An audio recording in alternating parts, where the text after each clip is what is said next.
Getting summoned to another world once is an isekai dream. Getting summoned again is unlucky. Getting summoned over and over, that's psychological damage.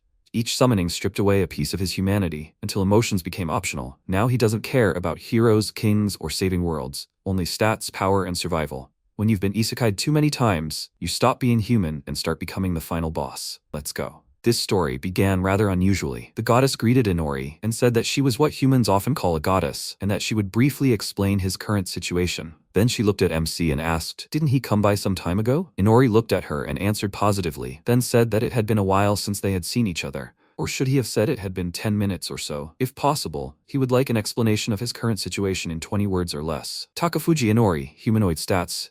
HP 105, Strength 105, Endurance 110, Intelligence 100. Human stats, MP 105, Vitality 96, Agility 121. Gifts, Growth Speed increase, EXP increased by 50%, EXP requirement reduced by 20%. MC thought that the space between worlds, those who are summoned to another world will be transported to this place without exception, and here, they will be granted one ability. The gift will be given as a blessing for sending to another world. However, if the same person visits this place multiple times. This is a story about another world captured by an unusual person who received many blessings, or so it might be. Inori thought that if he had to explain what this space where the goddess resides is, it is the so-called transfer to another world, which more and more people are entering lately. His name is Takafuji Inori, right? Just 10 minutes ago he was sent to another world from this place, the Hygen kingdom of another world, Belze. They summoned him along with his other classmates as heroes from another world to fight against the demon king and all that, or so it was supposed. MC's classmate called out to him. Inori turned to him, then he saw a magic circle under his feet. He thought, a magic circle, what is it? Or rather, why was it right under his feet? He asked why this light was the same as before. He told the king that one of the heroes had disappeared. The king became angry and asked what he had said. MC now said that before he realized it, he had already returned to the starting point. What was going on? What had happened to him? Had he died? The goddess replied that she was very sorry, but she also had no idea. Inori told her that he really didn't understand this system, but if he had returned here, didn't that mean he would be summoned again? The goddess replied that it was possible. For now, she would give him a gift, since that was the rule. She thought this was his second summoning, but rules are rules. She anointed him and said, well then, she doesn't quite understand, but he must try hard there. MC wondered what kind of carefree part-time work this was. After that, a light appeared. Inori thought that as soon as he said this, he was enveloped in a stream of light again and sent to another world. The professor laughed madly and said that he did it. He did a great job. Now he can continue his experiment again. Then he greeted MC in another world. Inori was sitting tied up and with a bandage over his mouth. He thought that he would prefer not to wake up in a critical situation immediately after the summoning. The professor approached him and told him that he saw a strong will in his eyes.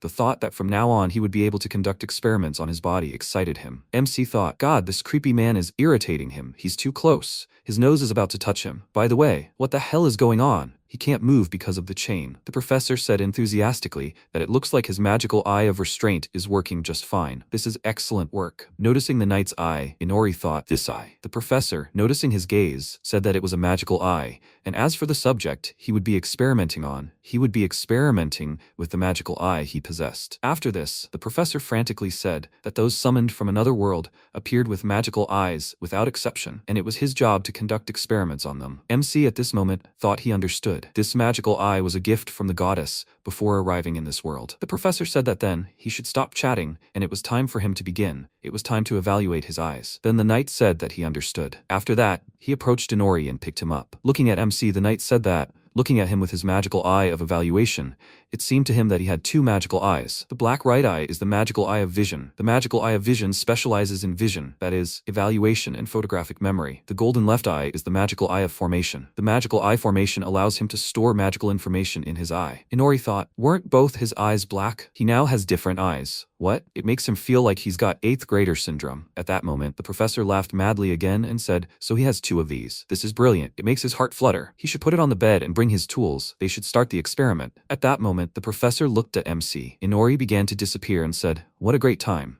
After that, MC appeared again at the goddess. She turned to him and said, wait, did he know that this was already his 3rd time? What's going on? Had he fallen in love with her by any chance? Inori thought that the goddess was already speaking in a completely normal tone. No, it doesn't mean that he keeps coming here because he wants to. He just has no control over it. But if she asks him if he likes her or not, he will answer that he likes her. She is pretty, and she has a nice figure. Oh, but if it were possible, he would prefer her to wear something less revealing. They should wait. No, what's the point of him messing around with her? The goddess took the book and said, nevertheless, this is the first anomalous situation like this, and she will try to look into the matter. She then closed the book and told him she'd let him know if there was another chance. MC looked at her and said with a smile that he was counting on her. He then lay down and thought, if there's another chance, they say that if something happens twice, it happens 3 times, but it would be nice if it didn't happen 3 times. After this, Inori was transported to another world again. Rita delightedly said that she had done it. Reina told her, as expected of her. Rita grabbed her hand and said that she had done it. The summoning was successful. MC, watching this, wondered, what's going on? She seemed overjoyed. Then he noticed the long ears and thought that his summoner this time was the one called the elves. Reina stroked her head and said, but this is truly amazing. As expected, she's very talented. To think that at her first summoning ceremony, she summoned a humanoid demon. Inori chuckled to himself. She said that it looked like he was a vampire. Those sharp fangs are their characteristic feature. MC asked, what is that? Has he stopped being human? Rita was startled and shouted, he's talking. Inori introduced himself and said that he was pleased to meet them. Reina said thoughtfully, to think he has a name, that's interesting. Then she called out to Rita and said that only a small number of high-ranking demons can speak. Rita was surprised and, approaching MC, said,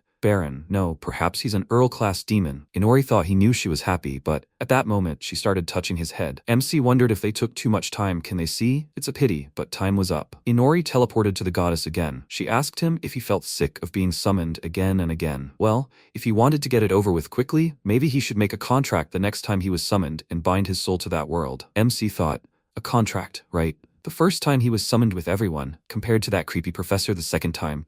One could say the third time was the jackpot. There was a pretty good chance he'd get something even worse the next time he was summoned. Good. The goddess waved at him again and told him to take care of himself. He thought that in the other world, if everything looked good, he'd try to do it seriously. At that moment, he teleported to another world again. Kana called out to him and thanked him for answering their call so late at night. She was happy to welcome him to this world. She, Kana Sulfia, the first princess of the Sulfia kingdom. She asked him to save this world from the evil hands of the demon lord. Inori was approaching her at that moment. She called out to him. MC thought, a beautiful princess with light blue hair and light blue eyes? They should wait, this isn't it. The summoning detail is that he must be a hero. It seems they won't mistreat him. Kana, blushing, called out to him, saying he was too close. At that moment, the man grabbed his shoulder and said that even if he was a hero, he was being rude to her highness. The next moment, Inori forcefully pushed him away. He thought, God, what an annoying person he is. Well, he doesn't hate being in this place. He grabbed her and said that they don't have much time. Is there a way to form a contract with a hero? She answered him positively, taken aback. The oath ceremony will take place in the next spire. MC thought, damn, a ceremony, so will they make it in time? Kana told him that she appreciated his quick decision, but they could send him back in a month, so he could still change his mind. Anyway, she had to prepare her heart first. Inori thought, 1 month? Even when you don't know what will happen in a minute? He answered her negatively and said that there was no need. He had already decided everything.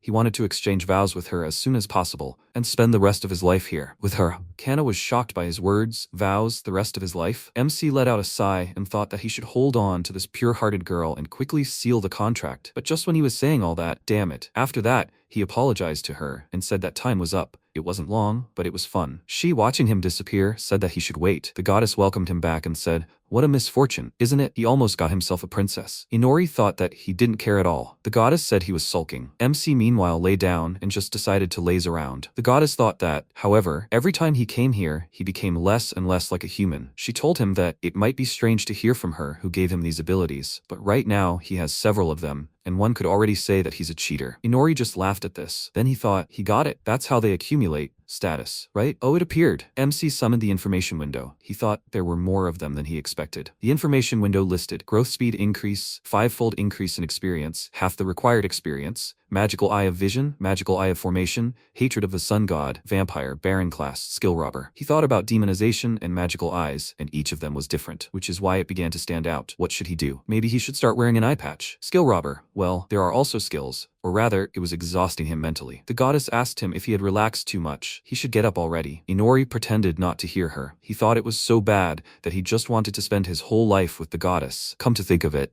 At that moment, he looked at the goddess and wondered if she had changed her clothes. The goddess looked at him and answered positively. She had changed while he was gone. MC was a little surprised and thought, he didn't say that out loud, did he? The goddess answered him positively and said that he said so. He himself said that he would prefer it if she wore something revealing. Inori responded, does that mean she also heard compliments directed at her? She asked him if he was embarrassed. He answered her negatively and said that those were his pure thoughts, so not really. The goddess answered him that he is amazing, right? Although no, She thinks it's because, by the way, what does he think? Does it look good on her? MC gave her a thumbs up. At this point, the goddess, pleased with herself, said, well, enough jokes. Since there is little time left, they need to summarize. She will share with him her thoughts on this abnormal situation. Summoning basically means choosing someone with a strong soul, since soul strength is necessary for the transition between worlds. Inori asked her, is this why he is summoned again and again? She replied that it was a good observation. He had a very strong soul, one that could be classified as rare. At that moment, MC was transported to another world again. However, he was no longer surprised and said that this was already the 5th time. At that moment, Inori saw Sheena and wondered why the summoner seemed exhausted this time. She told him that thank goodness she had made it in time. Her name was Sheena, and she was the best dark mage in the world. She was almost collapsing, exhausted. She said that she had summoned him so that he would inherit her magic. MC only chuckled at this. She replied that the people of this world shunned dark magic, but she believed that this world could be saved with this magic. And after dedicating her last 200 years to this, she had finally reached the top. However, even because of this, she didn't have much time left, so she asked him to save this world with her dark magic. Inori smiled and answered her negatively, saying that he refused. Sheena was very shocked by this. MC turned over and said that, to put it simply, it smacked of deception. Sheena asked him, deception? What was he talking about? No, she thought it was natural that he refused. He was suddenly summoned. Even if she had unilaterally asked him, it would have been impossible. But she would not have a second chance. If he agrees, he will inherit her magic. He would be able to do whatever he wanted with her body. Even if there was very little time left, the body itself was still young, and it would be her first time. Inori said that this was a very interesting offer, but it was impossible. She asked him why. MC answered her because she should look. He pointed to the white light below him and said that he would soon disappear. Before she could come to her senses, Inori had already disappeared. She said that this couldn't be. MC found himself back with the goddess. She said that this pathetic girl, that world, was more or less under her jurisdiction, so she knew a little about that girl. She was sure she regretted wasting the last part of her life trying to summon him. Inori wondered, was he really being blamed? He said she could have just summoned him again, right? The goddess replied that summoning wasn't something that could be done so easily. She had forcibly exchanged her remaining life for magical power to perform the summoning, so now it was impossible, even if it killed her. MC rolled over and said it was her fault for summoning a loser like him. He hadn't done anything wrong. The goddess said he was sulking, but that girl was undoubtedly unhappy. If only she had delayed the summoning for even a day. What is called a twist of fate, no doubt. Well, if they are talking about fate, she didn't have time to finish, as Inori was transported to another world again. The goddess finished her sentence. One could say he was also a sacrifice. This time, MC appeared in the monster world. The monster said the time had come. The demon lord had come to life. The demon lord had returned from hell. Inori found himself on what looked like a throne and thought that he had now been summoned as the demon lord. He chuckled to himself. The monster said they needed to see this magnificent figure of a demon lord who wasn't even surprised by the summoning. MC mentally replied negatively and thought he was just lying there because this whole thing was too much trouble. The monster turned to him and asked what kind of weapon he would make this time. Inori thought, what? He had a weapon creation system? Even though he was the demon lord, it didn't matter. He'd just wait a bit. Meanwhile, the goddess was looking at his skills. Increased growth speed, 5-fold increased experience, half the required experience, magical eye of vision, magical eye of formation, robber skills, weapon creation, sun god's hatred, vampire, baron class, true dark magic. She said, honestly, he's received so many cheats, it's simply disgusting. What has he done? Looks like he could be both a hero and a demon lord. MC, who had once again appeared in her world, said that he probably really has been summoned as both a hero and a demon lord. The goddess told him to come here. Since the next summoning would be his last,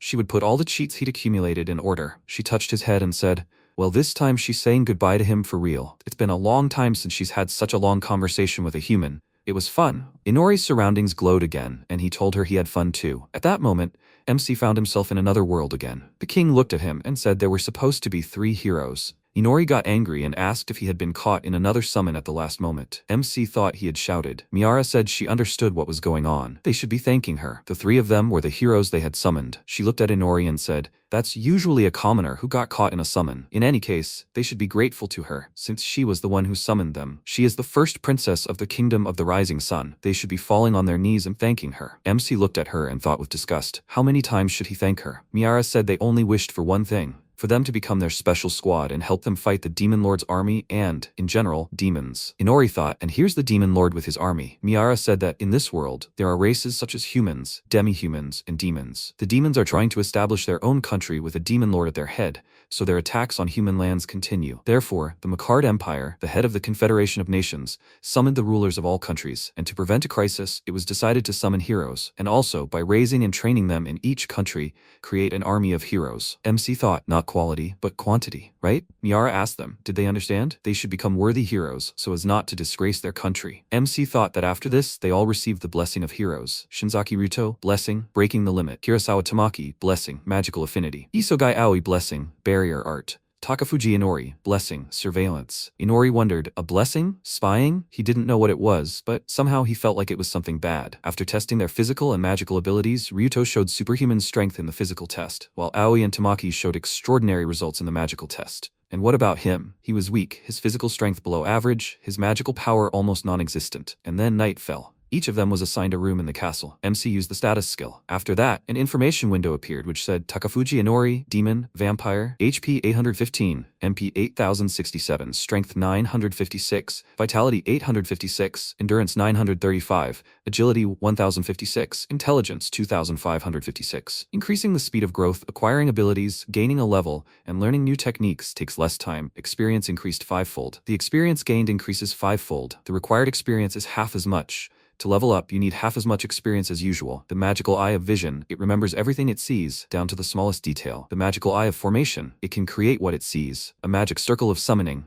While only a tenth of the required mana is spent, it stores only one magic circle. It is possible to rewrite true dark magic. This is the ability to freely and effectively use high-class dark magic, without the need to cast a spell. A significant increase in mana reserves. Vampire, the blood of living beings, restores health and mana. Drinking more blood than is normal for this creature makes it a ghoul. If the victim is a human, it will become a vampire if they are a virgin. Baron class, it is less susceptible to all vampire weaknesses. It can also subjugate low-class undead. Skill robber. After drinking the victim's blood, it gains the skills of that victim. If the victim doesn't have any skills, it gains the victim's best ability. Sun God's hatred. Limited skill use, reducing each stat point by 10 when exposed to light. Weapon creation. The ability to create weapons using magic. Surveillance. The ability to sense the location of living beings within its range. Leveling. It can level up by killing creatures and gaining experience from them. Skill acquisition. It can gain skills during certain events. Inori looked at this and thought, how many are there? Sun God's hatred? That's why he failed the physical ability test. Oddly enough, his magic was practically useless too. Oh well, he wouldn't despair. He still had a lot to try. It seemed the experience multiplier from the growth rate increase also applied to skills. The essence of the skill stealer had changed slightly. Now he needed to drink the victim's blood for it to work. In a world without the concept of skills, it was still possible to steal abilities through blood. Inori recalled the goddess's words, saying she would fix his cheats. He thought, so that's how it was. She was the one who adjusted everything. And finally, surveillance. It might seem like a very modest blessing for a hero, but surveillance is actually an incredibly useful ability. No matter how thick the walls, he can easily sense the presence of living beings, as if they were right in front of him. And here's the maid. Just by understanding where everything is, he can see almost everything with magical eye vision. It's definitely a cheating ability. He can even see through others. Oops, he went a bit overboard. At that moment, MC looked through the maid's clothes. He thought, well, he can see through walls, and personality analysis works too. Nara, humanoid, human. Inori thought he understood, so her name was Nara. That was good. He was also interested in this. Well, he should try creating weapons. MC took a candlestick and tried to create a weapon from it. He thought, and then he tested it without making any unnecessary noise, and that's how his first day passed. Day 2. Igiana said that was good. Now that everyone was gathered, she was in charge of their physical training. Her name is Igiana Ie. She is the commander of the Knights of the Kingdom of the Rising Sun. Whether it's Igiana, I, or the commander, it doesn't matter to her.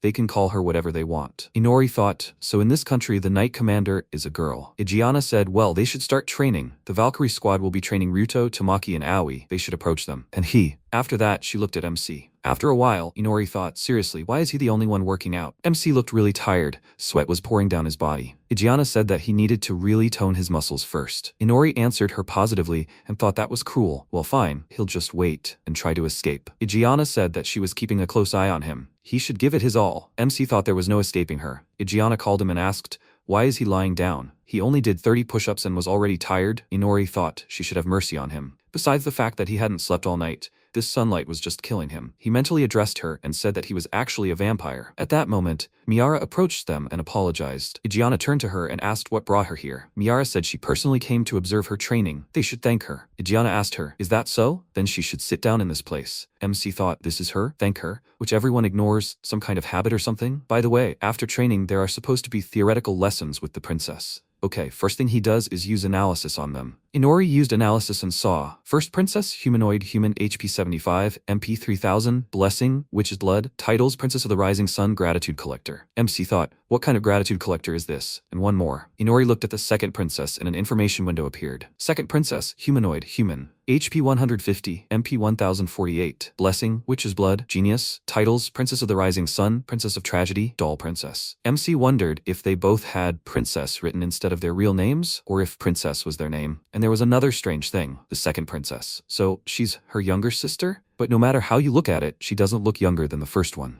After a while, Inori sat at the table and thought about how he had a very interesting lecture waiting for him in the afternoon. The second princess greeted MC and said that she was the second princess of the Rising Sun Kingdom, and that she was responsible for his theoretical and magical training. Inori thought that, in the end, he was the only one studying in a separate class. And the reason? MC remembered how Miara said that she, the first princess, should teach something to some commoner. That was simply unthinkable. Inori thought that's exactly what she said. MC smiled evilly and thought that she was a little fool, and he would teach her a lesson someday. Inori said that it was nice to meet you. Aaliyah said that they needed to start the lesson. First, they'll talk about their kingdom. The kingdom of the rising sun was created by a witch from 5 heroes who defeated a former demon lord. Since the country's founder is a woman, a peculiar witch cult has taken root in society. Furthermore, the succession to the throne depends heavily on the candidate's witch bloodline. Therefore, women often become successors. The kingdom's main goods are various monster materials, as well as various magical tools. After this, Aaliyah called MC and asked him to wake up. Inori opened one eye and thought he'd accidentally fallen asleep. Aaliyah, book in hand, asked him if he'd been listening carefully. MC answered affirmatively and thought,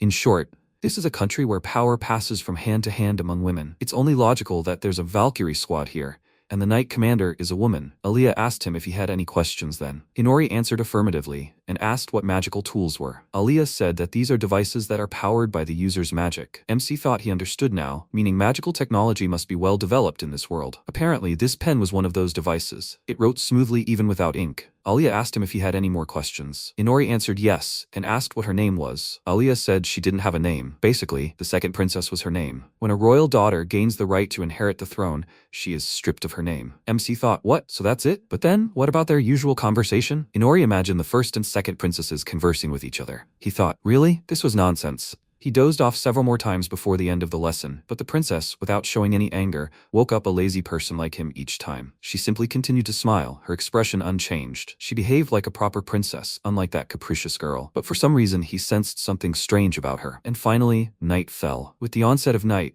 MC's fangs emerged. He thought that this was his time free from the sun god's hatred. He was using it to test his own abilities, and that night he realized something. The magical eye of the formation. It said that he could store and use the magic circle he saw, but it seemed that he could only use magic circles from the world the eye came from. So that's it. Nara bowed to him and answered positively, and then she asked if there was anything she could do for him. Inori asked her if she could get him a pen and paper, and also, what color underwear was she wearing? She answered, surprised, black. MC thought that it seemed she really was under hypnosis. Advanced mind control magic. The magic circle he had seen that mad scientist use. Normally, it's impossible to memorize them in the blink of an eye, but his magical eye of vision has the ability to produce photographic memory. It allows him to store everything clearly in his head. There's another circle he saw in that world. Inori asked her to help him a little. She answered positively. MC drew the circle and thought it was much more complex and larger than the ones for magic and mind control, but naturally he filled it in too. This is a summoning magic circle. Initially, the magical eye of formation can only store one circle, but given that it can remember anything with the magical eye of vision,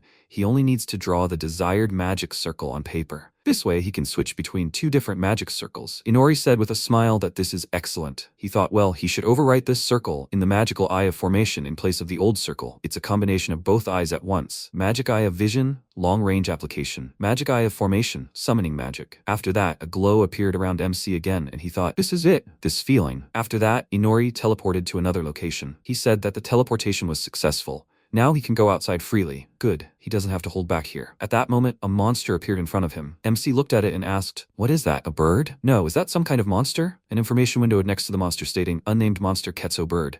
HP 765, MP 132, Strength 778, Vitality 593, Endurance 376, Agility 1087, Intelligence 42. No blessings or titles. Inori thought, it's kind of strong, right? This one has high stats, but it looks weird. At that moment, the monster decided to attack MC. Inori thought, right, he'll have to fight the bird. MC jumped back and dodged the attack. He thought, wow, if he remembers correctly, Ketso is one of this country's special products. Do they hunt things like that here? At that moment, Egiana approached Aaliyah in the castle and called her. She asked her what was wrong. Walking around the castle alone at night was dangerous. She needed to stop wandering unguarded. She was asking her to do so. Aaliyah said she had something to talk to her about. Today, Inori asked her what magical tools were. Hadn't she explained that during training? Egiana answered affirmatively and said that they were giving those 3 training weapons, and MC was building up his physical strength. Aaliyah indignantly remarked that only a few could confront monsters with just their magic or physical strength. Other heroes were fine, but Inori was just a human. Without a magical tool, not only would he be unable to stand against the Demon King, but even ordinary monsters would be dangerous for him to fight. If they don't give him any power, how quickly will he die as soon as he leaves the castle? Meanwhile, MC was fighting a bird. Inori used the true dark magic skill, shadow movement. After that, he teleported to another location. The bird turned its head, looking for MC. Inori used the domination skill, true dark magic. He thought this magic was incredibly useful. He was interested in it. He could hide in the shadows and even control nearby objects. He could play with them as he pleased. However, he could only control inanimate objects, and he couldn't directly attack anything he controlled. Well, no matter, he just needed to use his brain a little, and at that moment, MC, perched on the wall, attacked the bird. He used the domination skill, remote control. The bird growled from the blows. Inori thought that with remote control, he could control objects from a distance. By infusing energy into them, he simply redirects the attack onto the monster, thus being able to direct the attack as he pleases. Egiana said that undoubtedly, using such devices could significantly increase their strength, but that would be the strength of the device. By forcing them to rely on something external, they could sow weakness in their hearts. She believed that they first needed to thoroughly harden their bodies and spirits to avoid this weakness. Aaliyah said she heard her. Afterwards, she apologized and said that since she held the title of the strongest of the human race, it seemed she was worrying for nothing. After that, she asked for her forgiveness and decided to leave. Egiana called her and asked if she would no longer smile at her like before. Aaliyah replied that she would like that herself. Egiana told her that she could ask her to think of the first princess. What did she think of the first princess? Aaliyah replied that it was obvious. She was talented, smart, and popular, perfectly suited for the throne. Egiana asked her if she really thought so. Aaliyah turned away from her, then, smiling, asked what she meant. Did she know that anyone could be eavesdropped on at any time and anywhere? Negative remarks about the first princess could be considered insulting the first princess. Egiana agreed with her. Then she said, "Is that what insulting the first princess means? Informers? She shouldn't worry about that. There weren't any here." After that, Aaliyah turned to look at her, but she had already left. At that moment, MC was sitting on the bird and thought he'd sucked all the blood out of it. 2 weeks after he was summoned here, he began to feel like he was in trouble. Some time ago, Inori was training with the others. After training, he lay exhausted and thought that the first reason was that the healing was a bonus only for the 3 of them. The second reason was the country, the kingdom of the rising sun. It was struggling financially, so their summoning could be because the Confederation of Nations would generously reward all the countries that summoned heroes. MC held up the documents and said that they didn't look very good. This was a document obtained through Nara's manipulation. Inori thought about the last reason. Aaliyah called MC and told him he needed to wake up. Inori apologized to her and said he accidentally dozed off. Aaliyah, smiling, asked him to pay more attention next time. MC thought he must have fallen asleep in class again, and she still had the same expression on her face. And anyway, the second princess in charge of his class had shown almost no emotion this whole time. She was a doll princess. Inori remembered, right, she was the most boring heroine in this world. After all, MC was lying on the bed in his room. He thought, damn, to be dragged into a conscription in a poor country, and this princess is like a doll. Hearing someone knocking on the door, Inori thought it was time to go. He opened the door and answered positively, he's already on his way. Nara stood in front of him. She brought him an eye patch and said, here's the eye patch he asked for. Does it fit him? MC said that it was great, then he thanked her. He thought that because his golden eye, the magical eye of the formation, was so conspicuous, he asked her for an eye patch. She said, by the way, she heard that Inori is in a separate class from the other heroes. So how is he? Does he like Alia's lectures? Nara covered her face with her hand and, asking her to forgive her, said that the second princess's lectures. MC thought, Alia? Is that the name of the second princess? Inori thought thoughtfully that this was already interesting. He used advanced mind control magic and his curiosity grew, so he decided to learn more. This country, the kingdom of the rising sun, is ruled by a queen. The queen's daughters have inherited the throne in each generation, and they continue to do so to this day. However, the current queen had not had children for many years, so to continue the royal line, 19 years ago, the king had to take a concubine to bear him a daughter. Thus, Alia was born. Her name literally meant heir to the throne. Incidentally, she was smarter than all her peers and in fact a genius. Although her magical powers were weak, She absorbed everything she was taught, be it magic or imperial studies. As her name implied, she strove with all her might to become worthy of the title of queen. However, 7 years after her birth, the current queen gave birth to a biological daughter, Miara, who, as a full-fledged member of the royal family, was destined to inherit the throne. MC said, well, it's a very simple and very cruel story. He thought that from that moment on, she was no longer the first princess. Although, in fact, she wasn't. Everything she worked so hard for was in vain. The meaning of her name as heir to the throne and the meaning of her birth were taken away. A true princess of tragedy, a doll princess who has lost her feelings, despairing for her country and its future. She probably wishes for some prince on a white horse to come to her rescue, just like in a fairy tale. But of course, that prince is definitely not him. Running away with a boring, emotionless princess? Are they kidding me? Aaliyah called Inori again and asked him to wake up. MC greeted her and wished her good morning. He thought, oh, she sighed today. Well, even without listening to her, he can easily remember everything written on the board, so he has nothing to worry about. And she's not mad at him anyway. After all, she really is just like a doll. Whether he's asleep or not, it doesn't matter. Aaliyah sighed again. Inori, noticing this, thought, inhale. A second time? And now this sigh was more than obvious. Aaliyah told him that 27 times. Does he know what that number is? That's the number of times she woke him up so far. She thinks he should work harder. MC thought in shock. What? What happened? Doll princess. Aaliyah asked him. He knows this too, right? He thought, is this some kind of lesson? Aaliyah told him that he's a hero like everyone else, but everyone around him doesn't take him seriously. They think he's weak and even laugh at him. But nothing's holding him back. He just has to try. But Inori replied with a smile that he's an unusual hero, like the three of them, but not a genius like her. He might seem lazy at first glance, but he's actually trying his best. Aaliyah told him she understood. Smiling, she said that then they should change their schedules a little. They'll have a special lesson today. MC wondered, a special lesson? Inori looked around and asked, is this a special room for learning magic? Looking around, he thought it was impressive, and it seemed to him like it was reinforced with magic. Aaliyah said that the walls in this room are highly soundproofed, and the glass ceiling isn't so simple either. It's impossible for the outside to see what's going on inside. For example, after that, she screamed really loudly. MC looked at her in bewilderment. She said, look, he sees that even if they scream at the top of their lungs in here, no one will move outside. Inori thought, wow, the atmosphere has gotten tense. What's wrong with her? Aaliyah took a step towards him and said that she really hoped he would take himself seriously, but he continued to fool around. She had enough. She was changing her approach. She turned to MC and said that he shouldn't take this as a threat, but at this rate, he would be banished from this castle. He doesn't try at all, he doesn't develop his abilities, and he is very irresponsible. Even the queen says so. Inori thought in surprise. This was the first time he heard this. Aaliyah, with a fake smile, said that if he continues in this state, he will probably die soon. Therefore, at that moment, she took a step forward and tried to kick him. She said so that he would have a chance to survive. MC looked at her in surprise and thought,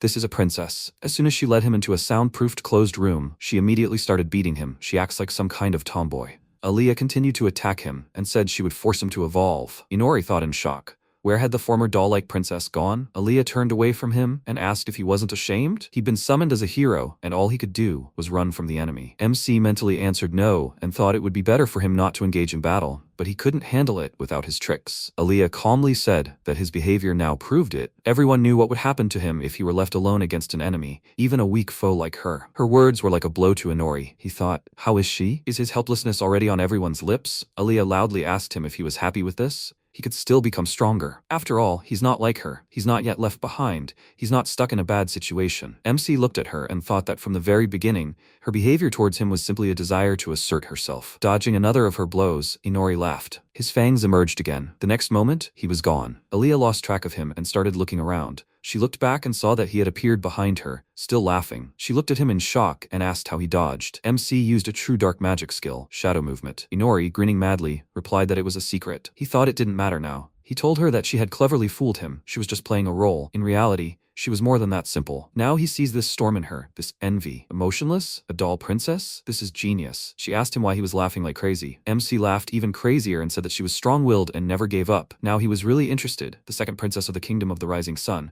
Although no, Aaliyah. Inori approached her. Aaliyah asked him, surprised, why that name? He should let her go. She'd call security. The MC interrupted her and asked how. It was soundproof here. He thought that, frankly, of all the girls he'd met in parallel worlds, this girl seemed the most boring. However, now, how should he put it? This girl is the best. After that, Inori said out loud that she was cool. Aaliyah, hearing this, sheepishly asked him what he was talking about. The MC answered positively and said that she was cool. She was abandoned and rejected, and that was hopelessness, and her envy, and her behavior towards him. Aaliyah sheepishly told him that he should stop talking nonsense. Inori told her, and does she know, He admires her. She is such a strong character that her heart will never calm down, and even if she loses her way, despair will not rule her. No matter how much she played the role of a doll princess, that fire would still burn inside her. At first, she disappointed him, but he couldn't even imagine that she was so strong. Aaliyah, hearing his words, lowered her head and said that she was weak. She wanted to become stronger, or rather, she wanted to. I mean, she didn't want him to break, and she thought she could make him stronger. MC said that's how it was. After that, he turned around and replied that then she shouldn't worry. Well, maybe he was resting a lot, but his drive to achieve his goal was very strong, much like hers. Aaliyah looked at him in surprise. She replied that now she understood. It seemed she had started this in vain. The special lesson was unnecessary, but he should stop sleeping during the lessons already. Did he know that it was much more fun when you have a partner who is just as eager to achieve the goal as she was? Inori thought that the special lesson ended there. Heading for the exit, she reverted to the role of a doll princess. He felt sorry for her. He wished she could remain real for a little while longer. At that moment, someone shouted loudly, an alarm, an intruder had entered the castle. At that moment, a knight shouted at him that he must stop. Idiot, he must not interfere. The knight was fighting Masayoshi. He said he was a fool. Who was he anyway? Masayoshi said that he was certainly no one. Well, he had better introduce himself. He was a hero named Masayoshi Date. He had come to fight Takafuji Inori. They must bring him to him now. The knight asked Masayoshi, a hero? Whatever country he was from, he must not think he could get away with this. Masayoshi exhaled and angrily said that he was fed up with them. They needed to shut up already. Ijeana said that he must report to her. Who were these bandits? How did they get in? And how many did they allow inside? The defeated knight answered her, no, only he, who entered through the front door. Ijeana asked him what he said. Something had to be wrong here. Why now, when they've invited heroes from neighboring countries? They're having a social gathering today, and they'll all be here soon. The knight denied it and said,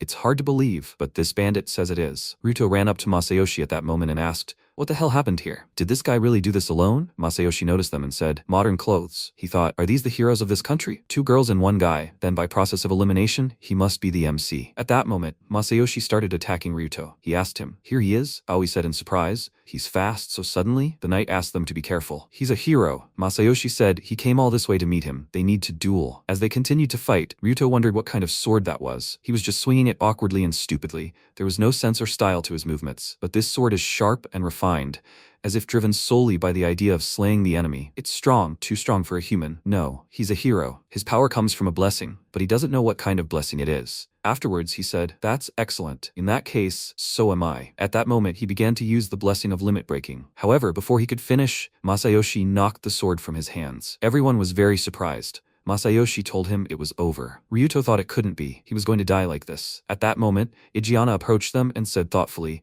this sword? It's from the Grant Kingdom, right? Masayoshi turned toward her to strike, but she blocked his blow. She asked him if he thought he was going too far. She called him a distinguished guest from the neighboring country. Masayoshi asked her, who the hell is she? Ijeana replied that she was the commander of this country's knights. Her name was Ijeana Ie. Masayoshi said, commander, that's not surprising, but whoever it was, if necessary, he would kill anyone who stood in his way. Ijeana glared at him and said, is that so? Then she'll have to give him a rude welcome. After that, they began sparring. At the beginning of the battle, Masayoshi seemed very confident, but after the battle was over, he laughed, breathing heavily, and asked why the hell she was so strong. Ryuto wondered what this guy, the atmosphere had suddenly changed. Masayoshi said he hadn't used his blessing in a long time. Ryuto thought, blessing? Hasn't he used it yet? Ijeana asked him if he could please lower his sword, otherwise she was afraid she would have to stop holding back. Masayoshi replied with a smile that he couldn't lower his sword because he hadn't finished with his target yet. Ijeana asked him again, target? Masayoshi replied that his goal was to defeat Inori. Ijeana asked him in surprise, with MC, then why was he fighting Ryuto? Masayoshi asked in surprise, Ryuto? After that, he used his blessing, Kenjutsu, the art of the sword. He asked, who the hell is Ryuto? After that, he felt something behind him. He thought, what is it? From behind this pressure. Turning around, he looked up and asked,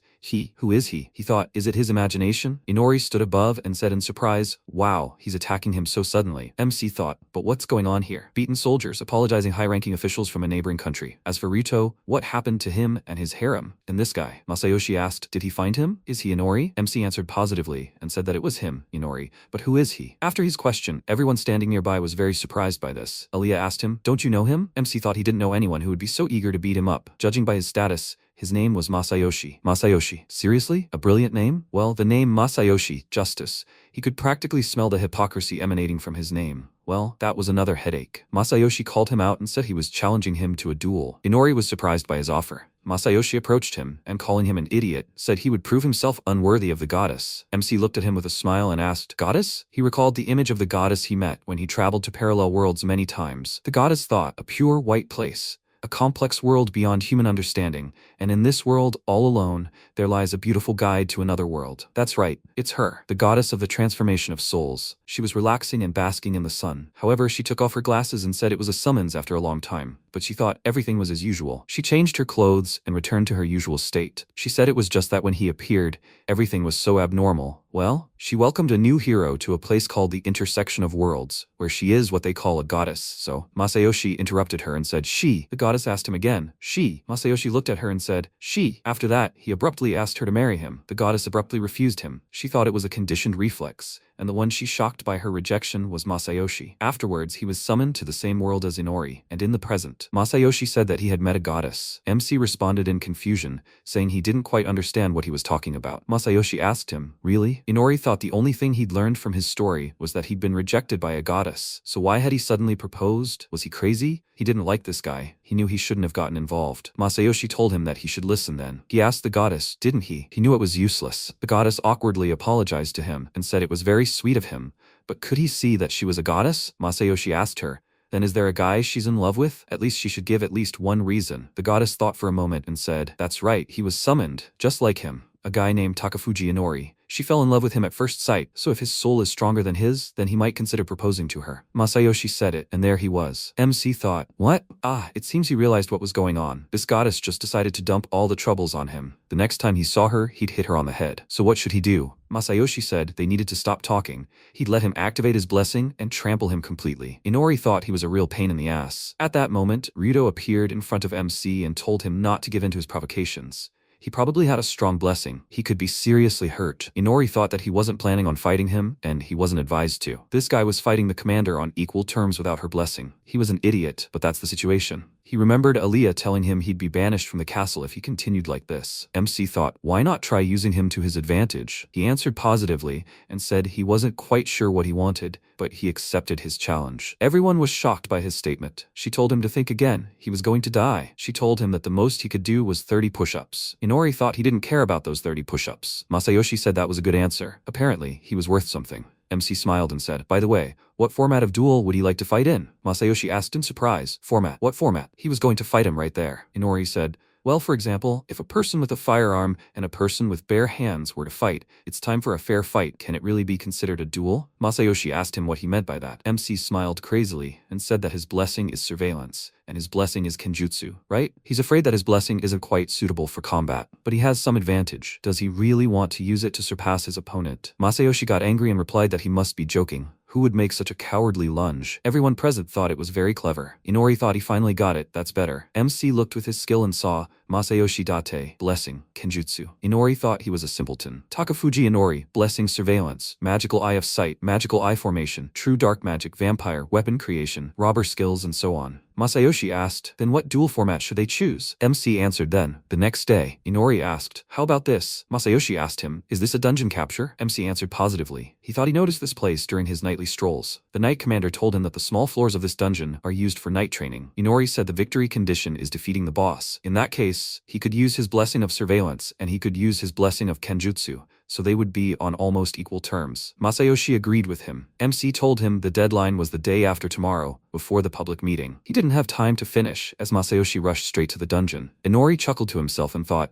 well, he wishes him luck. MC also headed to the dungeon. He went down and headed forward along the corridor. He thought, now that with the blessing of surveillance, he will get lost in this dungeon and can avoid encounters with monsters as much as possible. The only thing left to worry about is him. Inori looked back and saw someone watching him and then hiding. Aaliyah peeked around the corner and thought, is this a dead end? No, she can't lose sight of him. Where the hell is he? The MC appeared behind her and said they just needed to see who was following him. What was she doing here? Aaliyah got scared and asked him how he got behind her. Inori answered, well, through a hidden passage. That was a lie. He said that it was sneaky anyway, like some kind of thief or something. Aaliyah replied that she was a little worried about him, so she came to keep an eye on him secretly. The MC asked her if she even had suitable equipment. She replied that she asked Nara to find suitable clothes, and she gave it to her. Inori thought, right, Nara was one of the few people the second princess trusted since childhood. The MC told her that she looked good. Aaliyah awkwardly told him to stop teasing her. Inori thought, well, it's true that she can't just come into the dungeon in her usual clothes, but he supposes if she told him, he could make equipment for her with his weapon creation skill. Although he doesn't think he can speak for others, his shirt is not exactly exploration confrontation gear. And by the way, he forgot one important thing. There's no concept of night in this dungeon. No morning, no noon. The hatred of the sun god, limited skill use, a decrease in each stat point by 10 times when exposed to rays of light. MC thought this meant that he was now free from the sun god's hatred, and he could cheat without restrictions. He said that he thought he should change his clothes too. Aaliyah asked him where he was going. Inori disappeared around the corner. Aaliyah followed him and said that he shouldn't leave her here alone. She called out to him and saw him changing. He took off his clothes and threw them towards Aaliyah. Aaliyah asked him, "Are you kidding?" She saw him throw underwear towards her. She loudly called out to him, "Inori." MC stood in front of her completely naked. He asked her, "Did she call him?" Aaliyah screamed even louder. Inori, already changed, said she was being too noisy. What was wrong with her? Aaliyah opened her eyes and asked, "What are those clothes?" MC answered positively and holding out his hand, told her not to be surprised. He was simply putting on the equipment he found with the blessing of surveillance. He thought, right, that was a lie too. He had just made this equipment using the weapon creation skill. Ever since he was summoned to this kingdom, he had been hunting monsters and collecting demonic materials from them. He combined this with the materials he collected in this dungeon and created this equipment, a pitch-black robe created by Takafuji Inori and other sets of equipment. He also imbued it with dark magic, which is why it's so black and smells so strong. He said, "Okay." At that moment, Aaliyah hit him in the back and asked, "What okay? What kind of man takes off his clothes right in front of a woman? She's a princess. He will be punished for his insolence." Inori turned and looked at her. He said that she kicked much harder now that she was not wearing a skirt. Aaliyah, embarrassed,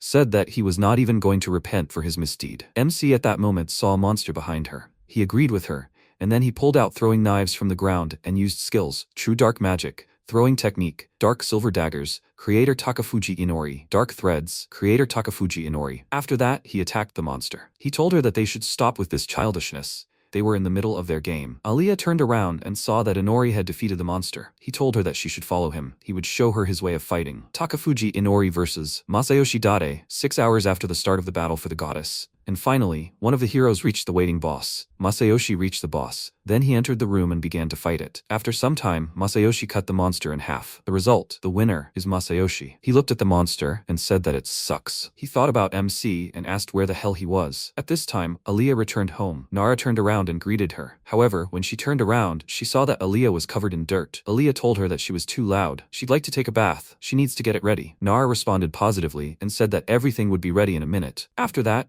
she helped Aaliyah undress and said that she was so dirty. What happened to her in the dungeon? And what about Inori? Aaliyah replied that he should already be with the queen. At that moment, MC was in the throne room. The queen looked at him haughtily and asked, "So it was he, Inori, right?" He answered positively. She asked him, "Doesn't he want to explain himself? Why did he start a duel against a hero from a neighboring country, and yet he lost by a large margin?" MC replied that he had no excuse. He thought that the queen was speaking to him in a very exhausted voice, and as he could see, he was completely defeated in this duel, not only because he didn't defeat the boss, but also because he didn't even make it to the boss's room. The queen became angry and said that until now, due to his laziness, she had overlooked his incompetence. But now he had caused damage to their country. She no longer had to feed the incompetent. He was banished from this castle. Did he have an objection? Inori replied that he did. The queen, surprised, asked him what. MC replied that to begin with, she had said damage. But what did she mean by damage? The queen, surprised, replied that he had lost the duel. Hadn't he? Inori responded positively and said that he had lost the duel. So what? What was at stake in this duel? The queen didn't know about that, did she? The queen replied that she hadn't been told about that. MC stood up and, smiling,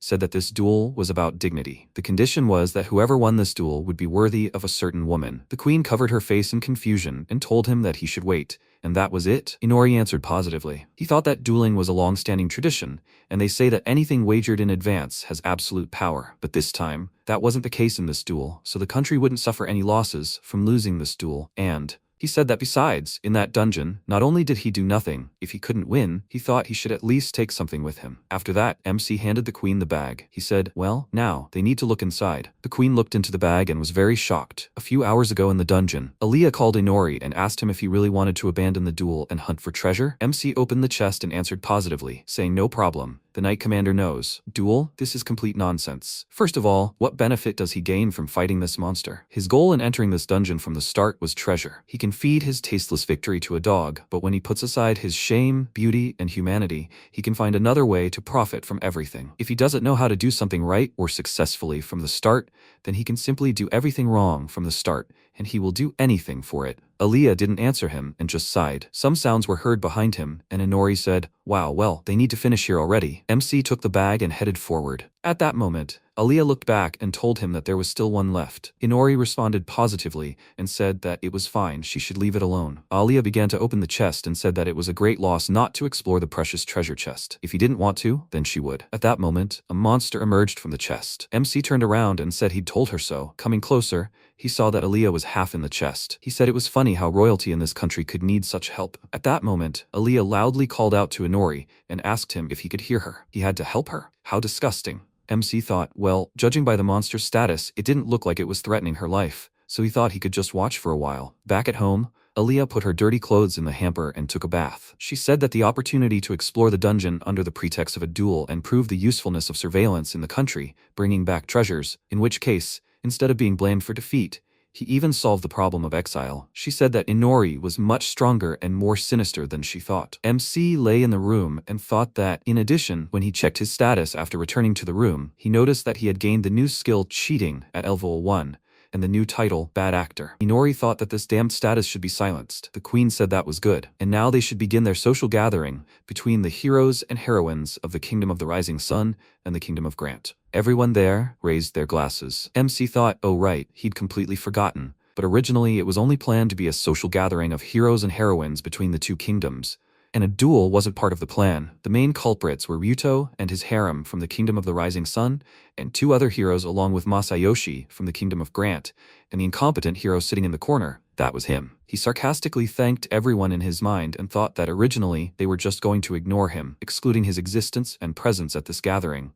But since Masayoshi intervened, and thanks to the treasures he'd given them the other day, they decided to do him a favor. Obviously, he wouldn't be treated as a hero at this gathering because he was incompetent. Well, that was true. They only had to look at Ryuto and the others. They'd specially prepared formal hero attire for them. And of course, they were good-looking, unlike him. Let them explode and die, happy people. Oh well. He should stop being angry already. He'll take this opportunity to look at the hero's status from a different perspective. So, he needs to look, the evaluation. He prepared to look at the other hero's status, but Gresti appeared in front of him. Inori thought he should move out of the way. He didn't mean to use the evaluation on him. Stern Greste. He's blocking his view. Yuichi approached the MC and said that they were sincerely sorry for the inconvenience Masayoshi caused him. Tanaka Yuichi. Blessing. Notes. Hikari nudged Masayoshi and said that he should be the one apologizing. Hikari Goda. Blessing. Light magic. Inori thought, here comes Masayoshi. Hikari told Masayoshi that he selfishly started a rebellion on his own and caused trouble for this country. Can't he just be honest and say he's sorry? Doesn't he think that's uncool? Masayoshi called her a plank and told her to shut up. She replied that small breasts were her status. Masayoshi laughed. She asked,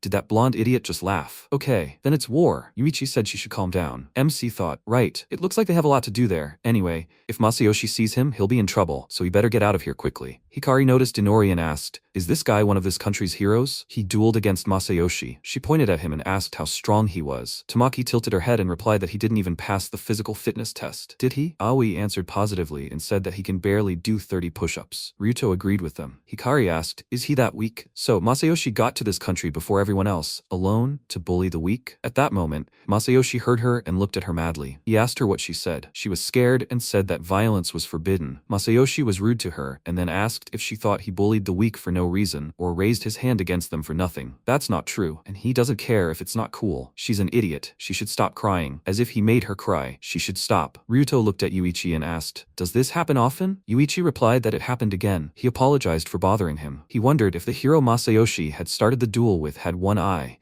It was covered with an eye patch, right? Was it by any chance Masayoshi who had wounded him? Aoi approached them and answered in the negative. She said that wasn't true. He'd had the eye patch almost from the start. She didn't think it was due to an injury or illness. Yuichi wondered if Masayoshi was the cause. Then why was he wearing the eye patch? Tamaki said, by the way, that under the eye patch his eye was a different, unusual color. She thought he used contact lenses or something to change his eye color. Yuichi thought that the strange eyes with contact lenses under the eye patch meant he definitely had 8th grade syndrome. He was seriously ill. At that moment, he felt sick and vomited blood. Hikari screamed that he'd vomited blood. Yuichi denied it and said it was the juice he'd been drinking. She asked him what was wrong with him. Ryuto thought at that moment that what they'd just talked about had opened up some old wounds in Yuichi. He quietly realized as much. MC mentally apologized to Ryuto and said he'd leave him to deal with Masayoshi and the others. Now that he'd looked at the status of the blessings, he didn't need them anymore. Besides Hikari's light magic, did Yuichi have any recordings? Some kind of mysterious ability? He was a little intrigued. Inori approached Miara. He thought, here comes the first princess. Miara told him they just need to see who it is. Does he know why he's here now? She invited him to this social gathering, which, by the way, he shouldn't have been at. He should be thanking her. MC thought sarcastically, right? He was grateful to her. He said he was glad she liked the souvenirs he brought back then. Miara looked at the jewelry and said, that's right.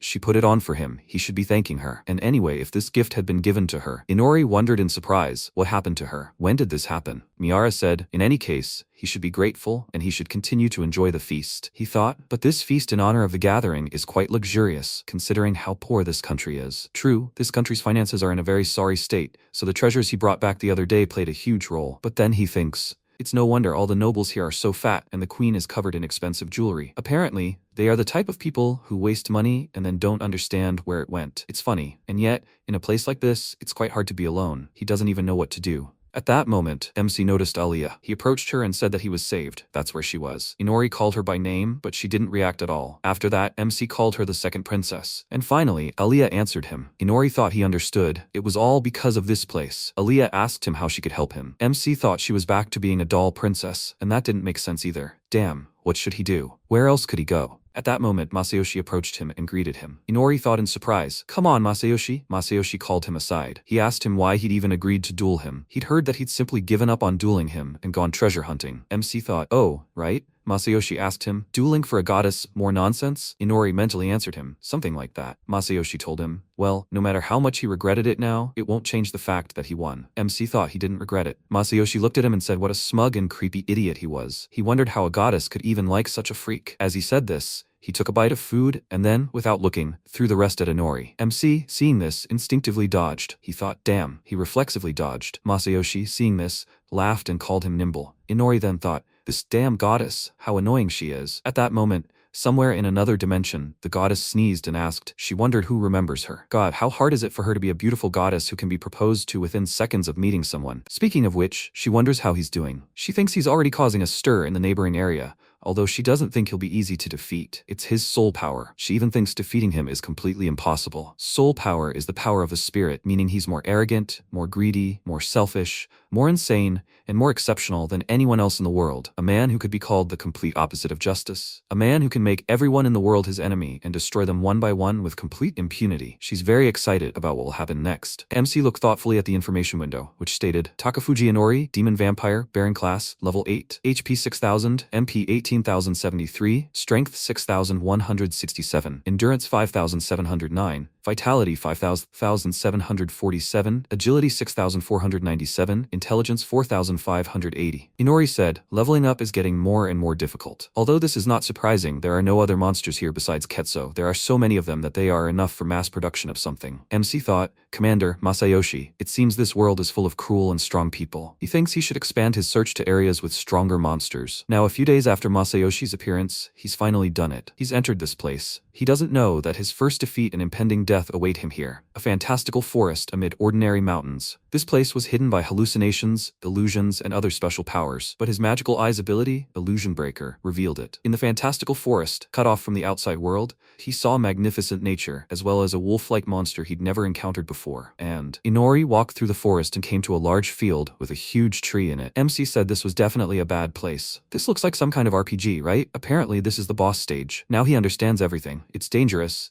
He'll just pretend he didn't see anything. He'll just turn around and go home. However, after that, something attacked Inori and he was thrown into a tree. He thought, what the hell, his right arm, what, where is it? He didn't understand what happened, but he was thrown back, and the next thing he knew, he slammed into a tree trunk. No, with the vision of his left eye and his right eye, his magical eye vision, he clearly captured this figure. He was Fenrir, that's a mythological beast. Fenrir, a white wolf phantom, HP 40,500, MP 12,600. Blessing, royal vessel, title, Wolf King. MC thought this was an unusual monster, and a phantom? Isn't it the kind of monster that should appear in the middle of the game? Inori made a sound of pain. Fenrir looked at him and asked why he came here. MC thought in surprise, wow, it can talk. After that, Inori told him what he wanted. What if he said he was simply lost? The beast asked him, lost? MC thought, well, he wouldn't be completely lying if he said he was lost. The thing is, he didn't plan to go so deep into this forest. In fact, ever since he entered this forest, his tracking skill went crazy and stopped working. Tracking is a blessing in this world, so there may be times when the powers of this world resist it. He was too well off. Fenrir asked him what he would say if he said he killed his brothers. Inori thought he was just trying to fight back, so he drank all their blood. After that, Fenrir said that in any case, he couldn't leave him alive. Now that he knew about this place, MC calmly asked him, then what was the point of asking him questions if he was going to kill him anyway? The beast replied that he had neither a right hand nor magical instruments. He had no chance of winning. Afterward, he saw Inori's arm fully recover. MC smiled and said that he was mistaken. He didn't want to die. The beast said his arm. Inori asked, is that it? He thought it had regenerated while they were talking,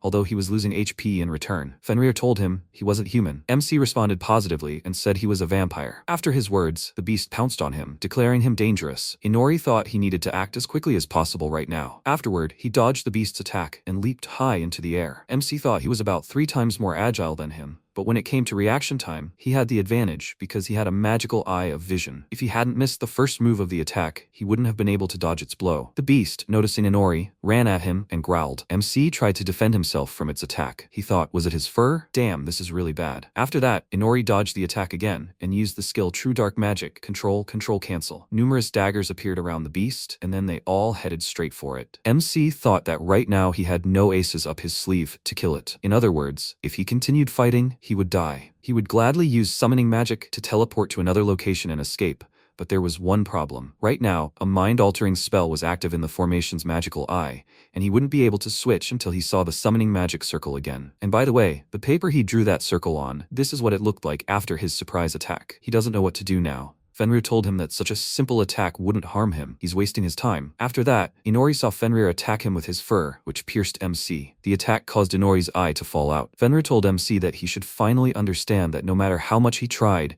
it wouldn't work. He should stop wasting time on pathetic attempts. He had to die. After that, he began to approach Inori and said that he was sure he had killed him, but what the hell was going on here? Where was his body? At that moment, MC appeared from above and attacked the wolf. He dealt it a powerful blow, causing the beast to growl in pain. Inori said that his eye, there it was. He thought the counterattack had been successful because he hadn't just thrown knives at random. He had carved a magic summoning circle, which was very difficult. But he managed to get there in time and rewritten the spell into the formation's magic eye. Of course, that's good, but the problem remains. The atmosphere around Fenrir changed, as if he now saw him as an enemy, not prey. The wolf cried out loudly and headed toward MC. At that moment, Inori used his teleportation skill again. He appeared near a large wall. Looking back, MC saw Fenrir running after him and bid him farewell. After that, he jumped into the portal. Inori thought this battle had ended in a draw. He would say that even if he had stayed to fight him, he still wouldn't have been able to kill him. He would accept this as his defeat. He had indeed taken a beating, but he had much to gain from this duel. First, the lack of firepower, or rather, the lack of weapons. What he had now could hardly be called a decent weapon. It was just a bunch of random materials he mixed together as an experiment. It was nothing special, but now he had proper materials to work with, and he could try to make something decent out of them. Secondly, yesterday's battle revealed the secret of his body's regenerative ability. His body can regenerate all wounds, and of course, his HP decreases as a result,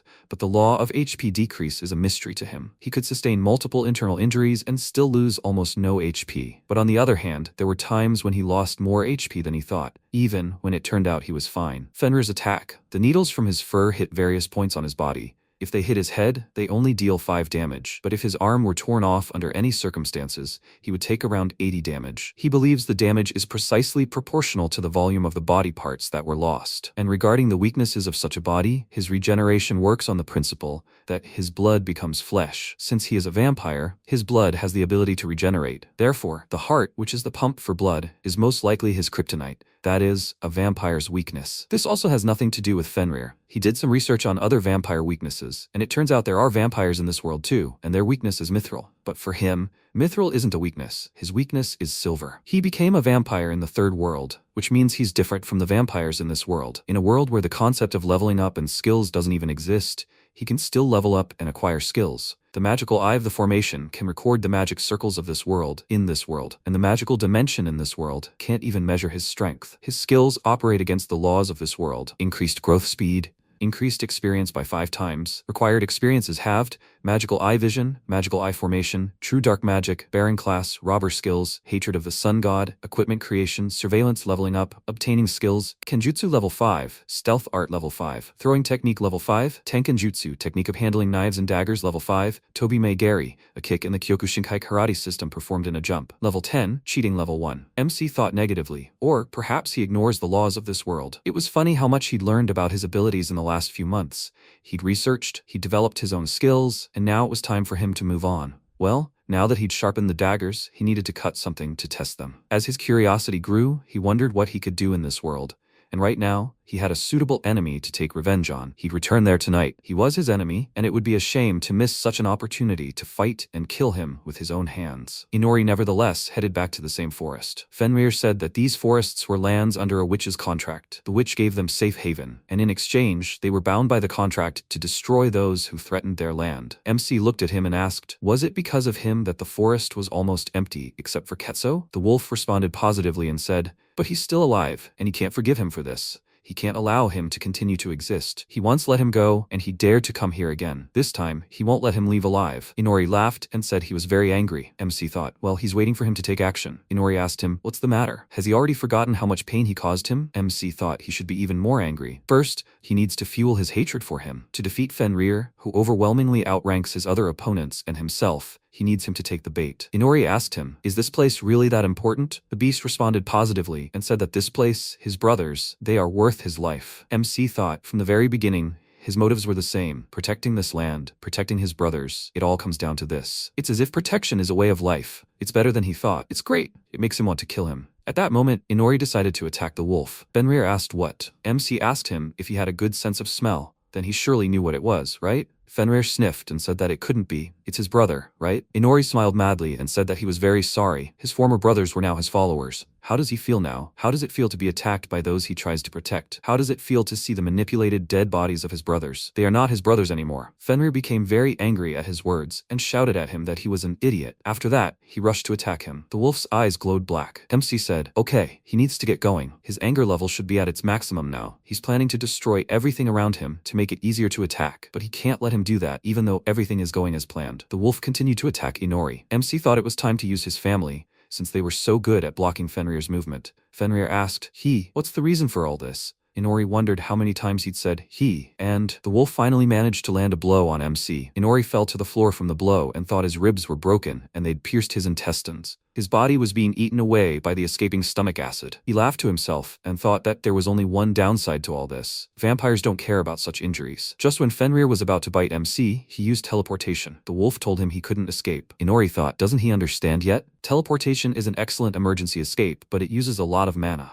After that, MC got wings. He thought, so he needs to leave a bit to get back to the castle, so he'll have to try. At that moment, Inori pointed several daggers at him. The wolf, seeing this, shouted that it couldn't be. The next moment, the daggers cut Fenrir. MC thought that the new blades he invented had borne fruit. It's a rather weak ability, but if you stick them deep enough, they'll be difficult to remove. Fenrir asked, why the hell is a person so smart? Inori thought that true dark magic is the space of shadows. After a while, he said that it couldn't be. Finally, another blow, thanks to which he gained altitude, and he's getting further and further away. Fenrir understood his words and began to prepare to pounce. MC thought he was preparing to pounce. Now he had to think about whether a long-range attack was a good idea. After that, the wolf finally jumped after Inori. He almost bit him, but MC used his teleportation skill at the last moment. He appeared on the ground and said that it was good. It was time for him to subdue him. At that moment, Inori called his brothers. The wolf headed towards MC. Inori said, capture Fenrir. After that, numerous chains grabbed the wolf. Fenrir asked him, what is this? MC told him that he didn't need to try.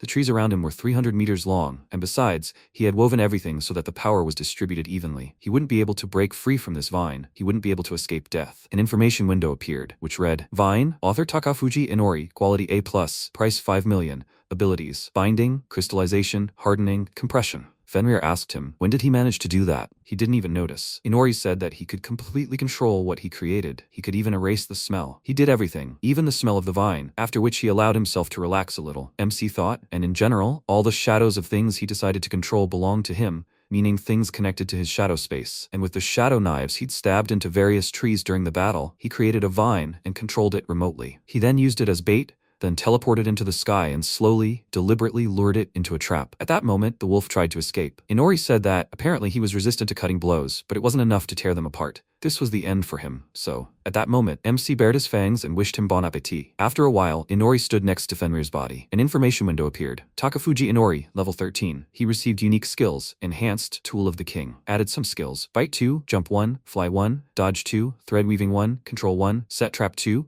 received the title Titan Slayer. MC thought in surprise. He raised the 5th level and acquired a couple of skills. And the unique skill is the king's tool. The king has the ability to adjust the skills of his servants, as well as increase their intelligence and facilitate communication. Inori thought that this was the blessing that Fenrir had. Now he wondered, is it possible to take away or deprive someone of their blessing and skills and give them to another person in the form of a unique skill? MC stood thoughtfully and said, "What do you mean?" At that moment, a phantom wolf approached him and called the master. Inori asked him, so he could speak? Phantom replied negatively and said that now suddenly he could. MC thought it was because of the king's tool. He asked him, so what did he need? He replied that he meant the master who lay at his feet. And could he do them a favor? Their former master, he desperately tried to protect them all. He fought for them all. Was he going to kill all the inhabitants of this forest? Inori answered positively and said that he was going to hunt them all. He told him, then they asked him to become their master. MC looked at him and thought that now he understood. So Fenrir wanted to protect them, and he was offering him to take his family under his care, and with a bunch of wolves. Fenrir's family, he didn't think it would cause him many problems, if any, and they also didn't need food, especially since they could make a good weapon. Inori, after thinking, answered that he agreed. They thanked him for everything he had done for them. MC thought, sucking blood from Fenrir was quite a labor-intensive task, and this huge white wolf, he wondered if he would turn black after becoming his servant. Inori said that if they made all the wolves in this forest their family,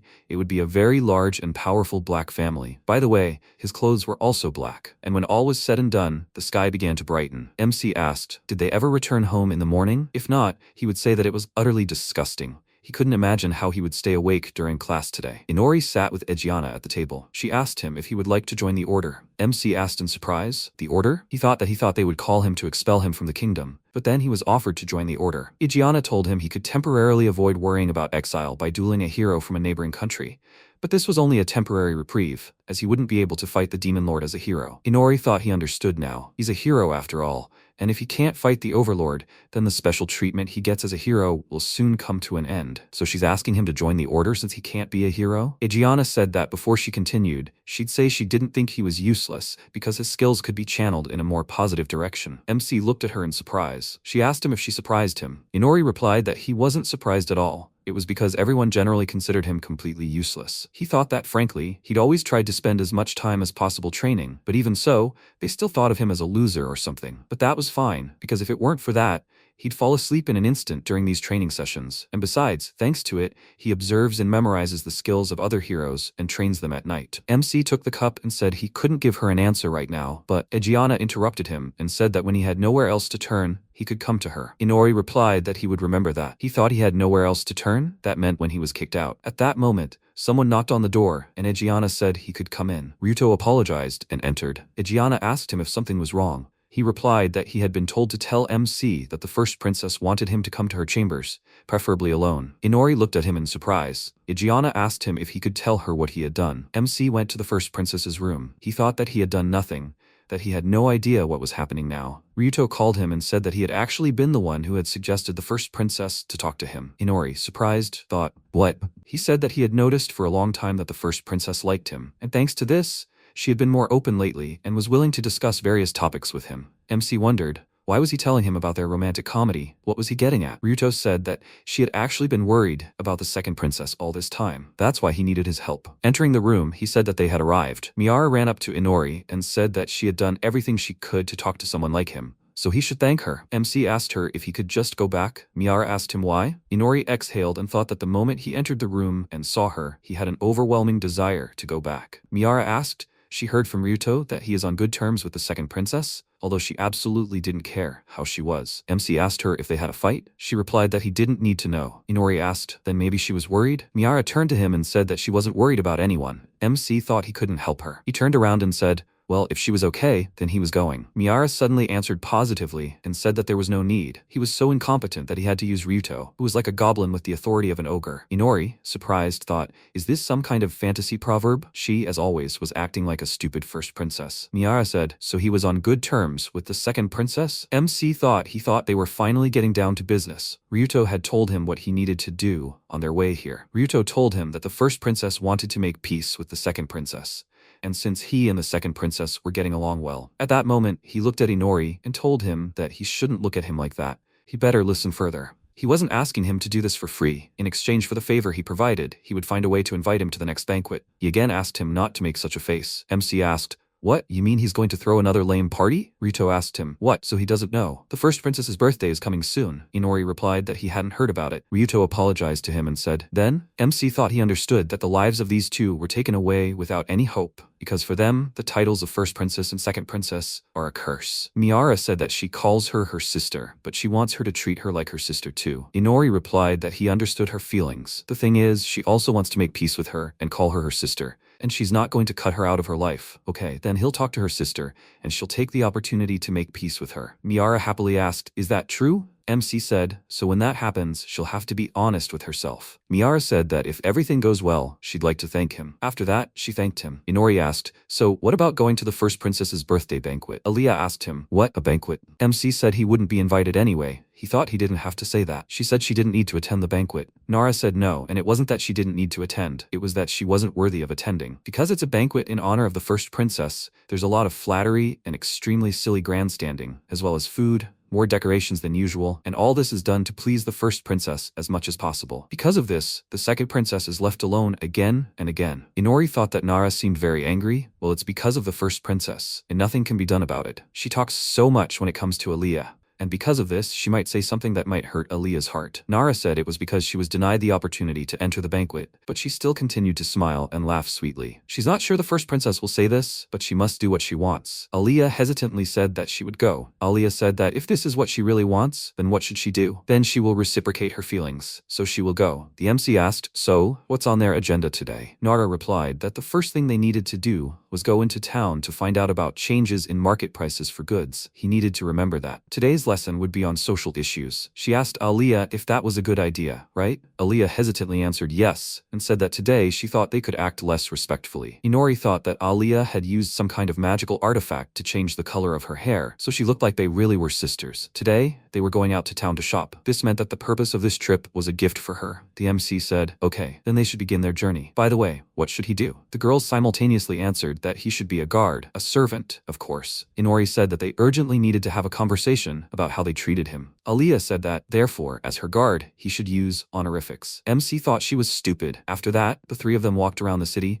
trying to choose a gift for Miara. Inori thought she looked at that display case for a long time, and then she said she couldn't decide between two accessories. She asked MC what he thought was better. Inori replied, isn't that a gift for her sister? So why was she asking him? She replied that she didn't know. She was just curious what he thought. Besides, he saw her the other day. So what did he think would suit her better? MC replied that he couldn't know that since he only met her yesterday. Aaliyah asked him, but he's good at understanding people's emotions, isn't he? Inori thought it seemed like she was studying his strengths, but good. He answered her in the negative and said that he doesn't understand their emotions and desires. Well, he can't even sympathize with them. He's always been like this, since he's never felt either joy or sadness. He thought he just knew that emotions were nothing but trouble. He told her, and he understood this perfectly. After the pain he had to endure as a child, he tried to understand emotions, but there was only so much he could do in theory, so he had no idea what would make her sister happy. Aaliyah stood and just looked at him, saying nothing. MC thought it was just awful, and the atmosphere was tense. He couldn't help her with this, partly because he was just too lazy. Inori turned to her and asked if she thought she was too uptight. Aaliyah asked him if that was true. MC answered positively and said that this was a common occurrence for her. She was an unusual doll princess, shopping today, right? She should just relax. Aaliyah was embarrassed and replied that nothing could be done then. After that, she finally relaxed and continued walking around the city. After a while, she chose a gift for her sister. Inori said that he thought she had chosen a very nice gift.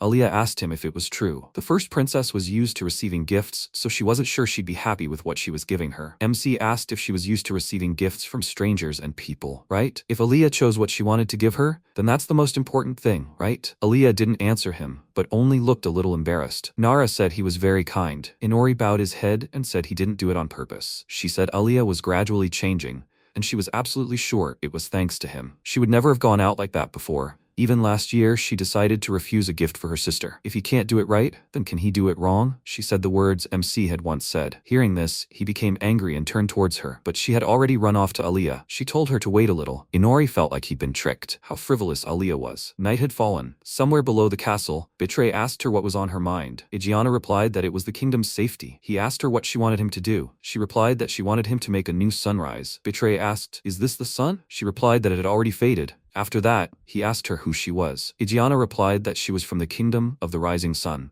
Knight Commander Ijeana Ia. He told her that he had been waiting for her. She was the strongest knight in all of humanity. 5 days later, the first princess's birthday celebration went as planned. Just in case, he decided to act as butler to support his princess. And today's star of the show is, Ryuto approached Miara and said that today's dress suits her very well. Miara thanked him and said she was very happy. MC thought the first princess was so overjoyed by Ryuto's compliments that she wasn't even embarrassed in front of people. The seats were at the top of the hall. They belonged to the queen and king, and next to them was the knight commander. And not far from her was a short man who, judging by his appearance, was the prime minister of this country. And of course, the celebration itself was quite large, so it wasn't surprising that there were faces he hadn't seen before, like the prime minister. The girls called out to Inori. He turned around and saw Aoi and Tamaki. He thought, well, it's time to exchange gifts. Tamaki replied that she wasn't sure if it would work. MC thought Ryuto had also told Tamaki and Aoi about their plan. He doesn't know what they're thinking right now, but their faces showed they were quite worried. They could learn from him how to stay calm. After that, Inori looked at Aliyah and thought in surprise, "Teacher?" Aliyah stood there, looking very nervous. MC was surprised. What is this? Where did the standard doll princess smile go? How nervous is she? Inori called her and asked if she was okay. Aliyah answered positively and said that everything was fine. She had no problems. Aliyah mentally answered negatively and thought,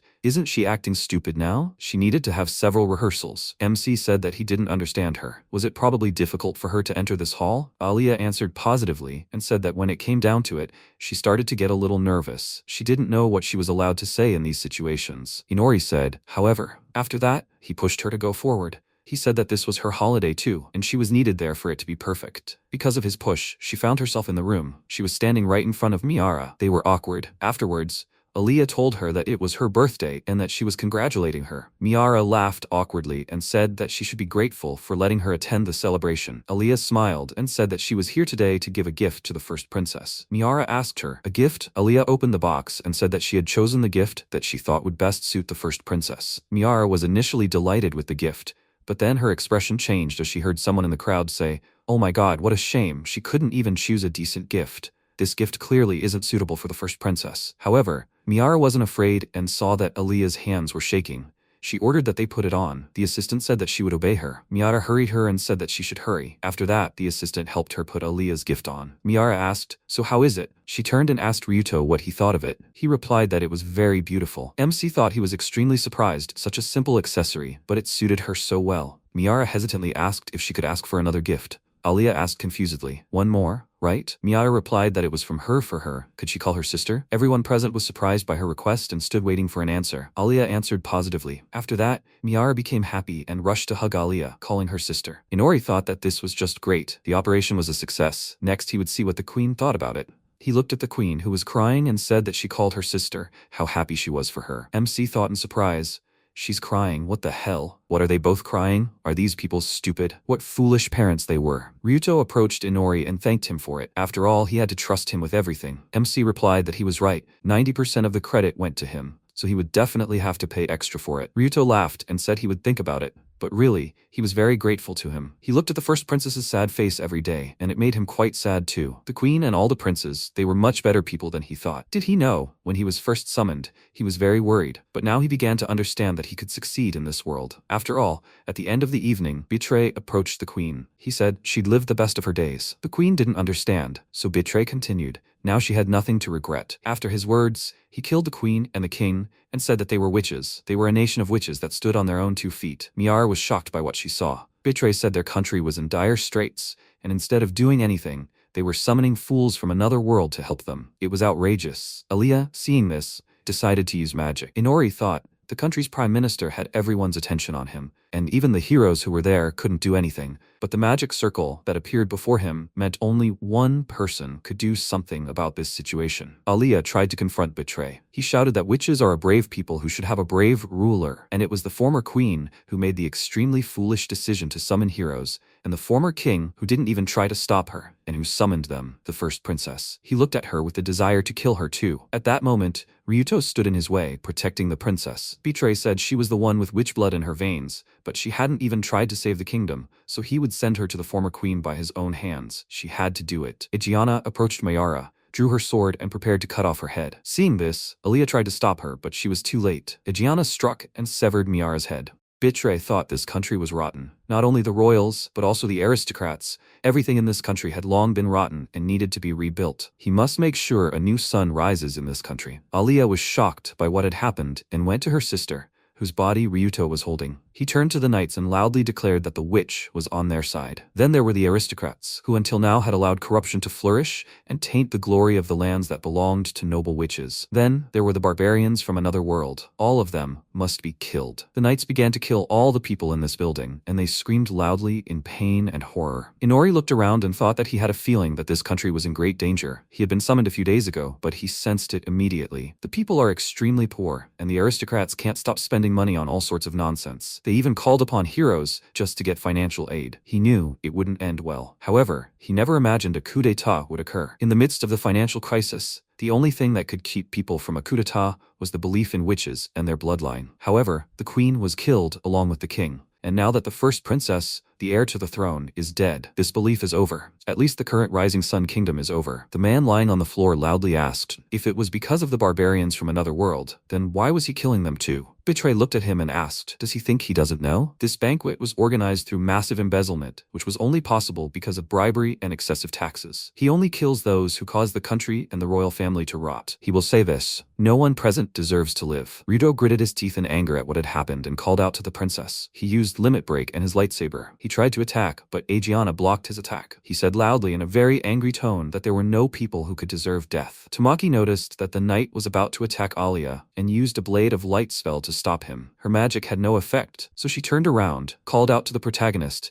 and said that he must find a way out and bring out the second princess. If she remained here, she would be killed. The knight was about to attack her and loudly said that if they interfered, they would be killed on the spot. Aoi stood next to her and blocked the attack with a magical barrier. She turned around and loudly said that he should hurry. He ran up to Aliyah and loudly said that she could not help her anymore, so they should run from here. He grabbed her hand and began to lead her out of the hall while the others fought. One of the knights was about to shoot them, but the second knight stopped him and said something quietly. Thanks to this, they were able to escape, and Tamaki said that somehow they managed to save the second princess. Betray asked, do they really think they succeeded? They were standing in the corridor, and he thought that, as he thought, everything couldn't be that simple. With his detection skill, he roughly understood the situation. It was not surprising that they let them leave the hall so easily. However, they would not be able to leave the castle so easily because all the corridors were under their control. They were in the palm of his hand. To put it bluntly, they were powerless in this situation. He called Aliyah and said that now that the first princess was killed, she was their target, and they would kill her without a second thought.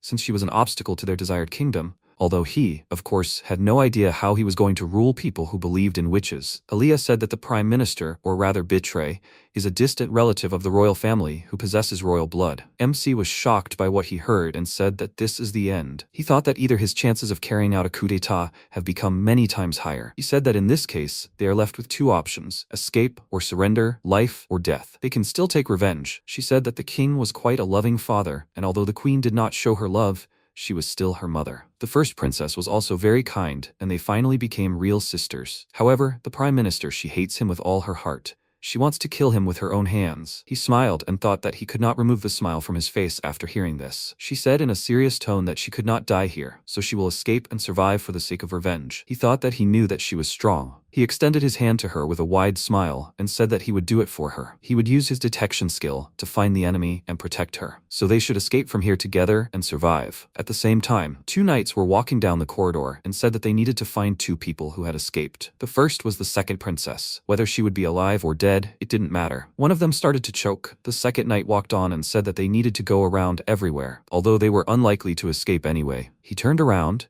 noticed that something was happening to his partner, wanted to call for help, but he also started to choke. Inori peeked out into this corridor from around the corner and said that everything was fine. He thought that it looked like she had just used magic that worked like a vacuum. Thanks to a combination of his detection skill, you can get something like this. He killed the knights with his sword and thought that he could pinpoint their location, and she could put them into a coma, a seemingly invincible tactic. However, the knight's armor is called the Talanter magic armor. If the power of this armor is activated, its magic will be cancelled. Therefore, it is only effective against surprise attacks. He seemed to know that he had no aversion to killing people, but he still didn't understand why he didn't have the same reaction as ordinary people, which was nausea. He threw the sword on the floor and said that they should move on. Aaliyah walked down the corridor and said that they needed to go this way. He thought that where they were heading now was known only to the royals. After all, this was an escape tunnel for emergency situations. This was the route to their salvation that the knights would never know about. Or was he wrong? She ran through the tunnel and said that they needed to turn here and they would come out to the servants' room. She called to him and asked if there were any knights ahead. The protagonist touched the wall and said that there was not a single knight there. She opened the door and screamed in shock at what she saw. She saw a room with many dead servants lying on the floor. He entered this room and thought that killing all the servants, even those who served them, was already too much, even judging by the fact that they did it to prevent treason. They are not even afraid that posterity will remember them as tyrants. They are purposefully seeking to coordinate a coup d'etat. He called her and said that there are no knights here. They must go further. He called Aliyah, and she looked in horror at the dead Nala and called her by name. A little earlier, when they were walking through the tunnel, she thought that they should turn here and they would come out to the servants' quarters. Right. First she needed to find Nala and then run. She was like a sister to her when she was all alone. Even if she had to leave this place, she had to say goodbye to her first. Right now, she held her head close to her, started crying, and said that if only she had come earlier. He thought that up until this moment, he hadn't even thought about her. However, if they had prioritized saving themselves over fleeing in this situation, she might have survived. However, would that have been the best option for them? He was telling her that she had two options to choose from, but he had two more. One was to hold out until sunset. However, it was possible to do without that if he could somehow get rid of the sun god's hatred, after which, break through the siege and keep moving forward. The last one was to go over to the prime minister's side. He was not a hero and was unknown to the outside world. In addition to all this, he had a useful ability for the prime minister: detection. Regarding the knight's conversation in the hall, could it be because of the knight commander's previous request? When he had nowhere else to turn, he should come to her. Now that he thought about it, she was implying that point. The problem was that they would now have to act categorically differently, since the last option he could resort to in case of failure was joining the order, and he would prefer to avoid knightly service. Therefore, an option that should be used as a last resort. Or, he could give them the second princess and gain temporary freedom. Whatever the case, first he needed to see how she would act. MC said there were no knights around at the moment, so he didn't mind if she cried a little. But this room was a dead end. He also wanted to leave this room before the knights arrived. Aaliyah said she didn't want to leave Nala here. However, he was going to leave now, right? He agreed, and she thought her heart would break, but regrets were part of the battle. She turned to him and said that he was really strong. He thought he had a pretty convincing reaction. She had 50 minutes to the fact that they found someone dear to her dead. After that, she closed her eyes and prayed silently. He looked at her from the side and thought that this is what it feels like to mourn the dead. He can understand why she is crying, but he doesn't feel any grief. Usually, human corpses are mourned after death or they rot alone. But they can also just be eaten. After all, after death, he's nothing more than a piece of meat. But none of this will change the fact that she's already dead. When a person dies, that's the end, right? Then the two of them started to leave. She looked at Nala, said goodbye, and said that she was very grateful to her. They returned to the palace, and he thought that he was going to use his detection skill to find out the situation in the hall and not fall into a trap. He used his skill to look at what was happening in the hall, where the battle was taking place, and thought that it was already bad. It seemed that he was already pretty battered. How strong is the knight commander? Tamaki and Aoi were tied up, and Ejiana asked what they wanted to do, and what was their plan. Was it revenge for the first princess, or a feeling of grief? Perhaps he wanted his friends to die, or maybe he wanted to stop them. However, none of this mattered, because he lost. Ryuto used Limit Break, released a powerful burst of energy, and it blinded all the opponents nearby. He started running, his expression tense as he thought that at least then he would protect them. He was very surprised when she grabbed him by the throat, threw him to the ground, and said that she could fight even with her eyes closed. He was too naive to think he could save them if he deprived her of her sight. He lost because he wasn't prepared for killing. It seems that the effect of breaking the limit wore off, and this was the price for greatly increasing his strength. Thanks to this, he lost the ability to move his body. He can consider himself lucky, because now she won't have to cut off his limbs. The three heroes will be sent to prison. At the same time, Inori thought that while they were walking down the corridor, Aaliyah briefly told him about the two of them. The commander is the strongest person in this world. The prime minister is a former military man who managed to achieve great fame within 10 years. It seems that she hoped that the heroes would cope with them, and that after that they would join them. Such an outcome of fate was simply impossible. However, it was better not to tell her about it. He called her and said that at the turn, 15 steps away from them, the enemies were approaching and would notice them now. He thought that he could not worry about it, but the stealth skill cannot even reach the first level due to the fact that it is daytime. The best he can do with them is to get her lost in the crowd, but it is useless. They hid in the nearest room, and he asked if they really had no choice but to fight. He thought that, however, would they be able to do it, because now he is absolutely powerless to fight them. She was breathing heavily due to fatigue and said that she can handle it. The knight tried to open the door and said loudly that whoever is there, they must show themselves. If they do not come out, then they are enemies. At that moment, she used a spell, and the knight asked loudly, "Is this a smoke screen?" They didn't see anything, and at that very moment, she jumped behind them. The protagonist thought that he needed to use the magic eye to see what was happening in the smoke. She used a 2-step jump. I think it was called an air step or something like that. It's a powerful stream of air that throws a person into the air. This skill is also called juggling, because after using it, he changes position. Aaliyah landed behind the knights and attacked them with the shockbolt spell. She defeated them,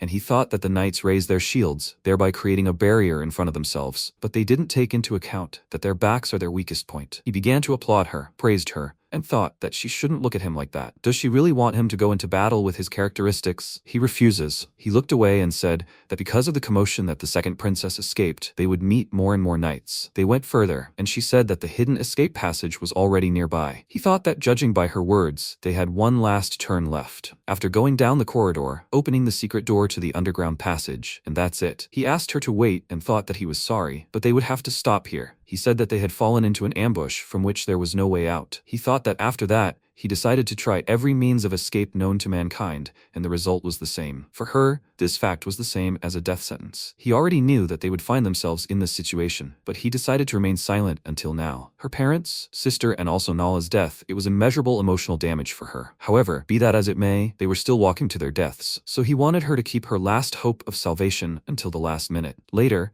he carried Aaliyah in his arms along the corridor. She asked him to put her down and said that they could not leave. Where should they run now? And what if there is no way out at all? She looked at him with a very worried look and asked what they should do. MC said that he just heard the knights talking through detection. They were talking about another force heading to the palace to save the royal family. She was surprised by what she heard and said loudly that it turns out they still have hope. They will be saved, right? He said that reinforcements should arrive at sunset. She asked, however, will they be able to survive until sunset? She stood on the floor, grabbed his hand, called out loudly, and said that he must answer her. Where are they going, and what will they do? He led her along the corridor and thought that the reinforcements were a lie to give her hope, but her answer was not what he expected. Now, they just need to wait. She grabbed his shoulders and asked, how long will it take? When the sun sets, and when will help arrive? She called his name loudly, but he remained silent and thought that her psyche was already at its limit. Understandably, he thought she was much stronger. Now this girl has entrusted her fate to another person. However, this is not surprising, because she is just a doll. He said that she should go straight ahead and then turn left at that corner. She was about to object, but knights were running after them and agreed to go there. They ran to this place, and the knights loudly said that they were idiots. This was a dead end. They had backed themselves into a hopeless situation. Aaliyah was very worried about this, called him and asked what they should do now. Knights were coming after them. She looked at the dead end they found themselves in with a shocked look, and he sat on the floor, denied it, and said that here they could not be afraid of being surrounded. She was very scared when the knights loudly said that they should quickly come here. Inori said that there were 15 minutes left until sunset. He disappeared into her shadow and thought that the rest depended only on her. But for now, she had to become his shield. She became even more worried about what had happened, called out to him loudly and asked where he was. She began to look around with a worried look and asked loudly where he had disappeared to. The knights caught up with her and asked if she really decided to run away to talk to herself for a few minutes. There were 14 minutes and 49 seconds left until sunset. 8 minutes had passed since the collision with the knights, and the knights loudly said that they should attack. She was breathing heavily due to fatigue, but continued to reflect their attacks with magic all this time.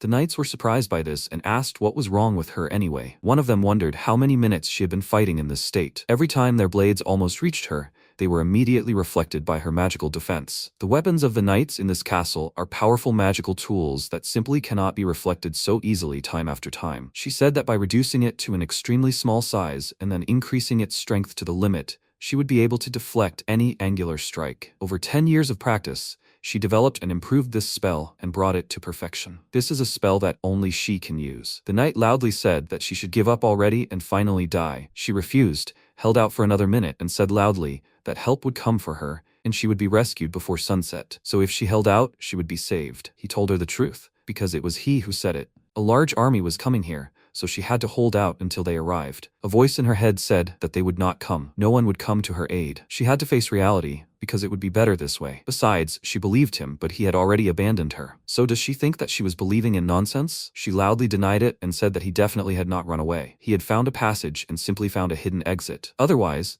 how could a person disappear so suddenly? She was sure that he had gone for help. The knights looked at her with a puzzled expression, called out, and asked if she had just told them this. She loudly denied something and said that they would come soon to help her, so she definitely would not give up. She continued to reflect their attacks, and the knights asked how she did it. Unbelievable. Is this really a princess doll? When there were 4 minutes left before sunset, the captain came to them and asked what the situation was here. One of them said that they had cornered her. He took off his helmet and asked, I wonder what she was trying to achieve? They should bring soldiers with magic pistols. Strange, shouldn't the guy she was protecting be here? Then they have nothing more to worry about, so they can die in peace. 40 seconds later, knights with magic pistols came to them and fired at her, but she was able to block this attack. However, she could not reflect all the attacks and began to receive wounds in different parts of her body. The knight said in a dissatisfied tone that she was so stubborn. The captain stepped forward and said that they should retreat. He completed the creation of the magic circle. The second princess held up very well. However, since she is a member of the royal family, it seems to him that she understands that he must kill her. He used the fire spear spell and released a powerful beam of flame. She tried to parry the attack and screamed loudly in pain. He was surprised when he noticed that she had withstood the attack and said that it couldn't be. After another minute, Aaliyah thought that even though her clothes had burned, she had managed to survive. Although it didn't matter, because now she was being attacked with a slash from the left above, directed downwards to the right. Even though the blow was weak, she didn't have enough mana to parry it. She needed to further reduce the size of the barrier, which would entail reduced mana consumption. It seemed she would be able to parry this blow. The knights were perplexed by the fact that she was still parrying these attacks, and the voices in her head told her to reduce her mana consumption. However, this would only prolong her suffering. She knows what's really happening, right? In reality, there is no help. It's all his blatant lies. She refused to believe it and said that he found a way out with his detection skill and went for help. She believes him. Lana's voice asked, she's just holding on thanks to faith, isn't she? Because if she throws away her faith, she'll just break. She knows about this, doesn't she? She knows about his cruelty and black heart that wants to take advantage of her. She loudly denied it and said that this can't be. When there were 2 minutes left before sunset, the captain said that she had made good progress. He called the knight and said that from now on they should not only attack her, but also say nasty things to her. The second princess's magical barrier reminds him of juggling, and if he's right, then it's easy to break. It's enough to simply break the juggler's concentration,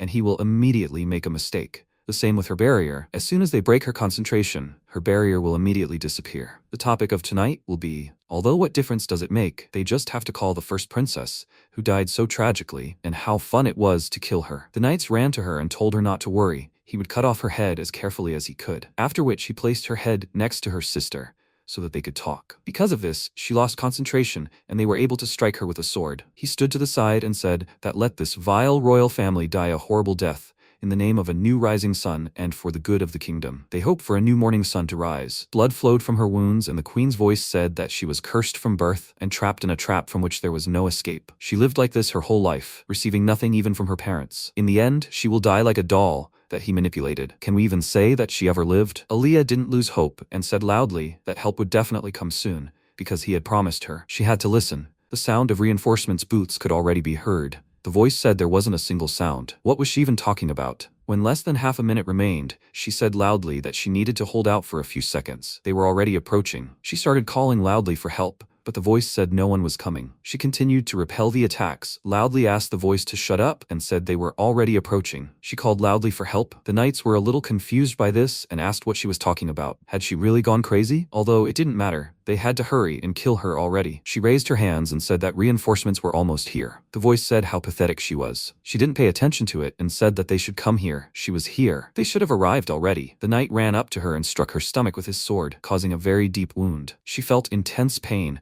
fell to the ground, and a voice said that she was seriously injured. She started coughing up blood and wondered. She sees the floor. Did she really fall? But why did that happen? There is something else strange that she sees now. Wet, red, shiny. These are entrails, but whose is it? She looked at her bloody hand, felt intense pain in her stomach, and wondered if she was dying. She started using magic to heal her wounds, and a voice said that she could calm down. She has already made a great contribution, hasn't she? However, she still wonders why she wants to live so much. Family, home, friends, she has none of that left. She had a rather complicated life before this whole situation. Besides, it doesn't seem like she has any regrets or anything, does it? She said that nevertheless, she doesn't want to die. She started crying, bleeding, and said that she wants to live and be free. A knight approached Aliyah, put his foot on her head, was about to kill her, and she thought that in just a little while she would be free, but she wanted to live. He swung his sword and said that he had no other choice. She heard her sister's voice say that if she just gave up now, she wouldn't feel pain and suffering. But she can't do that, can she? She's always dreamed of being free, to live her own life. She wanted it madly. She's selfish to the extreme, without a doubt, but that's precisely why she's of royal blood. Thanks to this, she will be able to live a full life, even if it makes her suffer even more. However, she's grateful to her for being there. Before the blow, the knight loudly wished her death,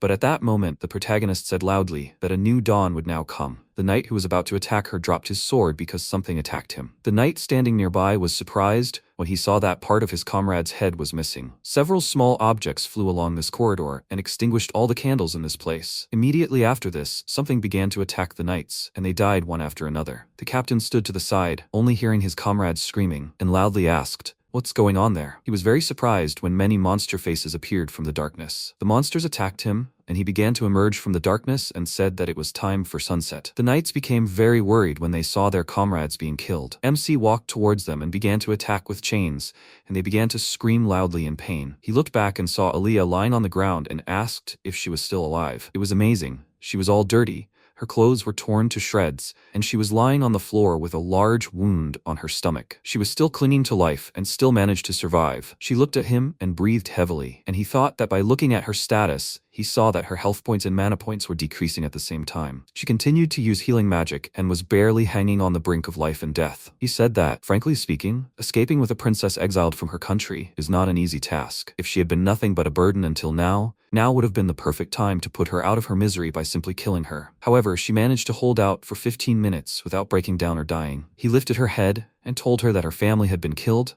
her own country had been taken away, and even her closest aide had been brutally murdered. She continued to think that he was on her side, even after he abandoned her here. He thought with a smile that he couldn't even count the number of times the corners of his mouth had involuntarily lifted. He saw the spark of life in her eyes, even when everything she had been taken from her and nothing more was left. However, she still wanted to live and could still continue to fight for life. He called her and asked if she could hear him. He would ask her a few questions. Did she want to die like this, or did she want to live, no matter the cost? He thought that, frankly, it was a risk, but he couldn't help it because he found it genuinely interesting. He said that he could save her. If she wanted it, he had a few conditions. She didn't have a boyfriend? He thought, actually, he didn't even need to hear the answer. He could smell the blood. The smell of Nala's blood was different from hers. She could be turned into a vampire. He said that secondly, if he saved her, she would obey him. In simple terms, she would be his slave. She wouldn't be allowed to live like a normal person. Basically, it didn't matter how she interpreted it. Aliyah asked, didn't he abandon her? Then why would he save her? He sighed and said that he had no reason, just because he found it interesting. They had little time, so she had to choose. She could die now or live on no matter what. She asked, did he find it interesting, and that's all? She wasn't his toy. She had lived her whole life tied to this country,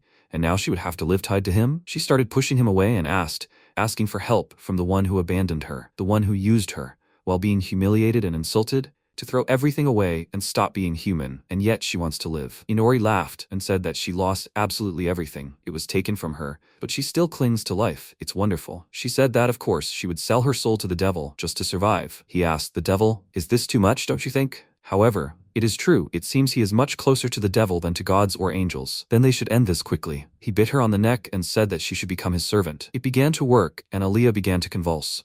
A wolf came to him, called him master, and said that they are awaiting orders. He said that they should look after this girl in his absence, 3 of them or so. They agreed, and he thought that the vampirization was successful. When she wakes up, she will already be a vampire. He hopes that she will not go crazy or something like that. He is finished with the princess, and now she is on his side. However, the Prime Minister's men in this castle will not stop. They will come for her to kill her. Escape. This is so problematic. However, should they run away? He sent a few wolves ahead and thought that he did not think this was the best solution, but it was acceptable. He decided what they will do. To make sure that no one comes for Aliyah, he will kill everyone in this castle. At the same time, the knights in the office asked, did she really kill the knight with the magic gun? What is he talking about? Is the princess still alive? He thought she had already been killed, and quite a long time ago. It had been almost 10 minutes since the report that said she was cornered, hadn't it? He heard that she had been unharmed for about 10 minutes since the chase. Moreover, Their knights were armed with magic swords and spears, and the princess was unarmed. Maybe they should leave here? He already called the captain of Corps B. He has a scary face. Indeed, he is very scary, especially his eyes. They should go shoot the heads of the royal family members and feed their bodies to the dogs. At the same time, in the dungeon, Egiana closed the cage and said that they don't even need to think about escaping. This cage is resistant to both magic and physical force. This prison was originally designed to imprison the most dangerous criminals, or rather, to seal them away in this most secure prison in the kingdom. Tamaki asked, if this prison is so secure, then why doesn't she remove their shackles? She looked at them and said that it would be problematic if they went crazy and killed each other. Therefore, she will remove them when everything calms down and they come to terms with their situation. She said that in the hall during the princess's birthday celebration, they were talking about the same thing. However, now she says that she doesn't want them to die. Why is that? Rito asked. They are hostages against the Makard Empire, aren't they? This empire is the suzerain state of the League of Heroes, and they definitely don't want heroes to die. Therefore, telling them that all the heroes will be killed if they try to invade will help buy some time and restructure their foreign policy. She agreed and asked what happened to him. Was he beaten so badly that his head finally cooled down? He agreed and said that he understands now. His brain and the blood flowing through his body are so cold. He is burning with the desire to defeat her. She said that instead of killing, he says defeat. He is still naive. She thought that his eyes lost their light, became gloomy and clouded. She recognized those eyes. It was familiar to her, because it had happened to her 12 years ago. During the operation, the elven invasion, although at the time there were doubts about the necessity of this invasion, many soldiers still went to war for the good of their country. She was 15 years old.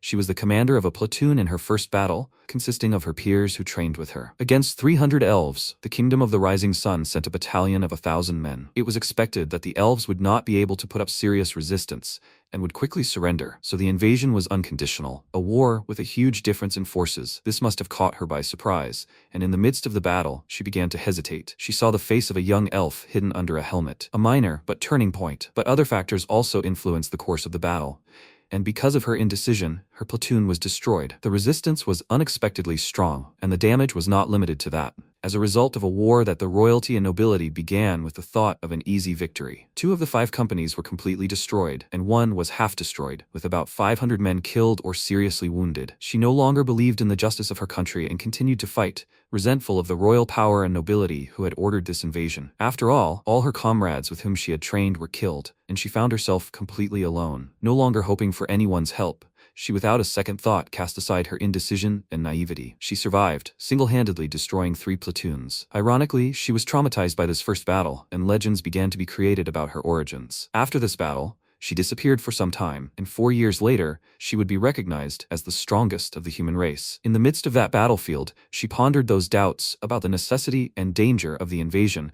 that had been ignored by her superiors. There was also a young company commander there, wounded and demobilized from the army after serving on the front lines and protecting his comrades. His name was Betray. He is the same man who later became prime minister and carried out a coup d'etat. Currently, Egiana looked up and said that this path had been long, and now they were one step closer to making a revolution. She called him the new king and said that he must act faster. At the same time, he sat on the throne covered in blood and said that it had finally happened. They had come so far. These are not the same times now. Back then they couldn't stop the war. He is no longer the same as he was before, when all he could do was protect his squad. Stop. He can't be vain. He is no longer helpless. Everything is just beginning. From now on, they will restructure the country's internal politics and radically change the system. They will definitely save this country. The protagonist stood nearby with a wide smile, called him by name, and said that he had really come very far. He agreed and said that, however, this is only the beginning, and from now on, they cannot let their guard down. He was surprised when he realized what was happening, began to worry and thought that the guards were diagonally on both sides of him, and no one would dare call him by name. He suddenly began to turn around and asked who he was. He saw him before he died, and thought that he tried to turn around after asking, but it was too late. You need to turn his neck. He cut off his head with one blow. The knights noticed this and called his name loudly. He put his hand on the shoulder of the dead Betray with a wide smile and said that the coup was over. They were shocked by what happened and couldn't believe it. He said that the leader of the coup was killed. He could have become the king of this country. However, no one has the blood of the royal family anymore. Now that the plan has collapsed, they no longer have a reason to fight. However, they don't think this is the end, do they? The knights ran to attack him, and he waved his hand and said that they had killed so many people. He attacked them with his knives, and said that they should be prepared to die themselves. A squad of knights entered the hall, and their captain loudly said that they should all line up. He would activate the artifact. He activated the SS rank Divine Guardian Shield. The price is 6 million del. It is an artifact that creates hemispherical strategic barriers of varying sizes. The captain said that this shield prevents any attack from the outside, magical and physical, but it does not prevent attacks from the inside. MC looked at this and thought, I see, so this is the essence of strategic barriers. The captain said loudly that they should take positions. They will use magic to defeat him. He calmly walked towards them and said that the artifact is the shield of the Divine Guardian. I see, a barrier, and it nullifies the magic affecting it, right? He used his magic, and the captain deactivated his barrier,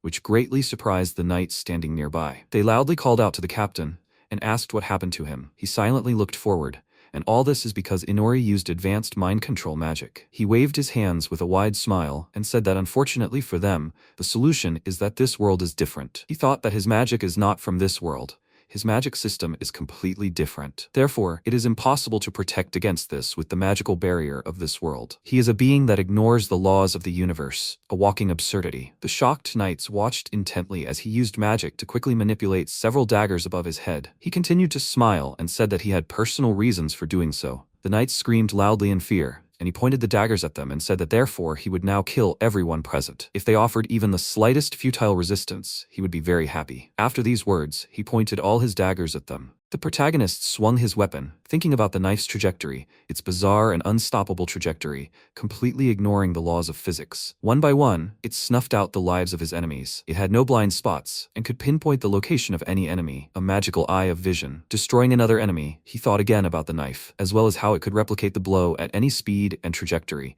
altered at will, using true dark magic with remote control. Therefore, no one could escape death. The sole surviving enemy, hiding behind cover, saw his last comrade's head fly off, laughed in bewilderment and nervousness, and exclaimed, how could he do that? He was just a common minion of the heroes. He only had the blessing of detection. And Commander Agiana was watching him, but where did he get such unimaginable abilities? These were his last words. An MC decapitated him just like his comrades in arms. Afterwards, Inori looked at the results of his battle and queried his status. The information stated that he was a demon vampire Baron class. His level is 13. His health points are 2,350 out of 2,817. His mana points are 20,108 out of 20,110. His strength is 3,280. His vitality is 2,922. His speed is 2,561. His agility is 3,412. And his intelligence is 5,084. His unique skills were accelerated growth, experience increase 5, required experience less than 2, magical eye of vision, magical eye of formation, hatred of the sun god, vampire, baron class, skill robber, true dark magic, equipment creation, detection, level up, skill acquisition, and royal vessel. Common skills included kenjutsu, stealth art, defensive stance, level 6 string art, level 8 throwing technique, Tobi Megari, dash, level 10 bite, swindle, level 3 trap dispelling, level 4 trap flight and setting,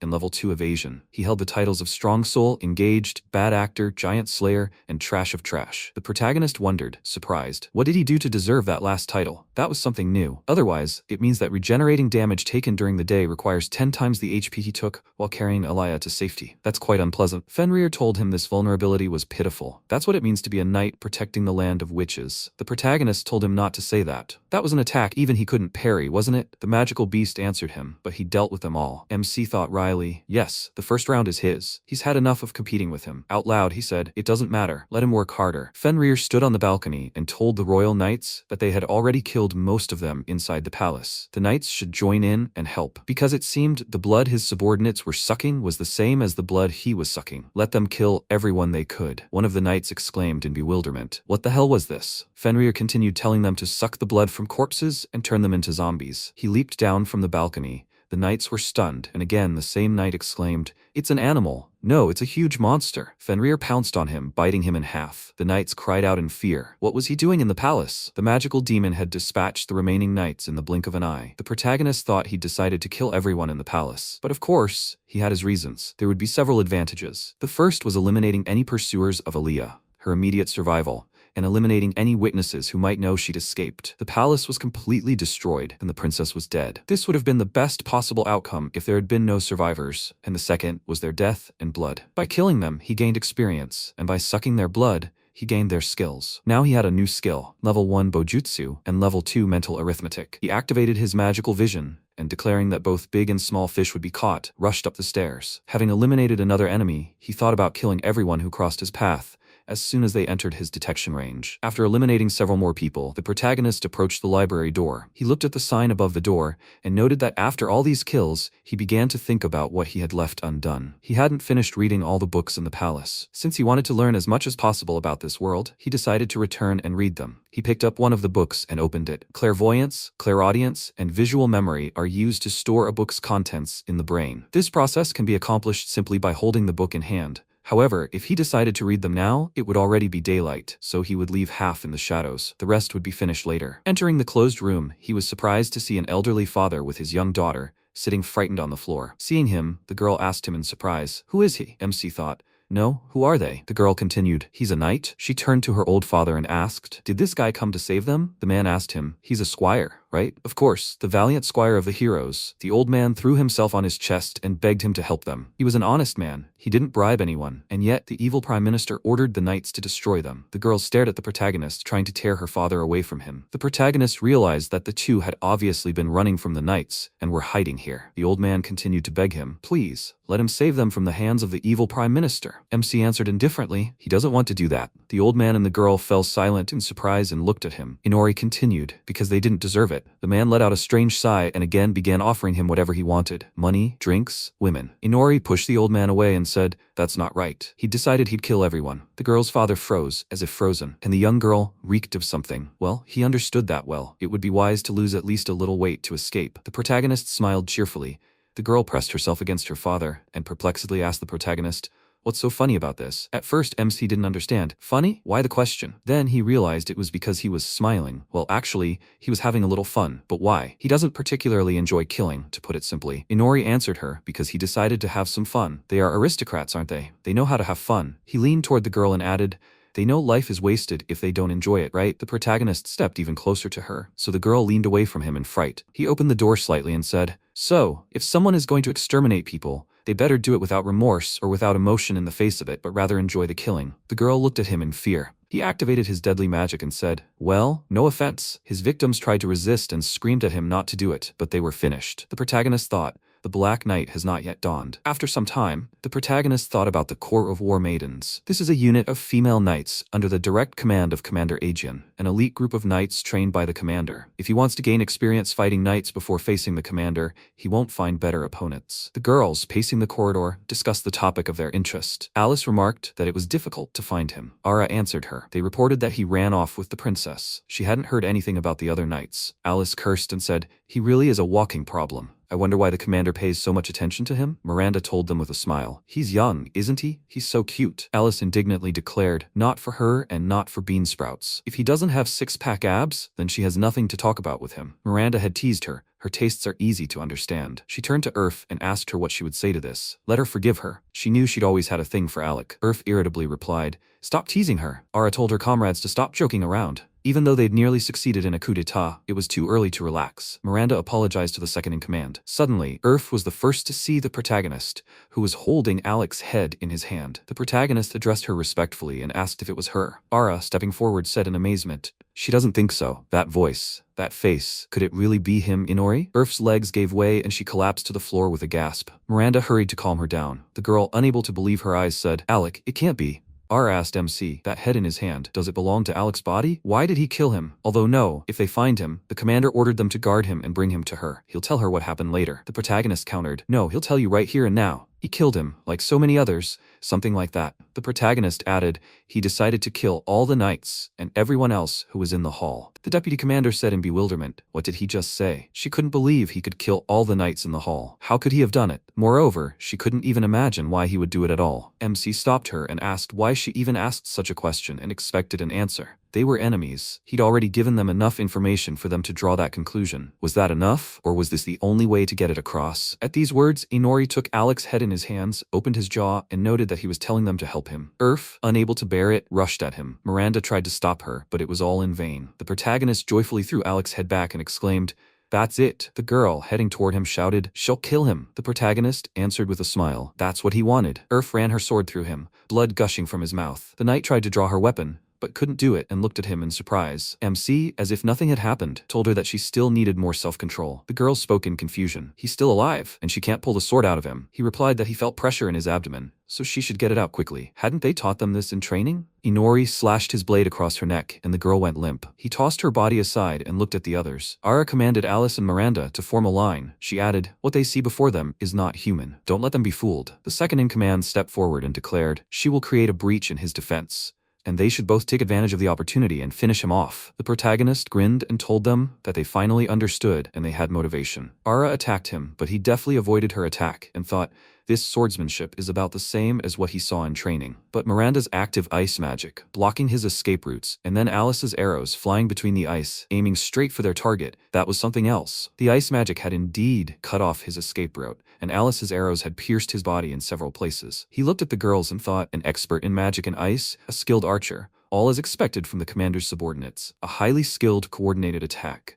Ara thought irritably. The arrows had landed precisely on target and he was unfazed. The blows had no effect. Then all she had to do was chop off his head with a slash. She could do it. The girl rushed at him, swinging her sword, but the protagonist avoided her blow, leaping high into the air. Ara was surprised he had flown. The force of that leap was simply astounding. After all, it wasn't Inori, but this was a bad move. While he's in the air, he can't dodge attacks until he lands. After waiting the right time, she said, "He's landing. She must seize the moment." She swung her sword again, but he dodged and flew toward Miranda. Ara anxiously shouted to the girl that he was heading her way. The protagonist activated one of his skills. Miranda suddenly jerked and was thrown into the air, which simply astonished the second in command. The protagonist flew to another place and landed. Alice angrily shouted at him, "What the hell did he do, you idiot?" He grinned maliciously and answered her. Didn't she see? It was something like a reverse bungee jump. That's it. Suddenly, Alice felt threads entangled her body and began to pull her together. Her amazement knew no bounds. What were they, threads? When did he manage to activate them? In the blink of an eye, she was firmly bound by strong ropes. He grinned and said, he knew he'd need this. Now, here are her arrows. MC summoned remote control domination, and all of the girl's arrows pierced her. Ara called out her name in alarm. Inori turned to her and remarked, "Come on." After all, she was the only one left. The second in command watched as her loyal comrade lost her life. Finally, she went quiet, finished. The protagonist told Ara that now that they were alone, he'd like her to help him. The girl cursed foully and asked him what he wanted. The protagonist said that before he dealt with the commander, he'd like to gain interpersonal experience. He needed someone to warm him up. Ara, glaring at him and lunging at him, repeated, "Warm him up?" Unfortunately, she's afraid she won't be able to fulfill his request. She'll kill him right here. With these words, the girl lunged forward and slashed his arm. The second in command thought she'd cut him deeply. Even if piercing and arrow wounds were less effective, this had to work. She attacked him again. She thought she could. She'd kill him right now. But the protagonist skillfully parried her blow, although it was not easy for him. He even exclaimed, "Not bad." The protagonist engaged her in combat, attacking her with lightning speed. Ara thought in amazement he could still fight with one arm. However, her first strike was just a feint,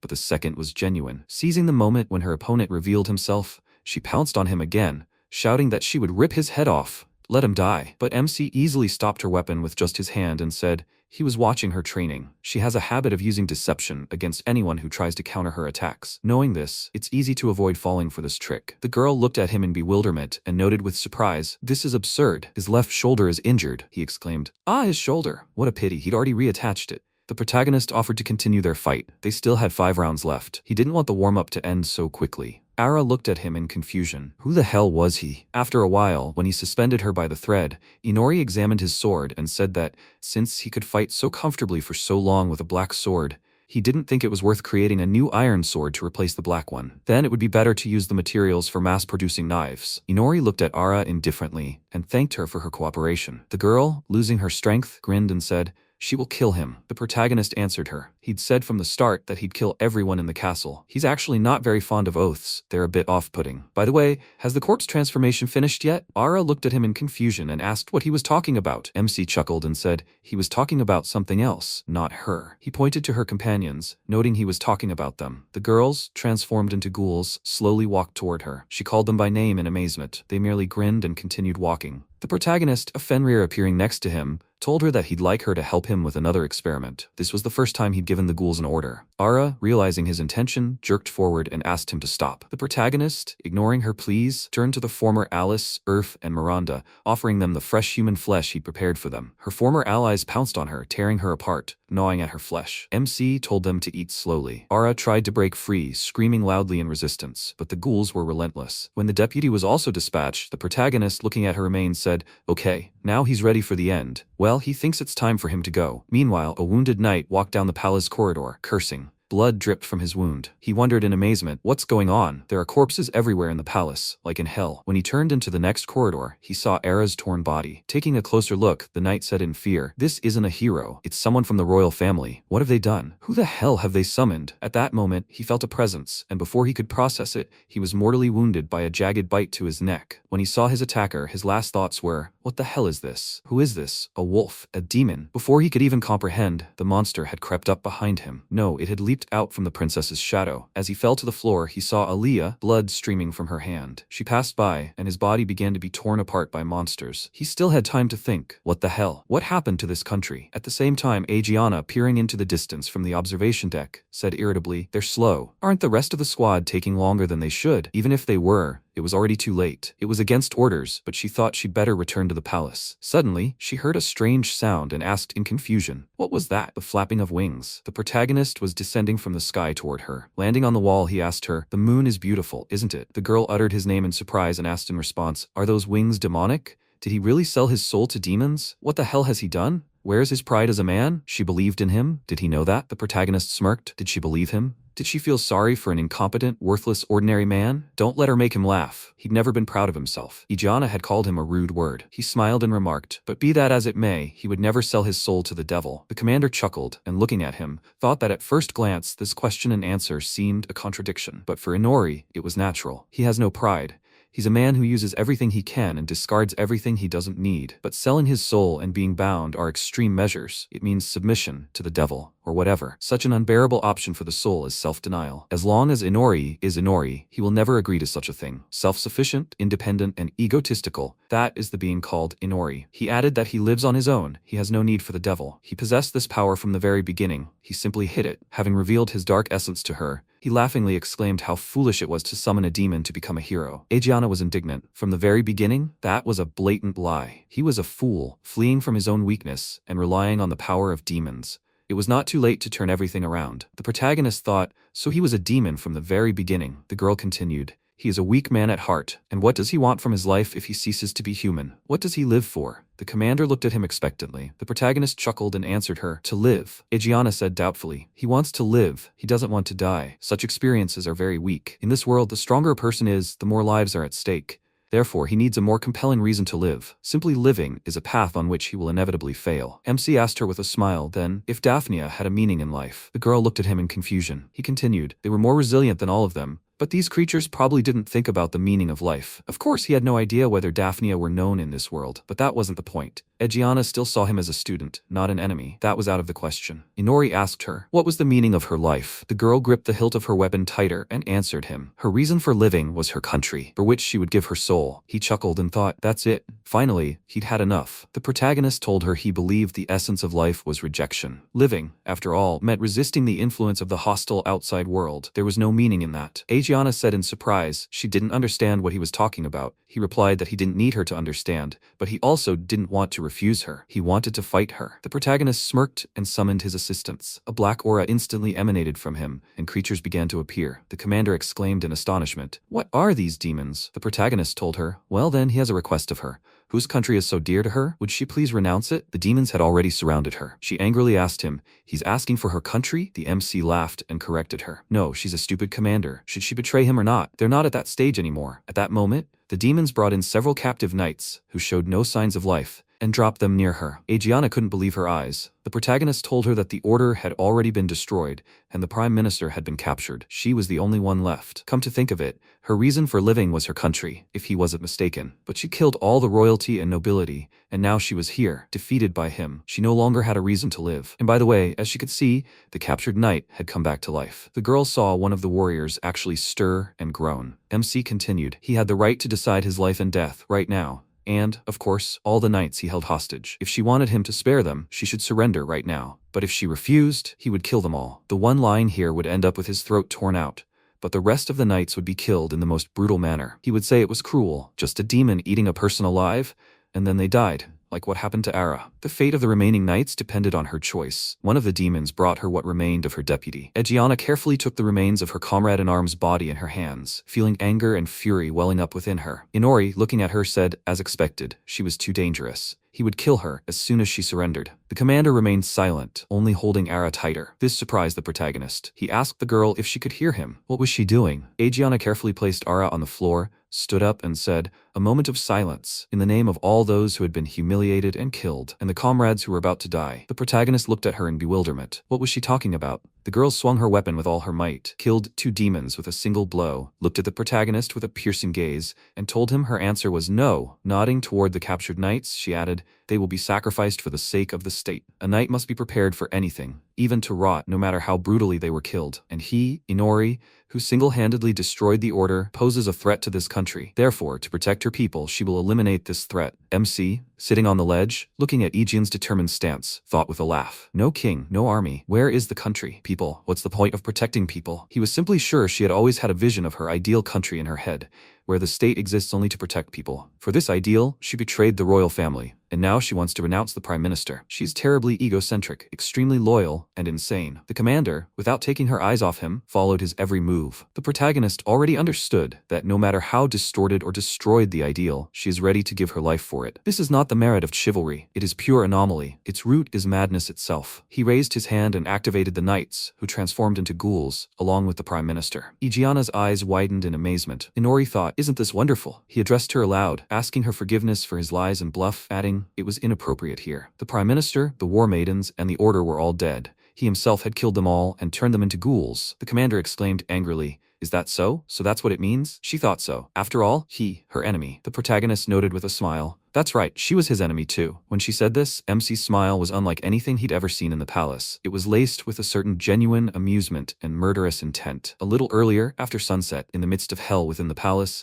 a girl and her father had sought shelter. She had told him there were no knights here. The old man answered his daughter, saying they had managed to escape. At that moment, a knight appeared, driven by terror and panic. He ran screaming, everything is terrible. The girl looked at him in bewilderment and asked, what's wrong with him? Hadn't he come for them? The knight looked at her in bewilderment and shouted, things are already terrible in the palace. There are dogs everywhere, eating people alive. The palace is in an uproar, they're doomed. It's a real canine mess here. Having shouted this, he fled. The girl, confused, asked, what had she just heard? Dogs in the palace? Then, why not hide somewhere the dogs wouldn't have any reason to go? She turned to her father and continued, perhaps in the library or something like that. They chose the library, where the protagonist later found them and killed them. Meanwhile, Egiana, armed with 2 swords, was ready for battle, both with the demons and the protagonist. Her expression was determined and angry. The opponents charged her, and she raised her swords and dispatched several with a single, precise blow. The second group of opponents was also unlucky. The girl dispatched them just as deftly. The protagonist landed from the wall onto the ground, and activating his magical vision, exclaimed, wow! She wielded a sword of absolute destruction,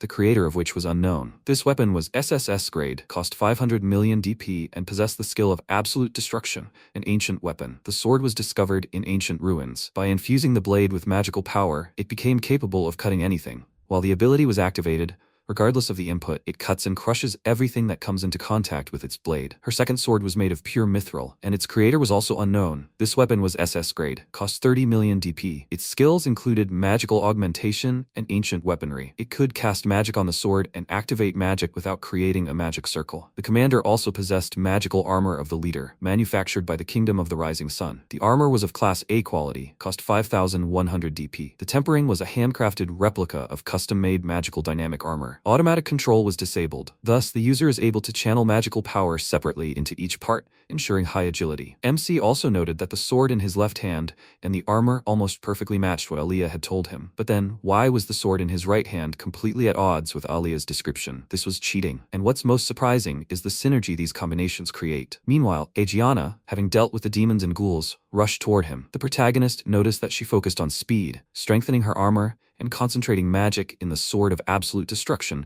only at the moment of impact. She struck him, and he managed to dodge, but she knocked his blades from his hands, surprising him greatly. He understood that she specialized in maneuverability and instant contact with the enemy. At the same time, she infused magical power into the sword with lightning speed, consuming a large amount of magical power only at the moment of impact. She looked him intently in the eyes. The protagonist thought the girl's advanced magical manipulations made possible a combat style that achieved maximum effect with minimal expenditure of magical energy. A cheating weapon that shouldn't be in human hands. Someone who shouldn't have had it was allowed to get his hands on it. He activated the ghouls again, using them as cover. Egiana dispatched them without effort. Inori chuckled, and here's the result. Any enemy, any attack. If they get close enough, opponents are instantly destroyed, and if they try to keep their distance, she attacks with magic using her magic sword. Looking with admiration at all her manipulations, her perfect mastery of skills and magical power, he noted, flawless. She is truly the strongest person in human history. But frankly, that's too bad. Even with a magical eye of vision that sees her movements and a level 4 evasion skill, he still can't dodge her attack. At that moment, the girl rushed towards him with lightning speed and severed the hand holding the blade. Watching his hand, she saw the activating sign on it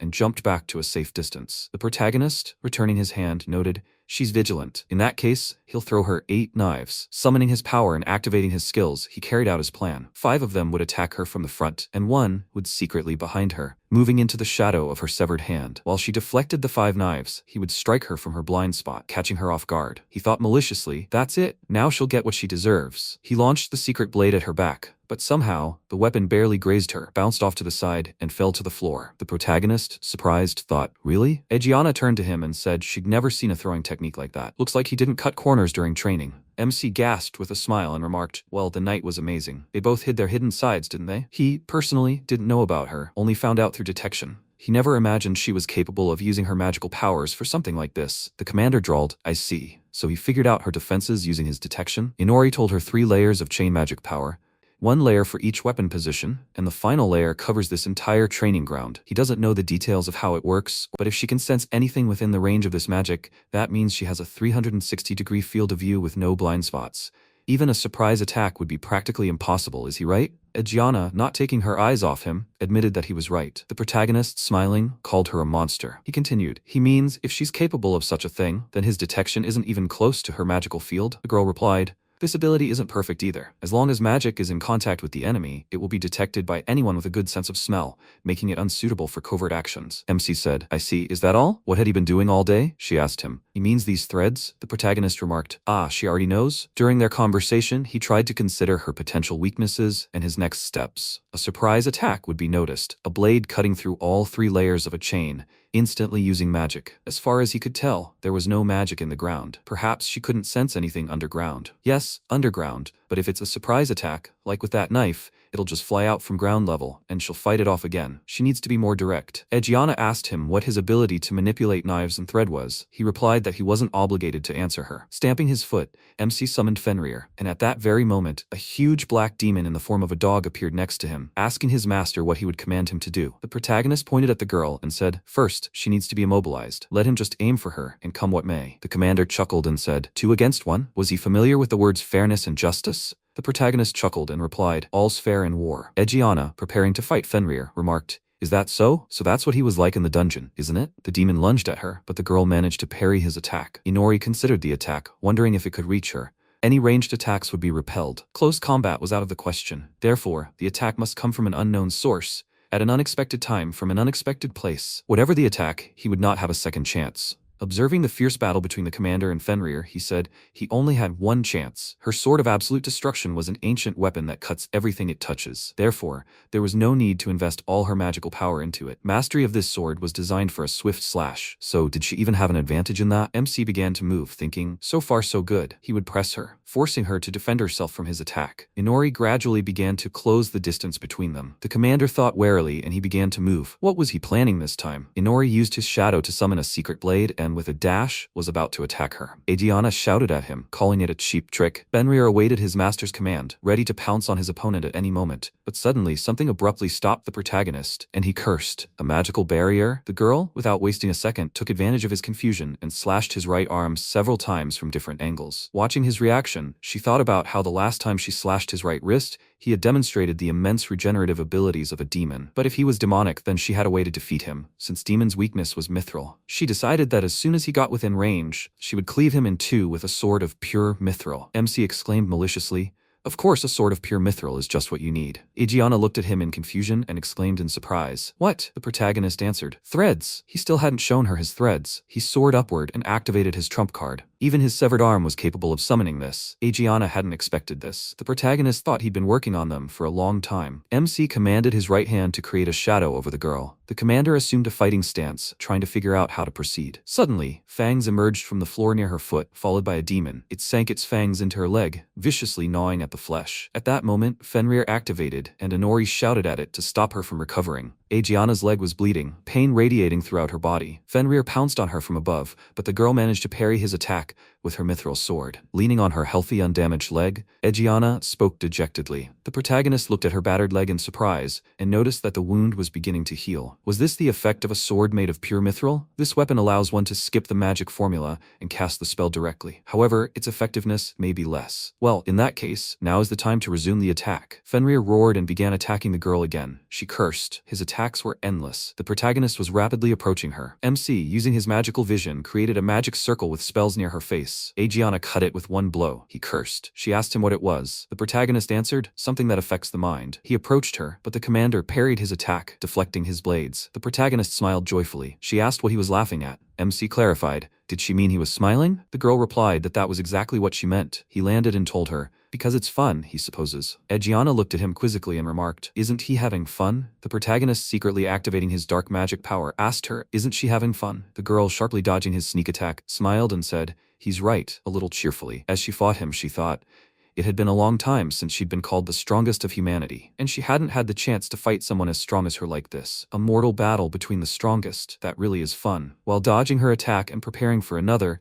he said, by the way, in Japan, the phrase he'd uttered about the moon when they met, a famous phrase used in marriage proposals. And the answer to that phrase should be, the moon is so beautiful it could kill you. A strange trait, don't you think? The girl, parrying his counterattack, responded, in other words, he just proposed to her, and she'd rejected him. The protagonist smiled and said, let her not make him laugh. He'd never intended to do that from the start. Aegiana sarcastically remarked, come on, in his opinion, she should propose, or what? Dodging her attack, flipping in midair, he said. He would have said no anyway. The commander remarked, well, that's normal. The protagonist, again activating his mind control, exclaimed, but now he's having more fun than he's ever had in his life. She noticed the magic circle. He knew she, like last time, would try to break through it. But due to the hypnotic nature of the mental interference magic circle, which is reflected in the target's vision, there is a time delay before it activates. Aegiana did attempt to break the circle. However, this magic circle activated much faster than the previous one. The mental interference magic circle was just a trick. This was his trump card. He broke through to her, summoned a summoning magic circle, and grabbed her right arm. A sword designed for quick swings was, after all,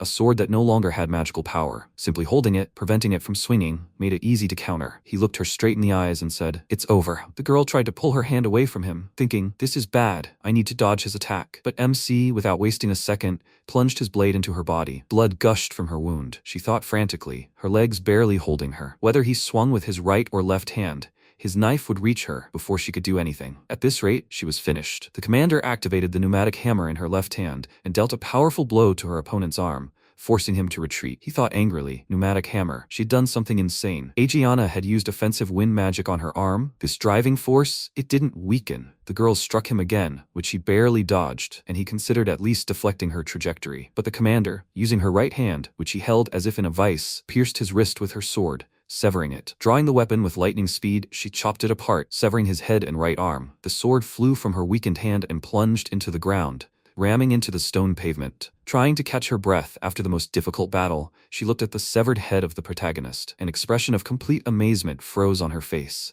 Aegian's sword was stuck in the ground, his arm was broken, and she stood in front of his prostrate body. Fenrir growled angrily, looking at her, ran to bite her, and loudly called for its master. She turned sharply towards him and dealt a very strong blow with her sword, killing him. His body fell to the ground with a loud crack, and she began to cough loudly from her injuries. She walked slowly, leaning on her sword, reached Inori's head, picked it up, and hugged it. With a tired look, she thought that demonic creatures have a weakness, and this is mithril. No matter how well they regenerate, they can be killed using this. She needs to go. She started to leave, but heard a sound and turned around abruptly. She was very surprised when she saw his headless body running towards her. He jumped towards her, and she thought the head was just decoration. He delivered a very powerful kick to her using a level 10 dash and jump kick, sending her flying into the wall. He began to manipulate daggers with magic, cut off her arm, and tossed the sword aside. She silently watched as he held his head in his hand, standing before her. He put it back in place and thought that during the battle with Fenrir, he had been stabbed in the spinal cord by its wool spines, but he had not lost the ability to move his lower body. This meant that he didn't need a brain to control his body. In fact, when she cut off his head,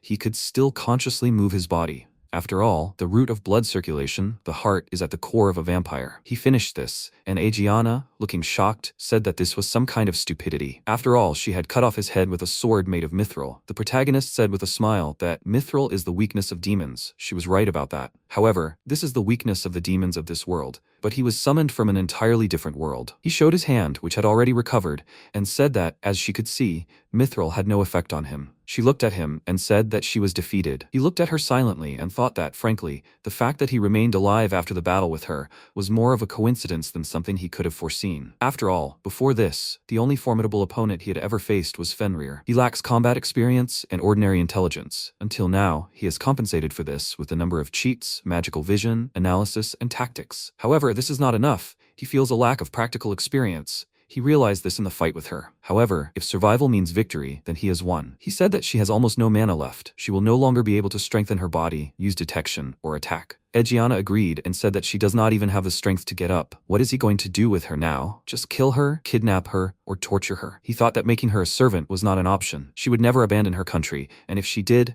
he would lose interest in her that moment. There was no point in it. He went to her, refused, and said that he had no such preferences. She would rather die than endure such humiliation. She would probably say something like that. She sighed and asked who told him that. Although she was just stalling for time, he asked if she was waiting for reinforcements. She looked up and said that she simply did not know how to lose and could not give up her country. He smiled and said that he agreed with her in many ways, but he could not follow the lead of her reckless attraction. He would kill her right here. She looked at his fangs and asked, "So he was a vampire?" He agreed and asked, "She knew what he was going to do, right?" He drank her blood and killed her. At that moment, Aaliyah woke up, and the wolf handed her a note saying that to finally leave the castle, he needed to kill everyone there. She had two options. One, join him, and the other, disobey him and become his enemy. Live or die, it was her choice. Later, the heroes noticed MC and asked if he had come to help them. He smirked and said that it was even better, actually. However, first they needed to understand the truth. First of all, this incident was a coup d'etat initiated by the Prime Minister and the commander of the Knights. They killed everyone in the castle, including the king, queen, nobles, and their servants. The princess also died, and the heroes were locked in a dungeon. Then,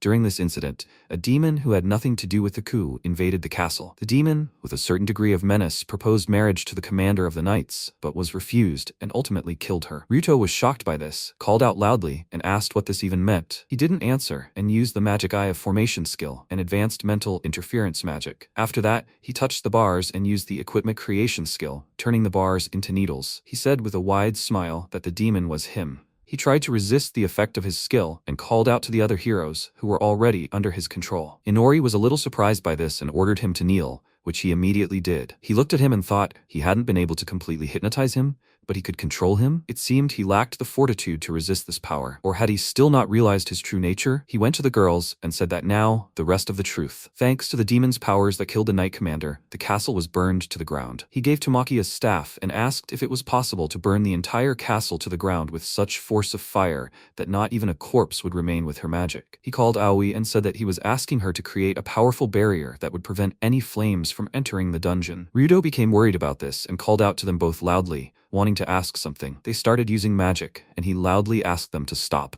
They didn't listen to him, used their magic, and flames began to engulf the castle. The protagonist thought that all the weapons the heroes had used so far were training weapons, and the staff he gave her was a regular staff for using fire magic. The difference was striking, and thus the castle was engulfed in a fire of incredible power created by Tamaki's magic. Aoi created a barrier that protected everyone in the dungeon from the effects of the fire. So this is what the hero's blessings are like. Later, Tamaki became very tired from using magic and fell to the ground. He said that, however, the demon who defeated the strongest man and burned down the castle had become overconfident. Having freed the captive heroes from the underground dungeon, he proclaimed himself the new demon king. How do they handle such a truth? They will probably be helped and interrogated in the ISEKAI'D Empire. Then they will respond with the truth. There is a chance that later they will come out of this state, and then they will be able to say everything they know and would like to say. However, will they be able to say that it was she who burned everyone in the castle? Even if they want to cover it up with a lie, it is pointless. The ISEKAI'D Empire has an ancient weapon that can detect lies.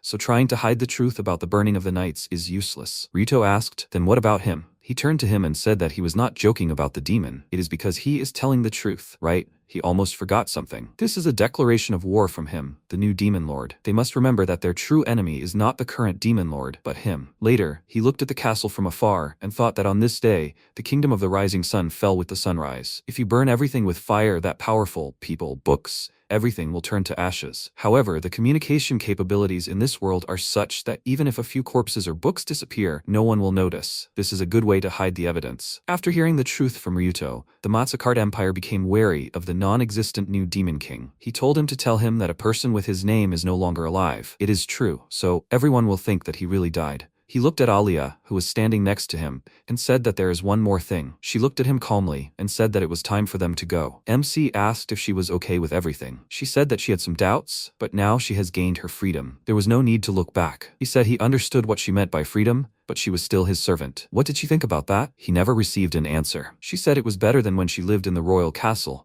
but it was still not complete freedom. It seemed that her status as a servant required her to obey and not to cause any harm to her master. He wondered, is that how it was? Frankly, he knew little about the duties of servants. People who had fallen into service probably knew more about it than anyone else. She said that therefore, if he wanted to hear an answer to his question, she would answer without hostility towards him. He remembered everything that happened earlier and said that he didn't know if it was fair for him to say this, but he thought she would be more hostile. She looked at him seriously and said that it was only for the moment. It seemed that there was a way to free herself from these shackles. Simply put, by becoming stronger than her master, she could get rid of her servant status. One day she would become stronger than him and be free. He smiled because of what he heard, and she said that she didn't want to be his servant. He said that then she should try if she could. Later, they were walking through the forest, and Alia asked what would happen next. Where would they go? To what country? Inori walked alongside him and said that he hadn't decided yet. Until things cooled down, they should hide in the forest and train. Next, they would probably go to a country that doesn't summon heroes. She called him and said that there were 12 human nations in total.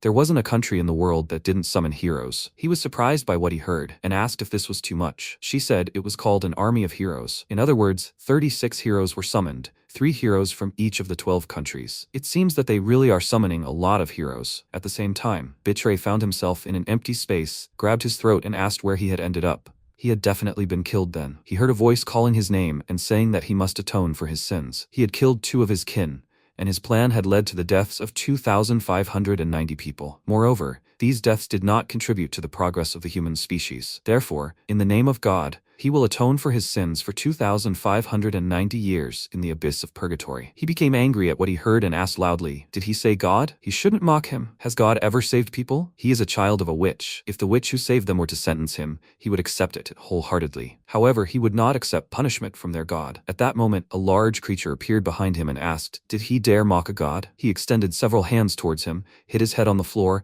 called him an insignificant creature, and asked, how dare he? He should fall to the ground, cry, and beg for mercy. What does he feel now? He should scream, beg for his life. A goddess came to them and said that this was impossible. The man seemed to have already lost consciousness. The creature turned to her and called her the supreme goddess. She said that one cannot simply punish people at one's own discretion and simply throw them out the door. His punishment should be commuted by 10 years. He removed Betray from the door in his body and asked what brought her here. She said that a distortion had occurred in the world. He had become almost completely separated from the influence of divine factors. The many conflicts among these factors create a distortion that causes a significant imbalance. Could she use the door for a moment to find out the reason for this? He agreed and said that they could use it freely. At the same time, the demons stood in front of the throne, next to which there was a pile of bodies, and used magic. They summoned a creature, and the girl in front of him said that finally, after 600 years, he was reborn. It is a great honor for her to meet him. The former demon king, Inori. She jumped towards him, swung her hand, which began to transform to attack him. She was very surprised by this, and at the last moment put out her other hand to stop herself. She was very nervous about this, and wondered why she tried to attack him. What was this all-consuming feeling awakening within her? Hostility, or rather, killing intent. This does not only concern her. The others apparently feel the same. This intent to kill the Demon King. The former Demon King pointed his finger at her and asked, she's the strongest of them, isn't she? From now on, they will all worship and obey her as the Demon King. He started to leave, and she loudly asked him to wait, and asked where he was going. More precisely, what was he going to do? At that very moment, the goddess was about to enter the world through the door, but she was going to fix it, and he was going to destroy it. After some time, the protagonist looked at the window with his status, skills, characteristics, and titles. He thought that he had to admit, the skills he received in the royal castle were quite terrifying. He had to take away the skills that the person he was taking them from was most skilled at in life. He would like to look at the person who was best at jumping sideways in life. That's right. Aaliyah is lying next to him in bed, but there is a reason for that. The next day, she put on new clothes and asked, "Is this armor?" The size fits perfectly. He gave her the sword and said that he had also made this. She took it in surprise, and the system announced that it was the Black Sword of Absolute Destruction, created by him. SSS rank quality, price, billion del. Skills, absolute cleavage, dark hardening, regeneration and growth. A modified ancient weapon, the Sword of Absolute Destruction. In addition to absolute cleavage, it possesses several other skills. The blade was strengthened, capable of regenerating and growing by consuming blood. He thought that he had successfully created a weapon from Aegeon's Sword of Absolute Destruction through the creation of equipment. It was impressive how easily the ancient weapon was modified with such an imbalanced skill. However, this sword, although he created it, he cannot use it. More precisely, in fact, he most likely will not be able to use any magical artifacts from this world at all. Apparently, he is not destined to gain a connection with the magic of this world. He said that since she was a genius, she could probably figure it out. She was a little confused by this, turned to him and said that sooner or later, she would definitely rebel against him. He asked with a smirk, however,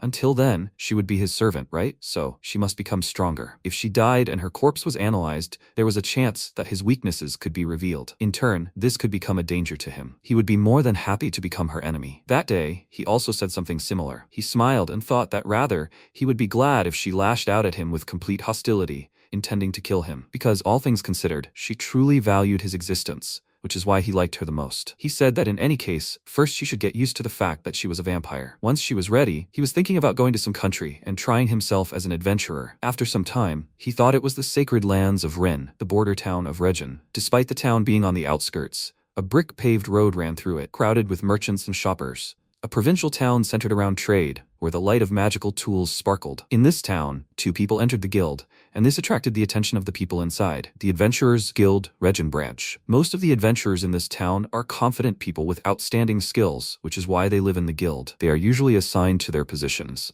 People looked at the new people and thought they were a girl and a guy, a duo he hadn't seen here before. Maybe they were new? The guy said that he would then go and complete the guild registration process. The girl wished him luck and was about to say something, but someone loudly slammed a mug on the table. He loudly called out to the girl and said that this wasn't an herbal shop, they had the wrong door. The rest of the people looked at him with displeasure and called him an idiot. He went to them and said that he hoped they didn't mean to say that they came here to become adventurers. That simply couldn't be true. She's not an adventurer if she hunts demons and gets paid for it while being protected by a bodyguard. Is that clear? The people asked with a worried look.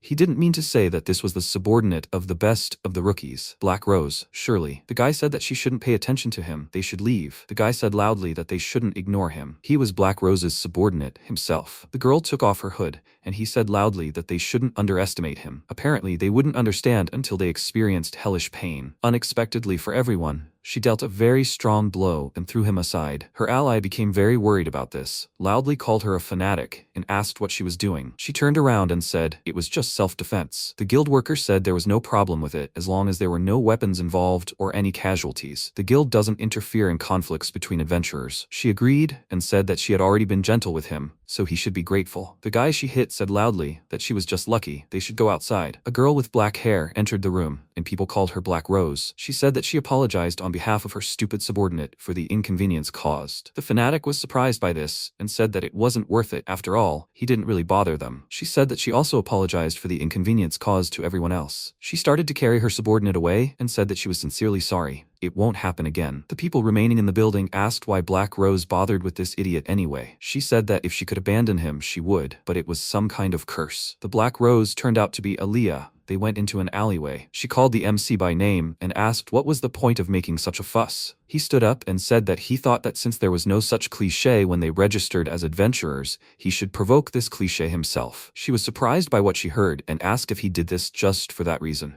He agreed, and she apologized and asked, of course, he had just been hit, but could he please endure one more hit? He refused and said that if she hit him with his current stats in daylight, he would die instantly. Later, he walked down the street and thought that a week had already passed since they arrived in Regen. He hadn't originally planned to stay in the city for long, so a permanent job was out of the question. He also doesn't know enough about this world to conduct any business here, and she can't be relied on for that either. A simple and straightforward occupation that is less likely to attract attention or cause trouble is preferable. For the above reasons, they decided to become adventurers. Although, despite the pronoun they, it is Aliyah who does most of the work, since she is the princess of a now defunct kingdom, and on top of that, she turned into a vampire. The fear of being exposed is practically non-existent. She soon became so famous that she earned the nickname Black Rose, and according to some, even has her own fan club. It seems that her vampiric nature is somewhat different from his. Most likely, she is a different type of vampire known as a dhampir. Even in daylight, she can act without any restrictions. Her stats are revealed to have increased tenfold compared to what they were before her transformation. He was very jealous, considering the fact that during the day she took on the role of an adventurer, while he, having no choice, spent his time like a night owl, drinking and sleeping in taverns. A life of complete idleness may seem easy, but behind the drunkenness there are actually two specific reasons. The first is gathering information. It is of great value, and he does not need to talk to anyone. With his heightened hearing, it is quite easy to overhear all the information disseminated in the tavern. People around him insulted him in a disgruntled tone for this lifestyle, and this irritated him. He continued drinking alcohol and thought that the second reason was an increase in his resistance level. In general,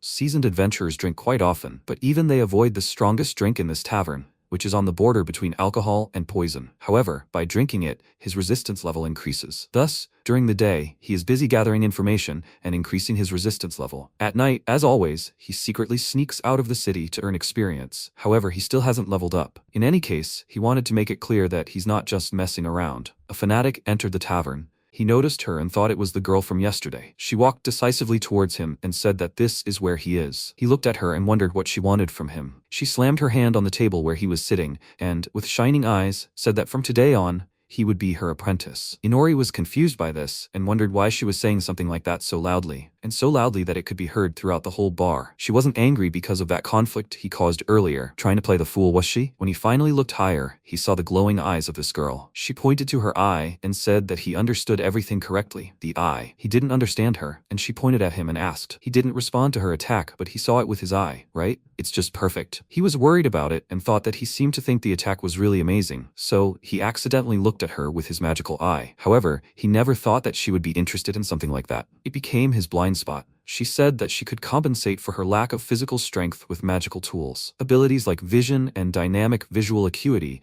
are difficult to develop through training alone. It would be a real shame to let such talent go to waste like that. He thought that even though she spoke so passionately about it, but frankly, being her disciple was out of the question. It would be very easy for her to understand his true personality if a master and disciple relationship developed between them. He said that he was sorry, but he had to refuse. The people from the tavern called out to him loudly, asking if this was a great opportunity. Why shouldn't he finally learn what it means to be an adventurer? He had lost so shamefully. Even the dirt from under his fingernails laughed at him. The protagonist began to get nervous and thought that this was bad. It would be hard to refuse in such an atmosphere. He said that he was here with Black Rose, so there was no need to tell him who he would be. She asked.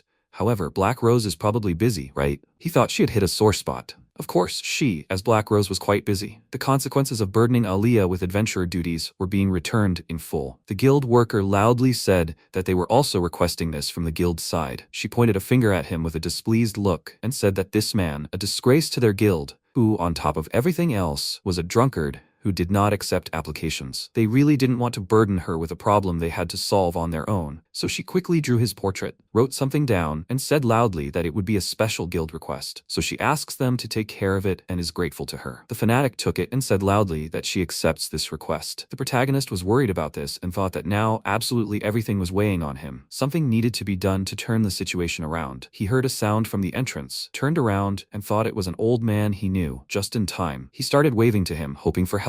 But he immediately left the building. He saw her reaching out to him and thought that this was the end. If he refused now, his reputation, which was already on the brink like brinkmanship diplomacy, would suffer. This was the last straw. They shook hands, and she said that she was the fanatic, a priest knight of the Holy Land of Rin. He could call her Rachoses. He introduced himself with a small smile as Kiri. He thought it was his nickname. He just used a different pronunciation of his name, but since this is a different world, everything should be fine. After some time, the child saw something that interested him, and his mother asked him not to look at it. MC was lying in a small crater after the attack, and thought that even a big guy like Igiana started with muscle training. However, she was a different matter. She held her hammer in her hands and said that she was surprised when he said he couldn't use magic tools, because, frankly, she couldn't imagine a single training session without it. However, if he changed his thinking, after all, if he had the power to fight demons, he didn't need it. So he needed to strive to be able to fight on the level of those who use magic tools. He said loudly in a dissatisfied voice that the conclusion was too presumptuous. She should change her training scheme. She asked, genuinely confused why he thought that. He asked loudly,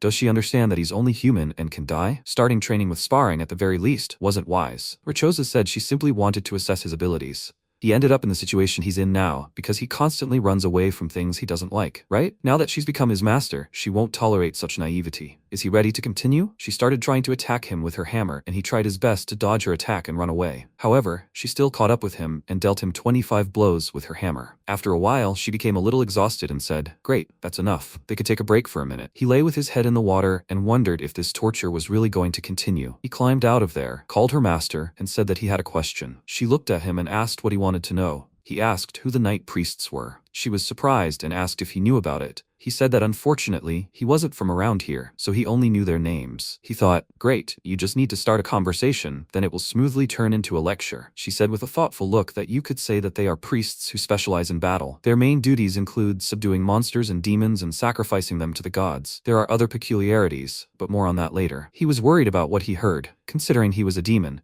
but suddenly she came closer and looked closely at his face. She asked, he hasn't gone to church yet, has he? He denied it, and she asked loudly, how could he? Coming to Rin's sacred grounds and not praying was a kind of crime, even if he wasn't a believer. Richosa grabbed Inori's hand and ran to the church, and he thought, it's like paying respect to a shrine, isn't it? However, the church might be a bit of a hassle. Since he met a goddess, he must acknowledge the reality of the gods in this world. He's been ignoring the laws of this world for some time now, and if that doesn't suit the gods of this world, he will become their target. He certainly wants to confront the gods, but if he were asked if he could defeat a god with his current fighting skills, he would immediately answer no. When they reached the church, and she said she would teach him to pray, he thought he was watching the master's movements, and was surprised by the change in her tone. 5 fingers symbolize earth, fire, light, wind, and water, respectively. Spreading them apart, as she told him, signifies faith in each of the gods. The prayer ends with a kiss of the middle finger, which symbolizes God. However, he always found it ironic that his name, a non-believer and someone who never prays, translates as prayer. In fact, it wouldn't be an exaggeration to say that this was the first time he'd ever prayed,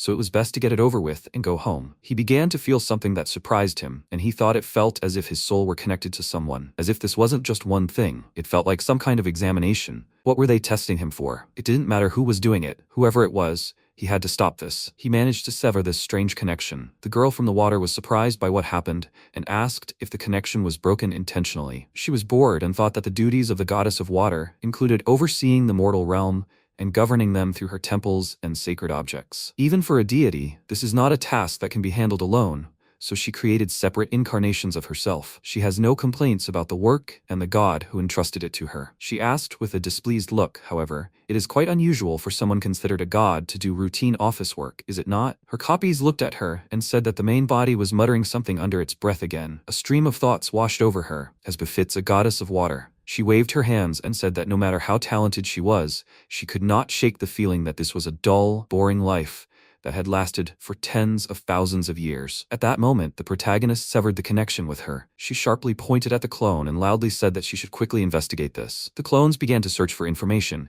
and said that the location was the sacred lands of Rin, a temple in the city of Regin. She took the document and asked loudly, 8 different world factors? She read it and thought that it was basically impossible for a person to sever this connection. Even if so, this is simply madness. By nature, people are master beings. They can only have one world factor, the one in which they live. It is difficult for a person to go beyond their world, and only a few reincarnated summoned people go beyond one factor, but this is more than they should be capable of. Few can withstand even 3 times. She asked, so he moved to other worlds 8 times? There can be no mistake. Although it is hard to believe, it is true. Lady God said that there is a distortion in the world. This cannot be. Is he the cause of it? Later, another goddess listened to her story and asked, what does this mean? A person with 8 world factors? The water goddess was very happy to hear her voice, but she declined, saying that she didn't have time to revere her now. She called her over and asked if her head was still leaking. By its nature, distortions in the world can only be caused by a supreme being or a hole in the world. Because of this prejudice, she overlooked him. It's no wonder she couldn't find him. Could an ordinary person even cause such distortions? The water goddess looked at the document and said that this person's name appeared to be Takafuji Inori, currently residing in Regin, on the sacred grounds of Rin. The goddess said that she had heard that name before, just recently. Indeed, that name was listed as the name of a person who died during the Rising Sun Kingdom incident. Due to the false testimony of the imperial artifact, the Court of Truth of the Masayoshi Empire, the water goddess was surprised by this and asked, did she say deceased? However, right now, that simply couldn't be true.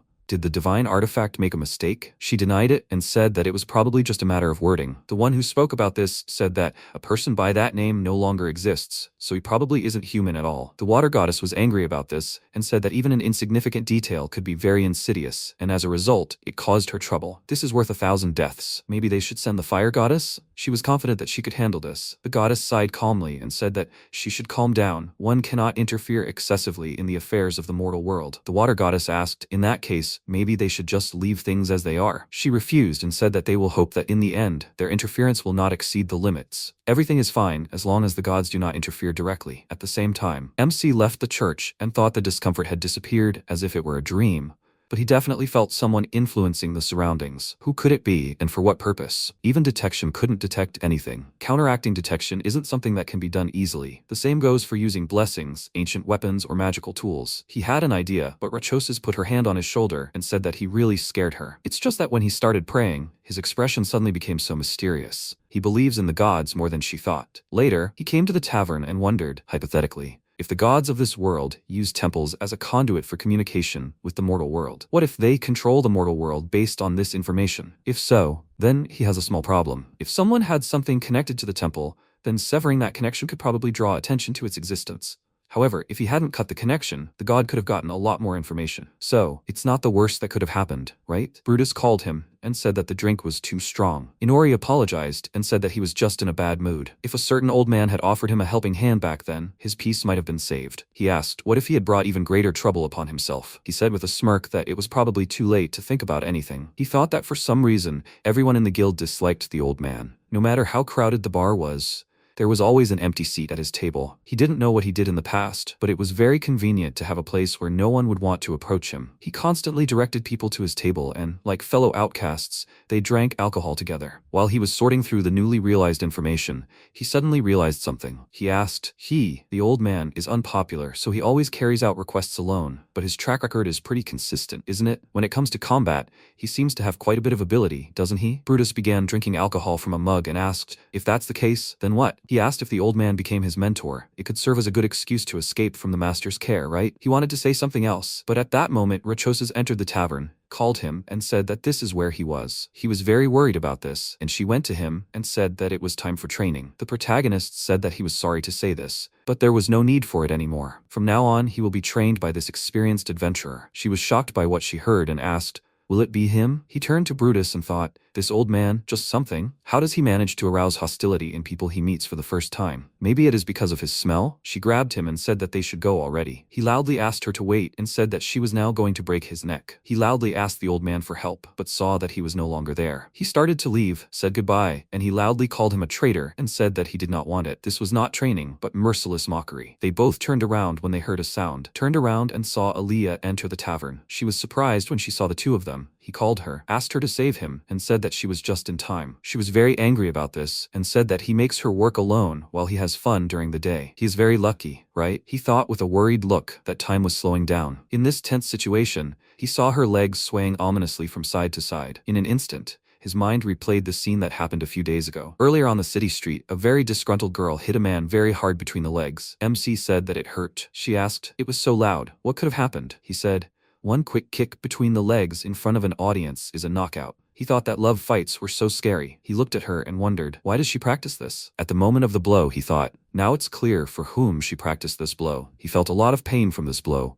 and the people in the area were very worried about what they saw. After that, Aaliyah listened to the story of what happened and asked, So that's what happened. A victim of a recent quarrel and a subordinate who got what he deserved. Did he really do something again? He thought with a displeased look. She said it so confidently. Doesn't she have any trust in him? A guild worker approached her, apologized, and said that if she didn't mind, she would explain. She took the leaflet with the request, read it, and thought that it was his own fault, so let him suffer. Although she was slightly conflicted. However, it was too late to pretend that nothing had happened. She called Fanatic and said that she appreciated her kindness, but that it was her problem, and she would somehow deal with it herself. Rachoses asked, however, she hadn't raised him very well already, hadn't she? She was sure that she could take good care of him. Didn't she think there was something wrong with that? Inori thought he saw a spark between them, but now was not the time. If she didn't remove her hand, his neck would snap in half. Aaliyah grabbed his leg, began to pull him toward her, and loudly said that she would make sure that he didn't cause trouble in the future. She was still holding him tightly by the neck, and asked if she was really that obsessed with him. Maybe she liked him? She was surprised by what she heard, and threw him aside very hard. He hit the tables with a loud sound, and she said that she did not have any loving feelings for him. Rachoses asked, then,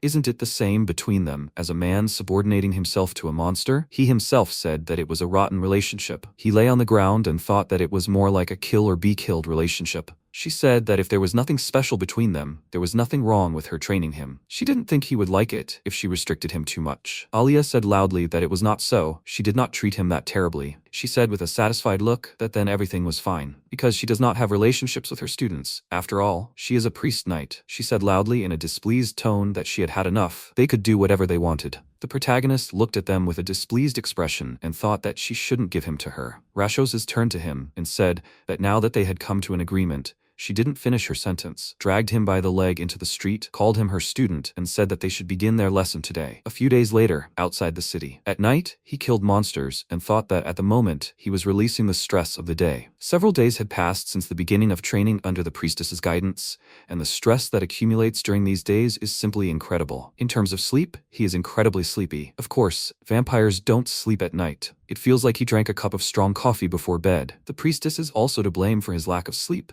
depriving him of daytime naps. He kicked off a monster's head and thought that speaking of stress, there's one more thing. He can't level up. Skill levels increase, of course, but what is that anyway? Does accelerated growth even work? However, although he has some complaints about it, so far everything is fine, because he can become stronger by sucking the blood of his enemies. Bones are a little more difficult. You need to break them and suck out the bone marrow. He stores uneaten meals in a shadow space. He was very surprised when he heard a female voice say that this was so interesting. MC became worried, used the detection skill, and thought that no signs of life were detected within the detection radius. This means he is at a considerable distance. It is impossible to carry the voice that far without using magic. The voice laughed and asked if she scared him. He called her rude and said that you don't start a conversation like that. She could at least show herself. She apologized and asked if he would allow her to introduce herself. She is Foles. Nice to meet you. He said that he didn't want to know her name, but the tricks she uses to talk. There were no magical fluctuations, no signs of anyone nearby. She asked if he had heard anything about spirit magic. Although, he is human, so perhaps she shouldn't blame him for not knowing. He said that she spoke as if she weren't human herself. He thought that the power that nullified detection reminded him of the incident that happened a few days ago at the church. However, she seemed too friendly to be a god, he thought. She asked, however, what about him? She had never heard of a person eating bones. He realized that she had seen what had happened, and wondered if she knew that he wasn't human. If he knew where she was right now, he would definitely kill her to keep her from telling the others. She said that rarely did anyone hunt at night, and besides, his magical tool wasn't like ordinary ones. He was surprised by what he heard and thought that it was quite obvious that he was not using a magic tool. Was she testing him? Maybe she learns everything from the spirits, but doesn't see him herself? She said that he is indeed very interesting. See you soon. But next time, in person. Sometime later, Inori was sitting in the tavern again and thought that during the day the priestess was chasing him,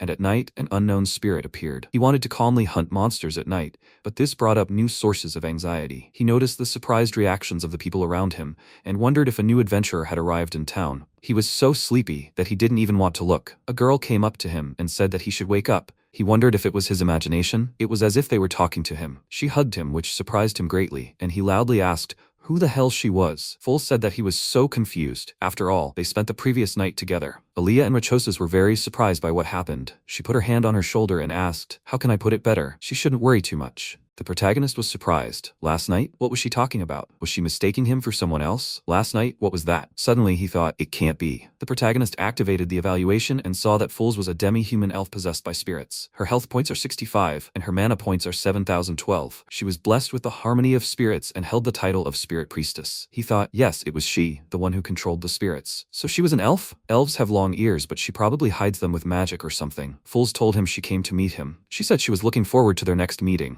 MC answered her. He didn't think she meant the next day. He didn't understand. Had she come to die? In this world, humans and elves are enemies, and in general, all races don't get along well with each other. The difference in status is always a source of hostility. Half-breeds in this world are subjected to astonishing hatred. It's the norm here. Considering she already knows something about him, it would be better for him to kill her. But it's not that simple. He glanced at the men who were looking at her lustfully. Fools, noticing his gaze, told him he could ignore them. She wasn't interested in other men. The protagonist thought in surprise. Ignore them? He was, after all, a normal person. The girl told him she'd already let people back home know. She'd written a letter. The protagonist noted with bewilderment. Did she tell other elves about him? This is bad. In this situation, if he killed her, he would be the first person suspected of her sudden disappearance. Besides, dealing with her fellow elves would be a hassle. He didn't know how to counter the spirit magic he'd witnessed last night. He wanted to avoid a vendetta from the elves who owned her. So she'd come, having devised a plan to prevent him from killing her without a reason. He asked her out loud, so why did she come? Fools answered, she just came to see him today. The girl leaned toward him and whispered in his ear, he apparently doesn't like to stand out either. So next time they meet, it'll be at night when there's no one else around. MC told her, then let her get lost. Fools laughed, waved, and said, of course, whatever he says. Inori watched her go, irritated, thinking she'd said she'd come at night. That suited him. Unlike last night, if he was in town this time,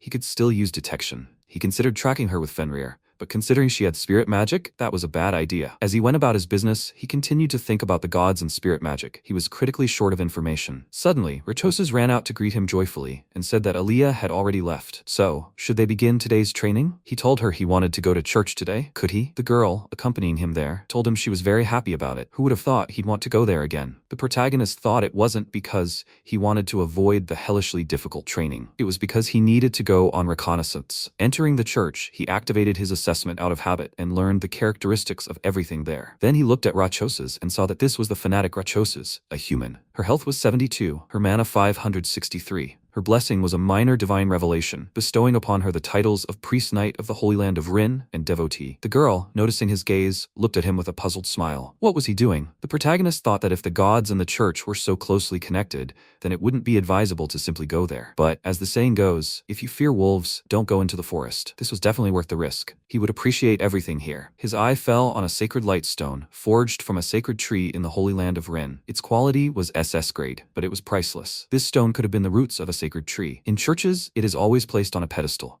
It acts as a means of harnessing the power of the goddess. It is of incredibly high quality. It's safe to say that the gods of this world inspect the believers in the churches where such stones are installed. He would, of course, like to examine this stone in more detail, but today is a day off, and there are too many visitors. At that moment, the protagonist encountered a woman running somewhere on the street. He applied the rating and found out that it was Chris Camisil, whose HP showed 57 and MP 295. She had no blessing. She held the titles of Summoning Mage and Avenger. He thought she was terribly emaciated, but more interestingly, her cloudy eyes looked as if they had seen hell. Rachoses apologized and told the woman that this was a sacred place and that running here was disrespectful. Chris snapped back saying, what does she know? MC thought, she seems extraordinary, but her status says she's a commoner. He wonders why she has the title of Avenger. Oh well, he needs to move on. The next person he encountered was Raven Vegan, a human. His HP was 173, MP 926. His blessing was a moderate divine revelation. His titles included 4th Commander of the Holy Land's Night Priests, Rin, Hero of Regin, and Lover of Pure Virgins. Rachoses admiringly told the protagonist, that's Raven. He's very famous in their Night Priest circles. The protagonist was surprised. Famous? The girl explained, he's a hero who defended Regin from a monster invasion 10 years ago, and subsequent invasions every 3 years are successfully repelled thanks to his leadership. MC thought, according to her, the Night Priestesses undergo trials in Regin, and she herself is here to train. Raven looked at Rachoses at that moment and beckoned her over. The girl happily told the protagonist she'd been called. Sorry, but would he be able to return to the guild without her? The protagonist answered, no problem, and began to wait to see what would happen next. And then she went to this man. It seemed they already knew each other. He didn't like this commander for some reason. He has a very unsavory title. If he commanded ordinary people, it would be all right. But he commands night priestesses, for whom the purity of priestesses is a prerequisite. Therefore, this does not speak well of him. The women next to him, who must also be night priestesses, do not smell of virginity. And this church seems increasingly suspicious to him. Having wished Rachoses good luck, he left the church. When MC returned to the guild, Ignora was sitting at the table. He greeted the protagonist and asked if he had skipped out again. The protagonist answered him in the negative, and pointing upward, added that she seemed to have business there. On the table in front of Ignora stood an open bottle of wine and a glass. The man remarked, "By the way, didn't he have a row with some girl this morning?" MC was surprised. Who told him? He doesn't have any friends. Let him not pry too much. Ignora asked him, looking him intently in the eyes. His ex? Inori answered something like that. He thought, well, no, of course not. But it surprised him that this world also had the expression ex. He caught sight of his reflection in his wine mug and realized he was quite tired today. Too much new information. The connection between the church and the gods, the hero who likes virgins, spirit magic, elves. Apparently, he'd relaxed too much since coming to Regin. But even if he tried to use the assessment in everyday life, he probably wouldn't have discovered anything particularly surprising. The protagonist looked closely at Ignora and thought, by the way, he hadn't used the assessment on this old man. He should probably do just that, since he was here. Now he wouldn't be surprised by anything he saw, even if it turned out he was an alien, or a hero with influence, or maybe his beard actually controls his body, or maybe he's even the king of some country. He needs to be prepared for any scenario. He won't question him after he finds out who he is through the appraisal. Definitely not. That's it. He's ready. Activating the appraisal, he saw that Ignora's demon race is questionable. A chimera homunculus, all his races contain 16.66% of each. Demon, dragon god, beastman, elf, dwarf, and human. His HP is 1,200,000, MP 7,200,000, and his strength, agility, speed, and intelligence were all 50,000. His blessing was the status of the Demon King, the punishment of the 6 gods. His titles included Demon King of the current generation, 2 generations ago, Evilest Demon King, Embodiment of Despair, Tyrant, Natural Disaster Level Threat, Destroyer, Mass Murderer, Exterminator. Also added to this list were Absolute, Demon King Aura, Brutally Cruel, Office Worker, Reincarnated, Divinely Punishable, Hated. The protagonist couldn't even think of anything in his astonishment. He simply let out a surprised breath. He thought about the previous generation of heroes, considered the strongest, and their profound influence on the demon race. The previous Demon King had been torn apart, thus lowering the status of the demon race. All their territories had also been lost. The demons needed power, an unstoppable force that would surpass the previous Demon King. The birth of a new Demon Lord wasn't enough, not even with his strength alone. What they needed was the overwhelming power of 600 years ago. The power of the Demon King? Ignore? Well, he decided not to quibble over the stats. But then again, there were too many things to quibble over. He looked at Ignore and thought in surprise, so he's the Demon King? Seriously? Who the hell just planted that nuclear warhead on him? And what's with his stats? His race didn't even matter. Honestly, he would have believed it if someone had said his characteristics were wrong. At that moment, the protagonist saw a malicious aura emanate from the man. The protagonist thought in confusion, was this getting worse? Was he exposed? Was his shock reflected on his face? Did Ignora know he knew who he was? If this guy tried to silence him, it would be the end. His current self had no way to defeat him now. It was good they were in a public place, though. That didn't matter. No amount of people mattered right now. With this guy's status, if he really wanted to, he could destroy not just this bar, but an entire country. The man angrily asked him, had he noticed? The MC confusedly placed his drink on the table, carelessly, and the liquid spilled onto the table. He thought, what a shame. At that moment, the door swung open. Ignora pointed behind him and added, his master is here. Rachosis exclaimed, she apologizes for the delay. Inori sighed with relief, pushing the mug away. The girl told him that, since they still had time today, they could continue their training. The protagonist, getting up from the table, thought, failure? Normally, he would have agreed, but in this situation, he was glad of it. He waved his hand at the man and said, well, they'll see each other again. He hadn't even taken a few steps when Ignora barked at him to stop. MC felt his blood run cold from his shout. The man pointed at his mug and asked him what he was going to do with it. The protagonist looked at it and told the man he could keep it. Ignora remarked, as if he was the only one here who liked drinking it. He didn't want to ruin his liver. Inori thought, well, with those stats, he could handle lava. In any case, he seemed to have calmed down, as he could now think clearly. With these words in mind, he left the bar. After a while, the protagonist fell to the ground, full length, from a blow. Rachosis told him, as he could see, he'd been struck again. He couldn't just look at an attack and then dodge. He had to anticipate it. He had excellent dynamic vision after all. Why shouldn't he use it to its full potential? The protagonist thought he'd sooner be a corpse before he even tried. But was this training useful for him? Well, it had its advantages. Previously, he relied on absolute surveillance to evade attacks after he'd seen them. Dodging attacks with a trajectory like Fenrir was one thing, but predicting the movements of a master like Aegeon was simply impossible, and relying solely on his magical eye of vision wasn't good. The girl suddenly remembered and exclaimed, incidentally, about this. She's running a training camp tomorrow, so she won't be able to train him, so he should forgive her. MC was pleased with this news. She continued, so she thought about giving him homework instead. Sometime after training, the protagonist lay on his bed, thinking. Now, he needed to sort through the information. First of all, the Demon King. Ignora, the previous Demon King, was said to be the strongest in history. Even the heroes summoned back then couldn't kill him. In the end, he died a natural death, and peace fell upon the world. Now, he's still a symbol of death and despair. Still talked about these days. And now, the same guy wears a hood and is considered a hated adventurer. What's going on? And also, something attracted him. Ignora's status indicates something like an office worker and reincarnated. Does this mean he was a worker in Japan and was reincarnated and in the face of the Demon King, too, and then carried out a merciless massacre? Come to think of it, when he said the word former, he said it in ordinary Japanese. The protagonist doubted that a former Japanese person who had been reincarnated would be happy to kill. Take himself, for example. Well, he wouldn't find it strange if there were such Japanese here. First of all, it's unlikely that they were from the same country, the Demon King and himself. Perhaps he was from a different era, or something like that. Maintaining his status as the Demon King sounded like the best possible outcome. Finally, having sorted out all his thoughts, MC felt his consciousness drifting, and he fell asleep. A short time later, as the sun was setting, he suddenly woke up. He thought about opening his eyes and waking up, but decided not to. Someone was in his room. The moment he opened his eyes, someone would be here so close that their gazes would immediately lock. The visitor managed to penetrate Fenrir's defenses. Was it Ignora? Or was it Fools? Or maybe it was a goddess. The protagonist used clairvoyance to find out who it was, and it seemed strange to resort to it when he had eyelids. Aaliyah leaned over him, continuing to stare at the sleeping protagonist. She was right next to him, motionless as if pondering something. He wondered what she was thinking. MC opened his eyes abruptly and asked her what was going on. The girl flinched in surprise, pulled away from him, and muttered, "No, nothing. Everything's fine." He wondered, no, really, what she was thinking. Something was wrong. Being around her had become somehow uncomfortable in the last few days. He had a hunch, of course, but if it was wrong, he would be very embarrassed, but he didn't really care. The protagonist looked at her and said that if she was bothered by what the saint, Rachoses, or whatever her name was, said, he wouldn't dwell on it too much. The girl looked at him in bewilderment and asked, "What did the saint say?" The protagonist noted that she assumed she liked him, which was what he meant. Alia blushed with embarrassment and exclaimed, "But she doesn't like him." The MC continued. He didn't know if she'd thought about it before, but he was sure she'd started thinking about it now, because she'd said it. The girl remembered Rachoses asking her if she liked the protagonist.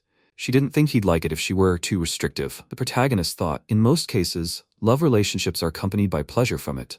This couldn't help but prompt certain thoughts, given his mastery in this regard. Besides, they'd been together constantly for the last month. If she views him as a man, then there's nothing strange about that. But all of this is purely his imagination, the result of observing people's behavior. As a person lacking empathy, he naturally couldn't understand love, which, by its very nature, defies logic. Out loud, he said, "Aaliyah," which was understandable. She'd grown up in such a sheltered environment. Such a trip alone with a guy had probably been too exciting for her. The girl sheepishly tried to feign indignation. What was he saying? But the protagonist continued, so that's what he'd tell her. Let her not think about it. Aaliyah stared at him in bewilderment, embarrassed and shy. Inori wondered again what caused shyness toward a partner in a romantic relationship, curiosity, fear, and anxiety about what their partner would think of them. So he'd tell her what he thought of her. The protagonist looked her intently in the eyes and declared that she belonged to him, like his servant. What she thought of him was irrelevant. He needed her solely for profit. Therefore, she should not delude herself and develop any feelings for him, because it would be a loss for him. Aaliyah, who had initially looked at him with confusion, listening to every word, suddenly breathed a sigh of relief and said with a smile that she felt somehow better now. MC said, "That's great." The girl added that he should continue acting like a boss, while she, in the meantime, would somehow overthrow him. He chuckled and remarked that yes, that suited her better. The girl suggested exchanging information from the past few days.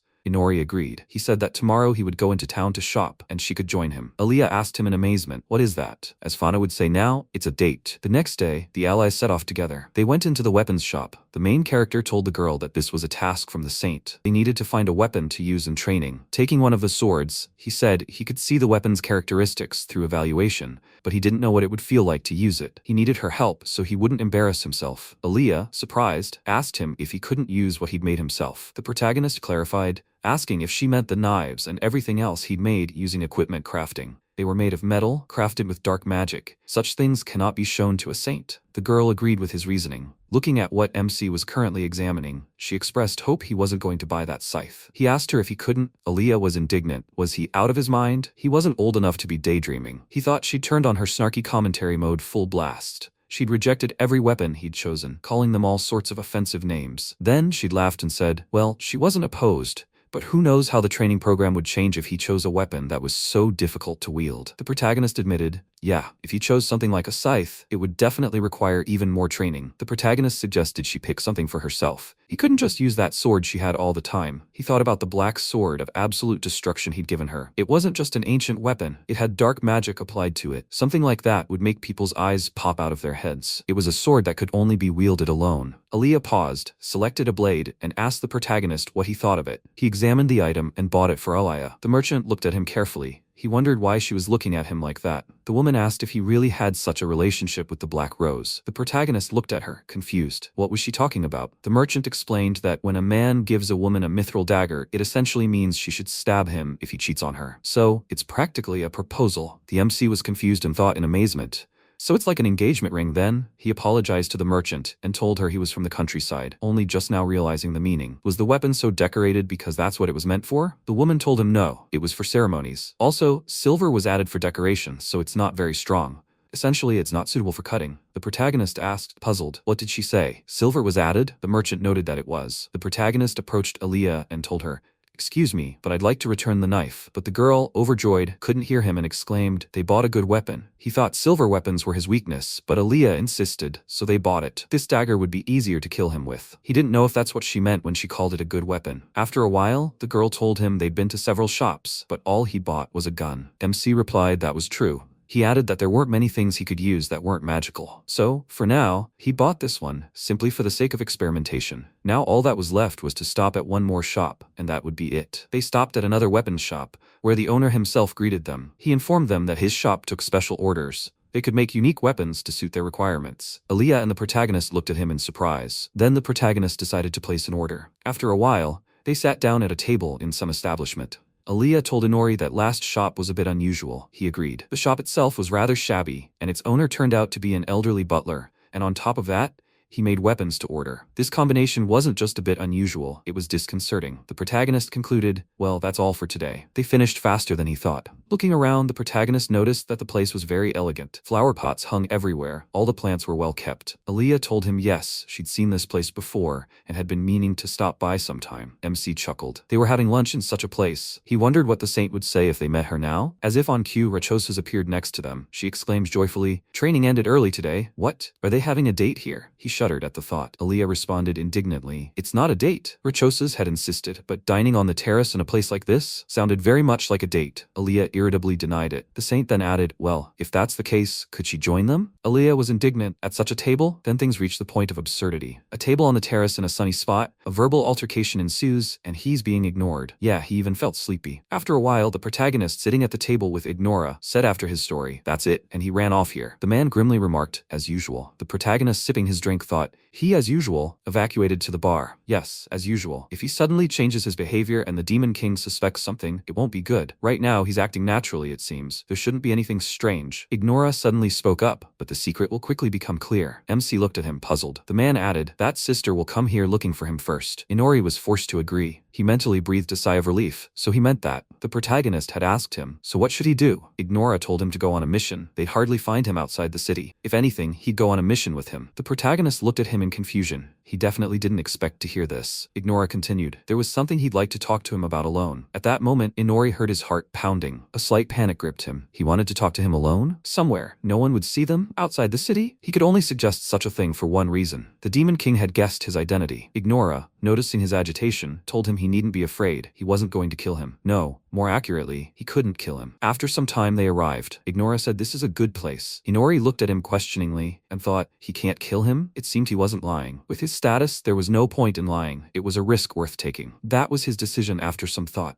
Ignora activated the ward, preventing them from being seen or heard. The protagonist was surprised. A barrier, but there were no signs of magical power being used. The Demon King took out a cigar, lit one, and began smoking with an unperturbed expression. His behavior evoked a sense of déjà vu in the protagonist. He had the feeling it was similar to his father's behavior, something stored somewhere in the depths of his memory. He has the demeanor of a middle-aged man, though. Ignora finally spoke up, first introducing himself. He's the Demon King, Ignora. MC thought, so he'd said it bluntly as he could, no intention of hiding it. The man continued, well, he already knew, so he'd probably answer his questions. The protagonist remarked, what if they were being eavesdropped on by spirits? Ignora clarified, was that his first question? Those who can eavesdrop by spirits aren't many. Even highly skilled elven mages who use spirit magic can only eavesdrop with a mix of interference, which is of little use. The protagonist thought in surprise, yeah, but the elf named Foles, or whatever her name was, had even managed to talk to him. Ignora continued, and if we're talking about more powerful spirits, then only the spirit itself can eavesdrop.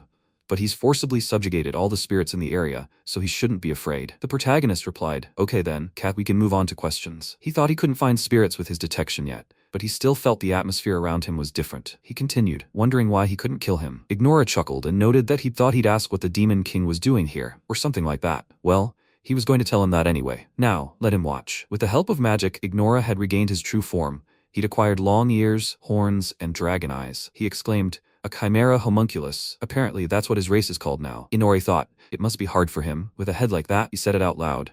An artificially created human.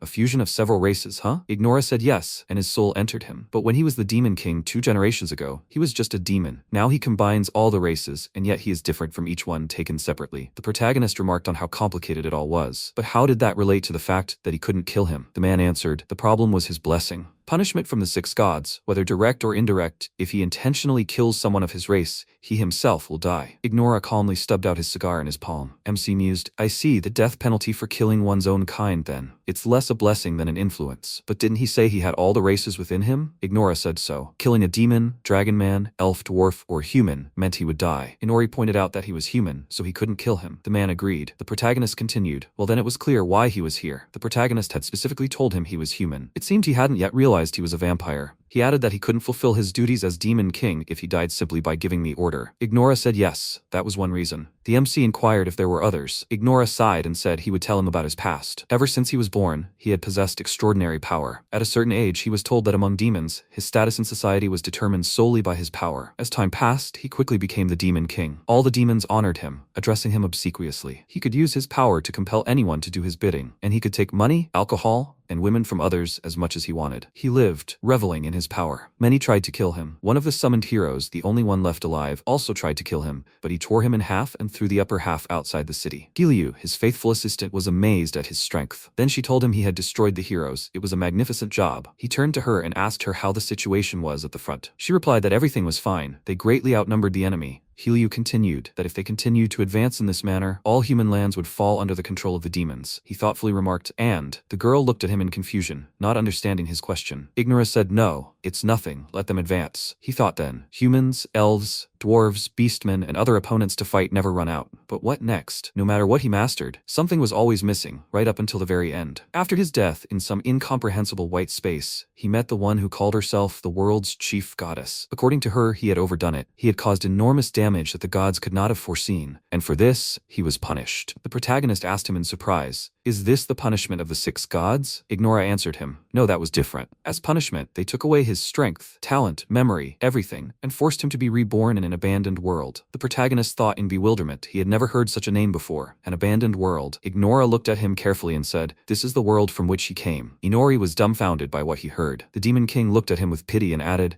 his world had been abandoned by the gods. And what did he think happened to him when he was reincarnated? He was born into a very ordinary family. He lived a life that held little meaning, trying his best. He married a woman who wasn't all that pretty. He had a rather cute son, but his finances were dire, and he sometimes argued with his wife. He simply lived like an ordinary office worker, and he was happy. He chuckled and asked the protagonist, isn't that ironic? The protagonist remained silent. Ignora continued, saying that even though he had nothing of what he had in his past life after reincarnation, he had what he had spent his entire life searching for as the Demon King. Ultimately, whether a person is happy or not depends on their perspective. The MC thoughtfully remarked, yeah, I guess so. He thought that happiness was a form of self-hypnosis. If a person thinks they're happy, then they are. Ignora added that when he was summoned as the Demon King and returned to this world, the chief goddess inflicted the punishment of the 6 gods on him, and with that, memories of the past returned to him. He had acquired everything in the world, and he too became happy, and he no longer wanted anything. Ignora seemed to wilted, and looked thoughtfully into the distance. Inori asked him, what is he going to do then? The Demon King replied, he thought he would strive for the happiness of others. The protagonist certainly didn't expect such an answer, and looked at his interlocutor in amazement. Ignora added, of course, he's not so naive as to try to make everyone in the world happy. He simply thought that thanks to this strange body, he could help others find happiness. MC clarified, thanks to this body? The Demon King replied, yes, he's a blend of all the races, so surely there's something he can do about the enmity between the races of this world. For that, he'll break this limited world. Inori paused, thinking about the world, then he asked him, and why had he told him all this? He couldn't understand what he wanted. Ignora broke away from his thoughts and said that he wanted to repay him for his help beforehand. The protagonist remarked in surprise, repaying him for his help? Did he really think he'd have to help the Demon King break the world? He shouldn't decide for him. Ignora chuckled, pointed his finger at him, and said, no, he'll break it himself. Even if he doesn't want to, he'll break it as he goes along. and in the end, it will turn out that he'll help him. The protagonist had mixed feelings. He thought he's certainly saying completely selfish things, but for some reason, he didn't feel irritated. He'd only responded to him, and so, he decided to repay him then. Ignora said it all correctly. Let him simply live, trample souls, destroy other people. Let him simply move forward on his path. Meanwhile, Rachosas was looking for the protagonist. She barged into his room without knocking and exclaimed, "And he's not here?" Aaliyah irritably told her that she really should have knocked on the door first and then entered. The girl replied, "The teacher can do that." Aaliyah noted it's easy for a teacher to justify everything with words. Rachosas said emphatically, "Who's talking? By the way, she has a copy of the key." Aaliyah, twirling the key on her finger, said, "By the way, she borrowed it from the innkeeper. There's nothing unfair about it." She thought, though, she doesn't know what misunderstanding is going on between her and the innkeeper. Rachosas unabashedly threw herself onto the protagonist's bed and exclaimed, "That's the bed where her student sleeps then. I need to smell it." And she sniffed, inhaling the tart masculine scent, exclaiming, "Yes, that's definitely his scent." Aaliyah, astonished, pulled her off the bed and told her to stop. Rachosas tensed and noted in surprise, "Her scent was there too. I wonder why that is. After all, they're in such a relationship with him?" Aaliyah started making excuses. No, she got it all wrong. Rachosas looked at her with irritation and said, "She's serious. She needs to break up with the protagonist." At that moment, MC entered the room and gloomily asked both of them when they were leaving his room. The girls exchanged surprised glances and simultaneously exclaimed, "How did he manage to get there?" He told them he'd been there from the very beginning. Rachosas objected. That couldn't be true. She hadn't sensed his presence. The protagonist remarked, he was good at hiding. Aaliyah thought, right, he always slept inside the shadows. Finally, he told them both, "It's already night, let them go home already." The girls looked at him in confusion and left silently. Already in the hallway, Rachosas stopped Aaliyah, telling her they hadn't finished. Inori listened, pressing his hand to the door, and exhaled, saying, "That's it, let's go." At that moment, Foles appeared at the window and told him he noticed her. Thanks to him for chasing them away. The protagonist sighed gloomily, thinking that there had been a lot of incidents today. He had already seen the Demon King that evening and returned. Incidentally, after that conversation, he had learned everything he could from him. He had asked him for more information as payment, and the man had given it to him. And now, it was already night, and then this. He was referring to Foles. He knew she would come to him soon, but why tonight? He rudely asked her what she wanted. And why was she wearing such a revealing outfit? Foles straightened her dress and told him she'd come on a secret rendezvous with him. Didn't he understand that? She laughed and remarked on his cold gaze. She liked it. The protagonist touched his eye and exclaimed, "Is that so?" His eye changed color. Foles, jumping from the window, began approaching him, saying that his golden eye was very beautiful. She dropped him on the bed and sat on top of him. He said, looking into her eyes, that they were beautiful too. The girl smiled and said in a languid voice, and he obeyed. Foles ran her finger along his neck and told him not to be afraid. Thanks to the spirit magic, not a single sound would leave this room. No one would disturb them. The protagonist, looking at her, thought that, according to what he had learned from the Demon King, the spirit magic she used was definitely beyond the ordinary. She was no ordinary elf. Now he knew for sure that there was a god in this world. The fact that the Demon King had been subjected to divine punishment meant that the god was watching and interfering. He didn't know why she had come to him, but given all this, he needed to be on his guard. He had nothing to counter the spirit magic with yet. So, right now, when they were looking into each other's eyes, at such a close distance, he would attack first. He activated the ultimate mind control magic, creating a magic circle in front of his face, and pulled Foles' head towards him. A magical seal emitting golden light would penetrate Foles' consciousness, and she would be under his control. But suddenly he realized it hadn't worked. The girl leaned toward him and kissed him. It occurred to him, not that it had worked poorly, but that it hadn't worked at all, which was the first time. With the kiss, she stopped him from saying anything, and he began to see a bright light in his head. Then he saw himself in some field and asked in surprise, "Where is he?" Foles appeared before him, extended her hand and greeted him. He asked her who she was. He thought, logically, probably Foles. The girl said with a smile, "How rude." However, this was the first time he had seen her like this. The protagonist clarified, "She is Foles, right?" The girl smiled and gently remarked, "To be more precise, she's a spirit possessing Foles." Inori remembered. Oh, by the way, her status said she was possessed by a spirit. The spirit said, "Her name is Sylph. She's the supreme spirit of wind." The protagonist activated the evaluation and saw that, indeed, it was Sylph's spirit, the supreme spirit of light. Her HP was 23, MP 9653, Strength 9, Vitality 12, Endurance 9821. Agility 7,835, and Intelligence 1,291. Her blessings were the command of the Chief God and the Supreme Divine Revelation. Her title was Spirit Priestess. He thought, blessing, divine revelation, supreme, and also the command of the Chief God. The Chief God, he'd heard about him from the Demon King. Then he thinks he knows who she is. She is an assassin sent by the main god of this world. Sylph asked if he knew where he was now. It was the Soul World, which was in another dimension and which every person had. He asked if she could explain it in about 3 words. She said that it was something like a dream. Inori said that it was more than 3 words. He wondered, so this was a world connecting their worlds? Although it was more like her sleep had somehow absorbed him. It was one thing to pretend to be someone she was not, but it was completely natural to appear in her true form. Did he agree? So she brought him here to show him what she really looked like. He said that he didn't care about such pleasantries. She said that in any case, no one could disturb them now. They could spend as much time as they wanted, and the pleasure he would experience here was incomparable to real life. He refused and said that he didn't plan to participate in anything. She said it was so disappointing, but he had no choice in the matter. She snapped her fingers, and the magic affected him, and he realized he couldn't move. He thought he felt like this had happened before, in the world where he had his magic eye. Although compared to this was much stronger. She controlled his body as she wanted, and said that now he was in her world. She could move his body however she wanted. He looked at her with a smirk and said that he didn't like being on the receiving end. She said that he didn't need to worry. Soon he would simply experience such pleasure that he would go crazy. She liked the idea of leaving him in his clothes,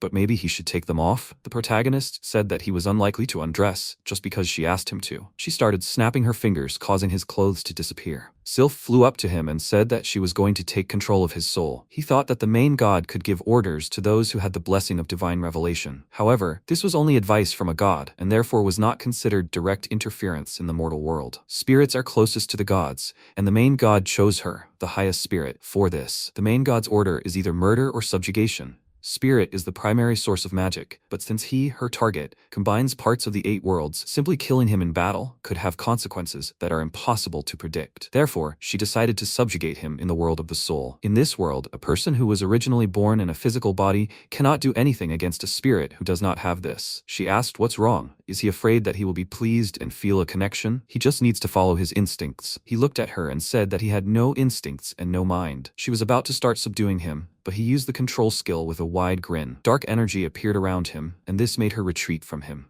His whole body was engulfed in this dark energy. He began to act on his own, and she loudly asked, "What is this anyway?" He waved his hand. Black roses began to appear on the ground, and she became very worried about what was happening to her world. She nervously looked around, could not believe it, and loudly said that something had invaded her world. She saw eyes in the darkness and asked who he was. Dark energy headed towards her. She tried to run away and asked him not to come near her. MC grabbed her, leaned closer and said that she tried to subdue him. If so, then she should also be ready to obey. She looked at him with a shocked expression on her face and said that this can't be. An ordinary person can't do such a thing in the soul world. Did he really subjugate his spirit and subjugate himself? That can't be. That's the same as controlling your soul, so that can't be. She was about to say something about it, but he ordered her to be silent, and the dark energy began to completely absorb her. At the same time, Aaliyah entered his room, called his name, and said that she wanted to talk about the weapon he bought today. She was shocked when she saw the elf lying on him and immediately took out a dagger. He opened his eyes and thought that he saw everything clearly, which means he returned from the soul world. In front of him is the face of an elf possessed by Sylph, with rolled up, darting eyes. She is standing at the entrance to the room, looking in his direction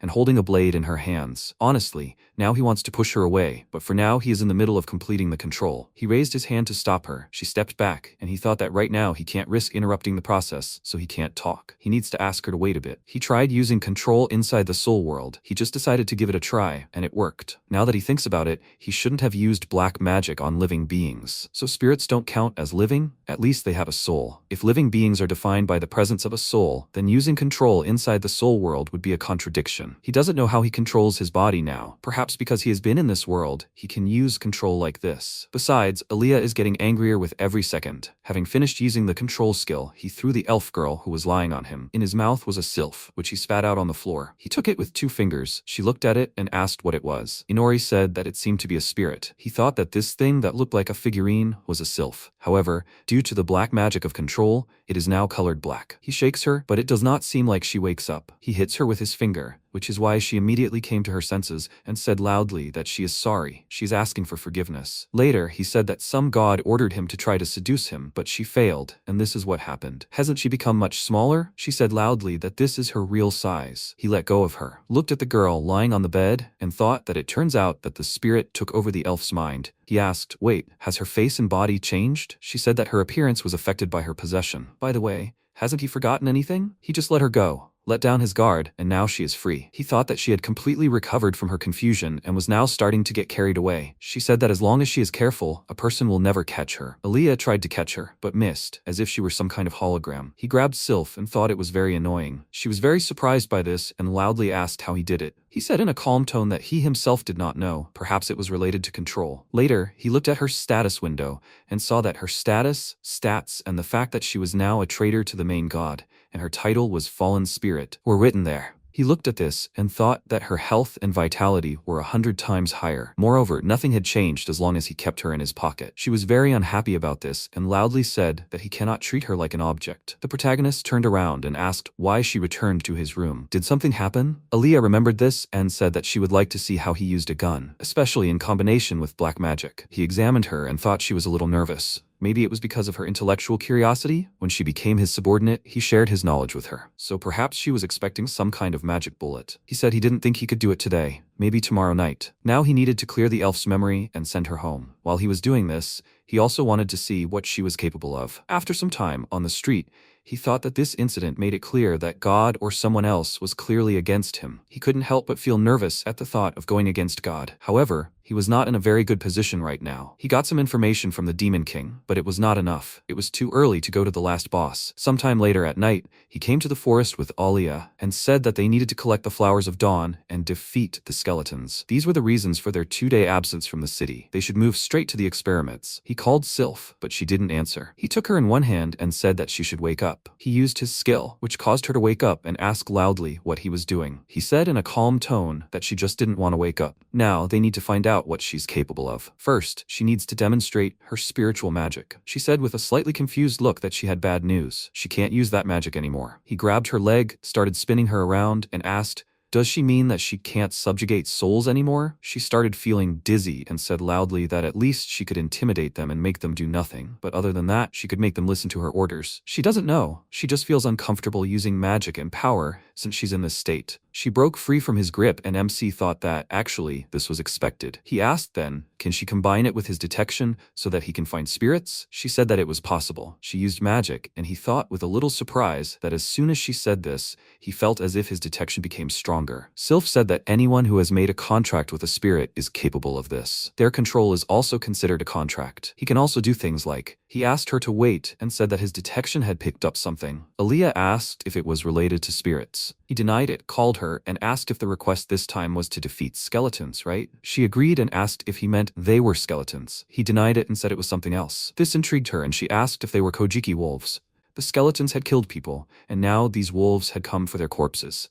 They usually travel in packs. He denied it and said that they were now lying dead at his feet. This monster wasn't from this region and it was heading their way. She should prepare. At that moment, a huge monster came out to them, making loud sounds. Sylph screamed loudly in horror. He looked at it calmly and thought it was an insect, or rather a centipede. In any case, it wasn't a local monster. He took out a gun and said that this was to his advantage. The experiment was beginning. He started shooting at the monster and thought that in this world, firearms that weren't magical matchlock items were the only ones. The barrel wasn't rifled, so hoping for a regular spherical bullet to fly accurately wasn't worth it. He used his control skill and steered the bullet around the monster. He hit one of the monster's several eyes, saw its attack, and said that it hadn't worked. This blow sent it flying, which greatly worried Aaliyah, and she loudly asked, "What was that?" Something dripped onto her head, and she turned around to see the monster approaching her. She became very worried about this, and stabbed it with her sword, but couldn't pierce the monster's shell. She thought it was very hard, and the sword wouldn't penetrate. She needed to put magical energy into the black sword of absolute destruction. The monster grabbed her body with its paws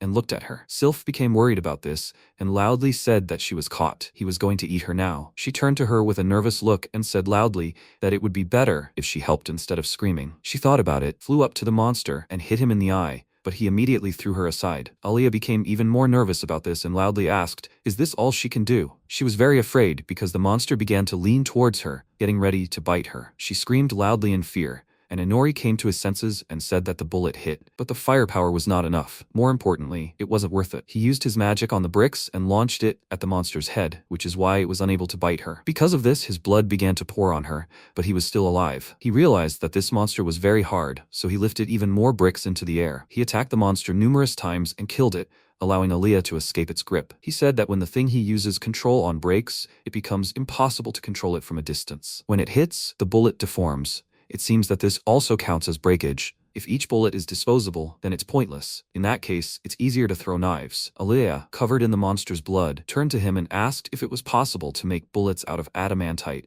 so that they wouldn't break. He said that would reduce the power. Something caught his attention, and he wondered if she didn't know about the bullet flattening effect. If she had access to his knowledge, then she should know everything. However, after he questioned her, it turned out that she only had knowledge from his middle school days, more limited than he assumed. He explained to her how it worked and thought that there was a problem that needed to be solved. She went to the river to wash herself from the monster's blood, and he thought that he needed to analyze his current skills and improve his combat effectiveness, taking into account his shortcomings. He looked at the monster's body and thought that, by the way, when he looked at this monster's status, he saw something interesting. A few days later, Richosa said that this meant that this was the store where he ordered the weapon. In fact, she had walked this road many times. The protagonist thought that she told him to prepare the weapon for training, and in the end he decided to place an order, and today he came to pick it up. She said with a thoughtful look that she didn't think this building existed before. Also, the atmosphere is such that it's somehow difficult to go inside. He thought that it looked more like a warehouse than a store, but he couldn't say that it was very dirty. It seemed to him that it was very easy to go in. He went inside and greeted the seller. Sebastian called him by name and said welcome. He was waiting for him. He put the sword on the counter and said that here is his order. He took this sword and thought that according to the appraisal results, everything is in order and it fits perfectly in his hand. After that, the elderly butler made some adjustments and gave him the sword again. This time, it didn't just fit well in his hand, it was on another level. Richosa approached him and asked what he would say. He said that it felt like the sword had become an extension of his hand. He praised his work and asked how much it would cost. He said that everything was written here. He gave the money and thought that it was cheaper than he thought. She asked where he got the money from. He turned to her and asked, Alea gave it to him. What's wrong? She said that was impossible. She wanted to pay herself. After all, she was his teacher. She went up to the counter and asked if he would make a weapon for her too. He said that, to be honest, he was going to move to another city along with this store. So, Mr. Kiri, this was his last customer. After that, they went outside and she said that she was very sorry. He made such a good sword. There was nothing to complain about. He turned to her and asked, does this mean that training will now be like real fights? She denied it and said that a real fight with a weapon he was not used to was madness. At first, they will train as usual until he gets used to the sword. He suddenly became enthusiastic. Why is that? He asked, is that really it? After that, they came to the guild. He heard the noise people were making and asked, did something happen here? Alea went to them and was about to say something. A guild worker, with a worried look, asked them to calm down. Gentleman from the Horizon Lords group. He was surprised because of this name, and the man asked the newbies, what is it? Did something happen to this F-rank group? A tense guy said loudly that a monster invasion was approaching. People started laughing because of this and loudly asked what kind of nonsense this was. He said loudly that they personally saw it. The worker again asked them all to calm down. Richosa asked, did he say a monster invasion? Strange. She heard that this shouldn't happen this year. Alea called him and asked what he would say about this. She looked at MC and noticed that he started smiling widely. After some time, he came to the mountains, dragged large stones to the edge of the cliff, and said that everything was ready. She was dragging a large stone and asked what all these stones were needed for. Maybe he would explain it already? He agreed and said that it was necessary for training. After that, the two of them rode Fenrir. He called the owner and said that they were already close. She saw a huge crowd of monsters running along the path and said with surprise that it really was an invasion. Invasions happen cyclically,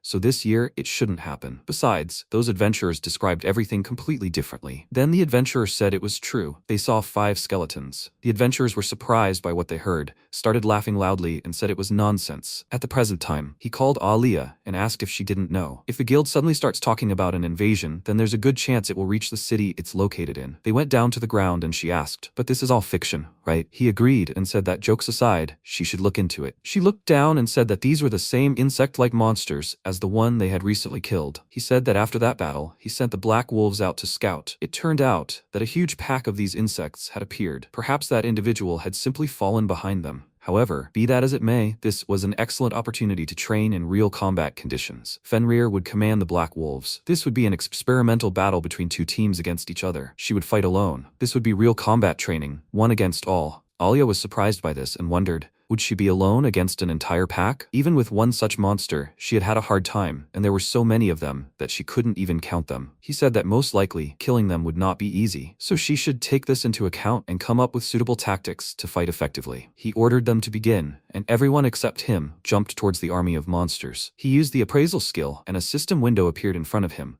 listing the stats, the Demon King's blessing, and the name of this insectoid monster. A berserker worm. Inori thought he knew it. He was interested in the Demon King's blessing. Maybe the old man gave an order or something? That's not it. He'd die if he did something like that. The punishment of the 6 gods imposed on him does not allow him to kill members of the same race as himself, either directly or through an intermediary. He took off and thought, by the way, he'd heard about this from him. He seemed to have said that it was a blessing given to the Demon King's subordinates. Depending on the Demon King's strength, the strength of his subordinates can also increase. If there are more of them, it will be difficult. In any case, these monsters have thick skin. Fenrir and the Black Wolves are currently winning. However, his strength is over 10,000 points. So that's not surprising. On the other hand, he looked at Aaliyah, who was standing in front of a horde of monsters. She was a little nervous and thought that last time she couldn't cope because of the surprise attack, but this time it would be different. She swung her sword and said loudly that if you put magical power into the black sword of absolute destruction, it will cut and break anything. She killed the nearest monster with one blow and said that she can handle it. After that, she continued to fight against the monsters that were running towards her, and the protagonist watched this from the air. He said that in principle, she was doing everything right, but she was not able to attack in any other effective way. She was breathing heavily due to fatigue, and the energy from the sword began to decrease. He looked at her and thought that the black sword of absolute destruction. This sword uses up too much magical power. The reason Aegiana, the previous owner of this sword, could use it was because she was the strongest of all living beings, a brutally powerful swordsman. She infused magic power into the sword only the moment it touched her opponent, thus continuing to use it while minimizing the expenditure of magic power. This trick was unlikely to be possible for her now. She looked around with a worried expression and thought that at this rate, the magic power would only be enough to kill a few more monsters. She saw a crowd of monsters running towards her, created a magic circle, and said that they needed to push them back and move on. She released a stream of magic, but it had no effect, and she said that ordinary magic was practically ineffective. The only thing left was to use the black sword of absolute destruction. She struck the monster with the sword, but did not pierce the skin, and said that the magic power had run out. She used her wings and said that they needed to retreat temporarily. She was very surprised when the monster released some kind of liquid that clung to her leg and pulled her back to the ground. She hit the ground very hard, and the monsters quickly surrounded her. She tried to get up and thought that she had no mana left. She can no longer use the black sword of absolute destruction. If this continues, she looked to the side and saw many terrifying monsters looking at her. She tried to run away, and they began to stretch their paws towards her. At the same time, the wolves successfully dealt with the monsters. One of them called out to their former master and asked, shouldn't they help the others? Fenrir said that her master ordered her to train in a one-on-one format. If they help her, they will be breaking orders. MC was still hovering above the battlefield, looking at the fleeing Aaliyah, and wondered what she would do. She tripped over the paw of a dead monster, stumbled, and fell to the ground. She raised her head and looked at the slain monster she had fallen on. She was thinking about something, but at that very moment, a crowd of monsters rushed at her and began to crush her. Unexpectedly for him, a powerful blow occurred in the crowd of monsters, which cut through several monsters. She survived and stood up with a sword in her hands. He looked at this with a little bewilderment and said that her mana should have run out by now. She continued to fight against the monsters, and he looked at this and wondered, was she serious? She ate the meat of the slain monsters with a dissatisfied expression, and he asked with a smile, was she using vampirism to restore mana? She killed monsters and said that she decided that one day she would surpass him and be free. She cannot afford to stumble because of an opponent like this. Inori said that she had enough courage to eat this. Quite a cruel way of fighting. He remembered how she had said decisively before that she would leave her past life behind, even if it meant crawling in the mud. He said she was doing a great job. Sylph was flying nearby, called his name, and said she found it. He turned to her, praised her for her work, and asked where she was. He looked toward the mountain, used the magical eye of formation, and teleported. He teleported to the girl on that mountain and asked what she was doing here. She turned to him, about to ask something, and he said he was just passing by. Anyway, there's a whole flock of monsters here, and they're heading for Regin. The fact that she's watching them from such a high vantage point is suspicious, right? She said he should stop stalling. She took out her staff, used magic, and said he was right. She summoned several monsters and said it was she who summoned those monsters. He used the skill and saw a system window with the characteristics of the demon Chris Commisel. He looked at it and thought, a demon and a superhuman? This was the first time he saw another demon besides himself. By the way, that name, she was the one in the church in a black robe. However, her face was much more shabby back then, and she had no horns. She asked what he would do now. Did he really think he could win under these circumstances? The monster quickly moved towards him, started making loud sounds, and he struck with his sword and loudly said that it should be silent. The system announced that it was a single-edged longsword, created by Sebastian, quality A, price 15,000 del. He thought it was quality A, after all, the elderly butler knows his business. He said that, however, it was not suitable for this. She said that he should stop resisting, because it was useless and he would die here. True, if he drops the weapon and surrenders, then so be it. She will not kill him. He clicked his tongue in displeasure and said that he understood the difference in strength and was giving up. She said that it was good that he was so smart, now he should drop the weapon. He threw the sword at her feet, Chris jumped aside and loudly asked why he threw it here. He apologized and said that his hand twitched. She said that it was commendable that he surrendered honestly. However, she apologized for deceiving him. She has things that definitely need to be done. Since he became a witness, he will have to be killed. The protagonist was surprised by these negotiations and asked, will she break her promise? She said that at least she will kill him so that he does not suffer. He calmly snapped his fingers and said that then he will also break his promise. She was very surprised by his words and suddenly began to fall to the ground. She looked down and noticed that he had cut off her legs with his sword. He smirked, thinking that this was true dark magic, remote control. He swung his sword in advance, maintaining the vector of movement, and then threw the sword at her feet. All that remained was to wait for the right moment and remove the remote control effect. Chris saw what happened to her legs and screamed loudly in pain. He stepped on her shoulder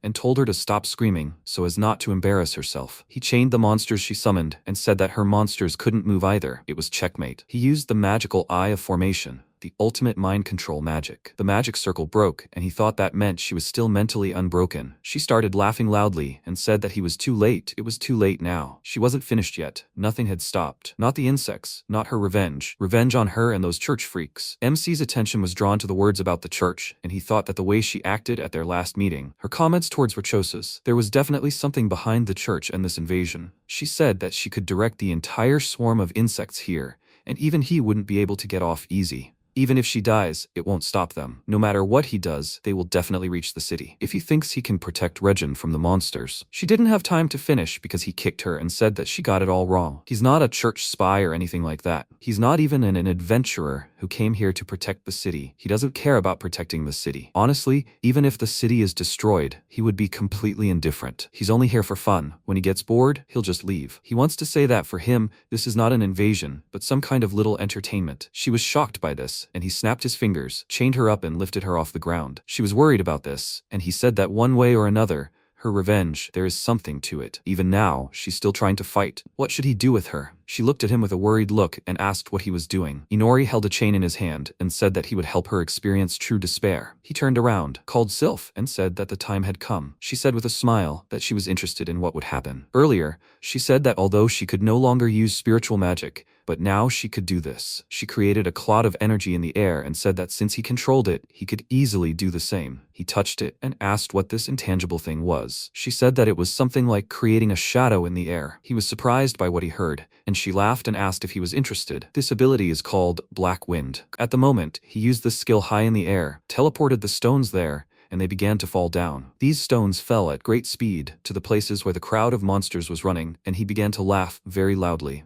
Aaliyah dealt with the monster and heard the sound of stomping. Fenrir ran up behind her, nuzzled her, and hoisted her onto his back. She cried out in confusion. "What's going on?" Fenrir replied. "His master told her to leave this place immediately." Aaliyah asked in surprise. "Inori? So that must be his black wind." At this point, the protagonist looked at Chris and asked her if she knew why rain, despite dripping high from the sky, never hurt. The reason was air resistance. Because of it, water couldn't travel faster than its maximum velocity. Chris, still hanging by the threads, looked up at the sky in horror. The protagonist continued. However, his dark magic can ignore this resistance. Does she understand what that means? He demonstrated the crushing force of rain without resistance, the streams simply exploding the earth where they touched the surface. MC added that if you drop something from a height of 1,000 kilometers, completely ignoring air resistance, the object will be subjected to full gravitational acceleration. Now what if this object, say, is a stone weighing 6 tons, and the gravitational acceleration is 10? Then the speed of the stone will be 4,472,135 meters per second, and that's 6,100 kilometers per hour, or roughly speaking 13 Mach. This is the ratio of the local flow velocity to the local speed of sound. Rain began to fall on Chris, gradually destroying her physical body. To the loud, terrifying scream of Chris, the protagonist laughed evilly and shouted that he couldn't believe that with his artificial meteor shower he had simply destroyed all currently invented weapons. He had surpassed them. Inori rejoiced. It was easy. He had positioned the black wind at an altitude of 1,000 kilometers and simply dropped all the stones from the shadow storage. It only took about 5 minutes. The black wind was simply incredible. How wonderful that he managed to use mind control on Sylph. She exclaimed in delight.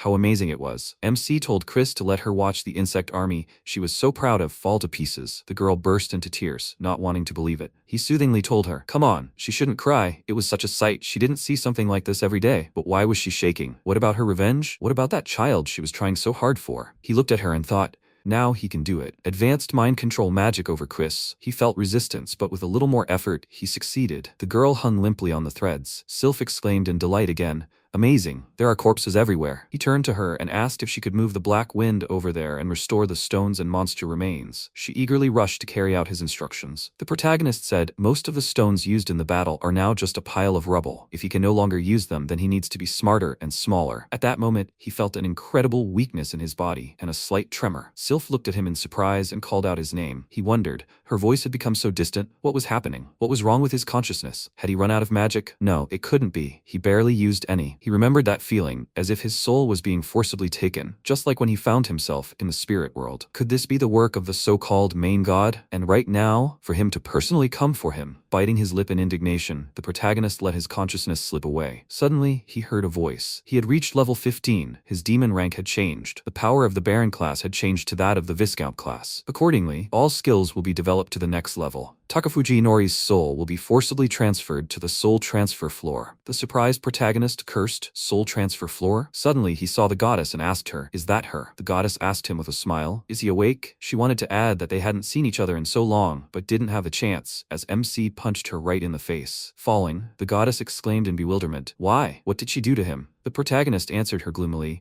"She set that weirdo who dispensed ostentatious justice on him. Has she already forgotten?" The goddess asked in bewilderment. "What?" She began to recall who he was talking about, and, remembering, exclaimed, "Ah, so he's talking about him?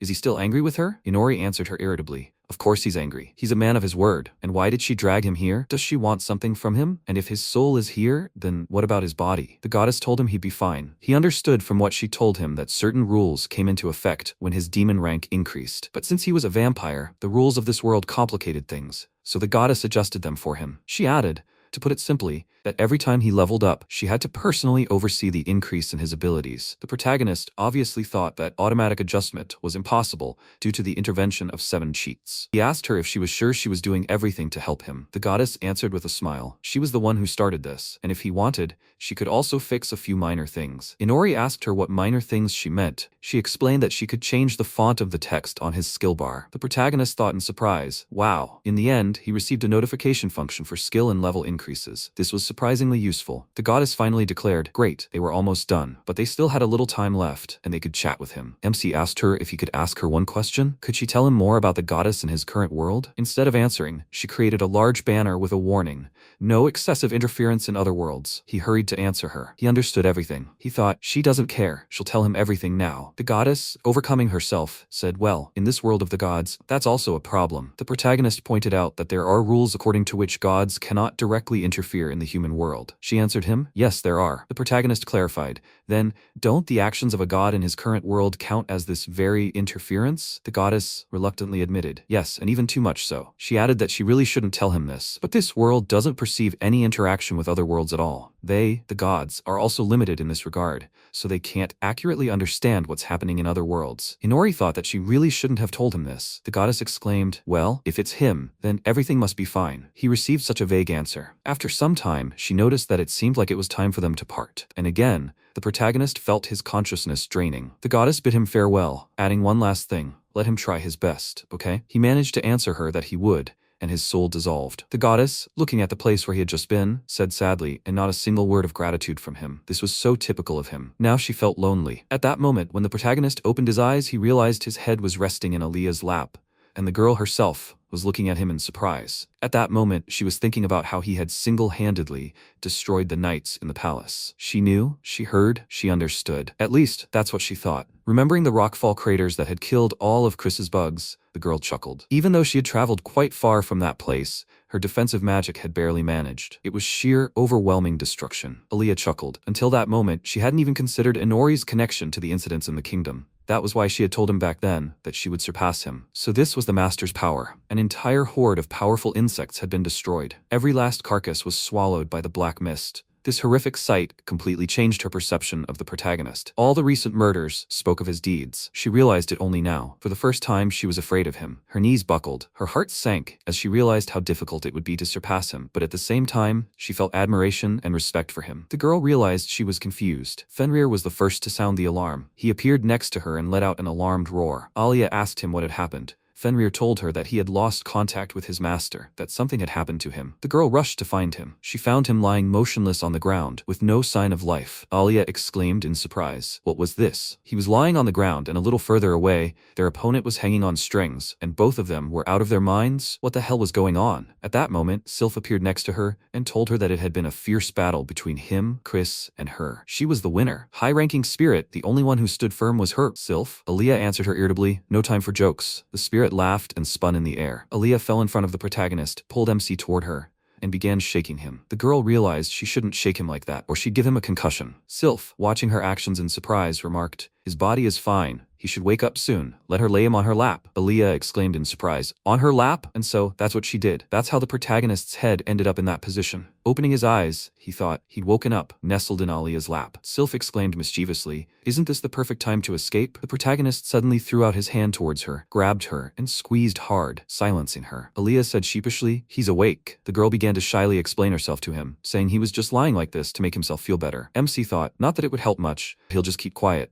Out loud, he told her to let him lie like this for a little while longer. Alia, blushing and even more embarrassed, answered, "Okay." At that moment, the protagonist heard a notification. The system voice informed him that the demon rank increase had been completed. All skills had been improved, and the growth speed increase effect had been doubled. Increased experience 5 had been replaced with increased experience 10. The required experience of 1.2 had been increased to a required experience of 1.4. God's hatred had been reduced to 1.5. The required mana to use the formation eye had been halved. The all-seeing range of the true sight magic eye had been increased. The blood absorption rate had been increased. The Baron class authority had been replaced with the Viscount class authority. He thought he should stop there. There was no end to the improved skills. He'd check the rest later. Suddenly, using his detection skill, he realized there was something large nearby, too close, as if it had teleported. Leaping up, he braced himself on the ground with his hand, nearly crushing Sylph, who had been clutched in his hand the whole time. He exclaimed, "This is no time to lie around. Who's there?" Ignora, flying up to him, said with a grin, "Wow."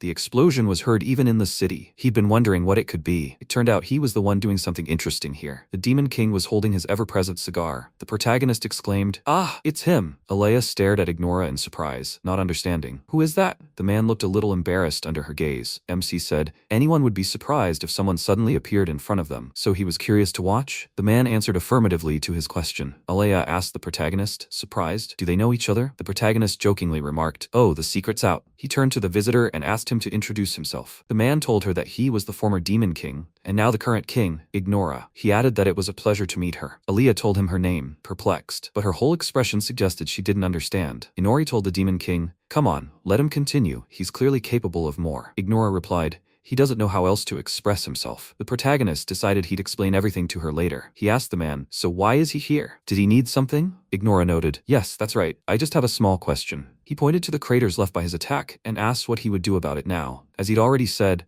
the noise had reached all the way to the city. It was only a matter of time before people would come here. The protagonist thought for a moment, then said, "It can't be helped, but it's the middle of the night. Even the Adventurers Guild won't do anything until tomorrow morning." Ignora said, "Fine, if only they were talking about that, but the church is different. They've formed a team, and it looks like they're ready to move out at any moment. It's like they knew what would happen today." MC thought irritably, "The church again? There's definitely something here." He said out loud, "He's right, it's a problem." Ignora asked him, "He wants to get rid of as much evidence as possible, right? He could fix this place with magic." Inori asked him, "Is he sure?" The man said, "It shouldn't be that hard." The protagonist replied, "Then he's counting on him." Alea remarked on how friendly they both were. The Demon King looked at her carefully and said, "They seem much closer. Are they a couple?" The girl flushed with embarrassment and asked him irritably, "A couple?" The protagonist noticed, "Oh right." He looked at Alaya and noticed she'd frozen for the second time that day, and when he answered, she gave him that look. She looked at him irritably again, and he was surprised that it was true. The girl answered, "Ignora." Technically, she was his servant. The man was very surprised. A servant? Was she serious? The MC noted with bewilderment that the Demon King was indeed surprised, but what was there to be so surprised about? He'd said, "Ignora," then they'd go and wave goodbye. The Demon King stopped them and, embarrassed, asked Alea if she could stay. The protagonist turned around in surprise and said in amazement, "What did he say?" He thought Ignora wanted him to leave Alea. Did he have a thing for her? Or did he want payment for cleaning up this mess? Was he even serious? Depending on how things went, they could become enemies. The girl was simply dumbfounded by the Demon King's question. Inori looked at the man with a piercing gaze and told him,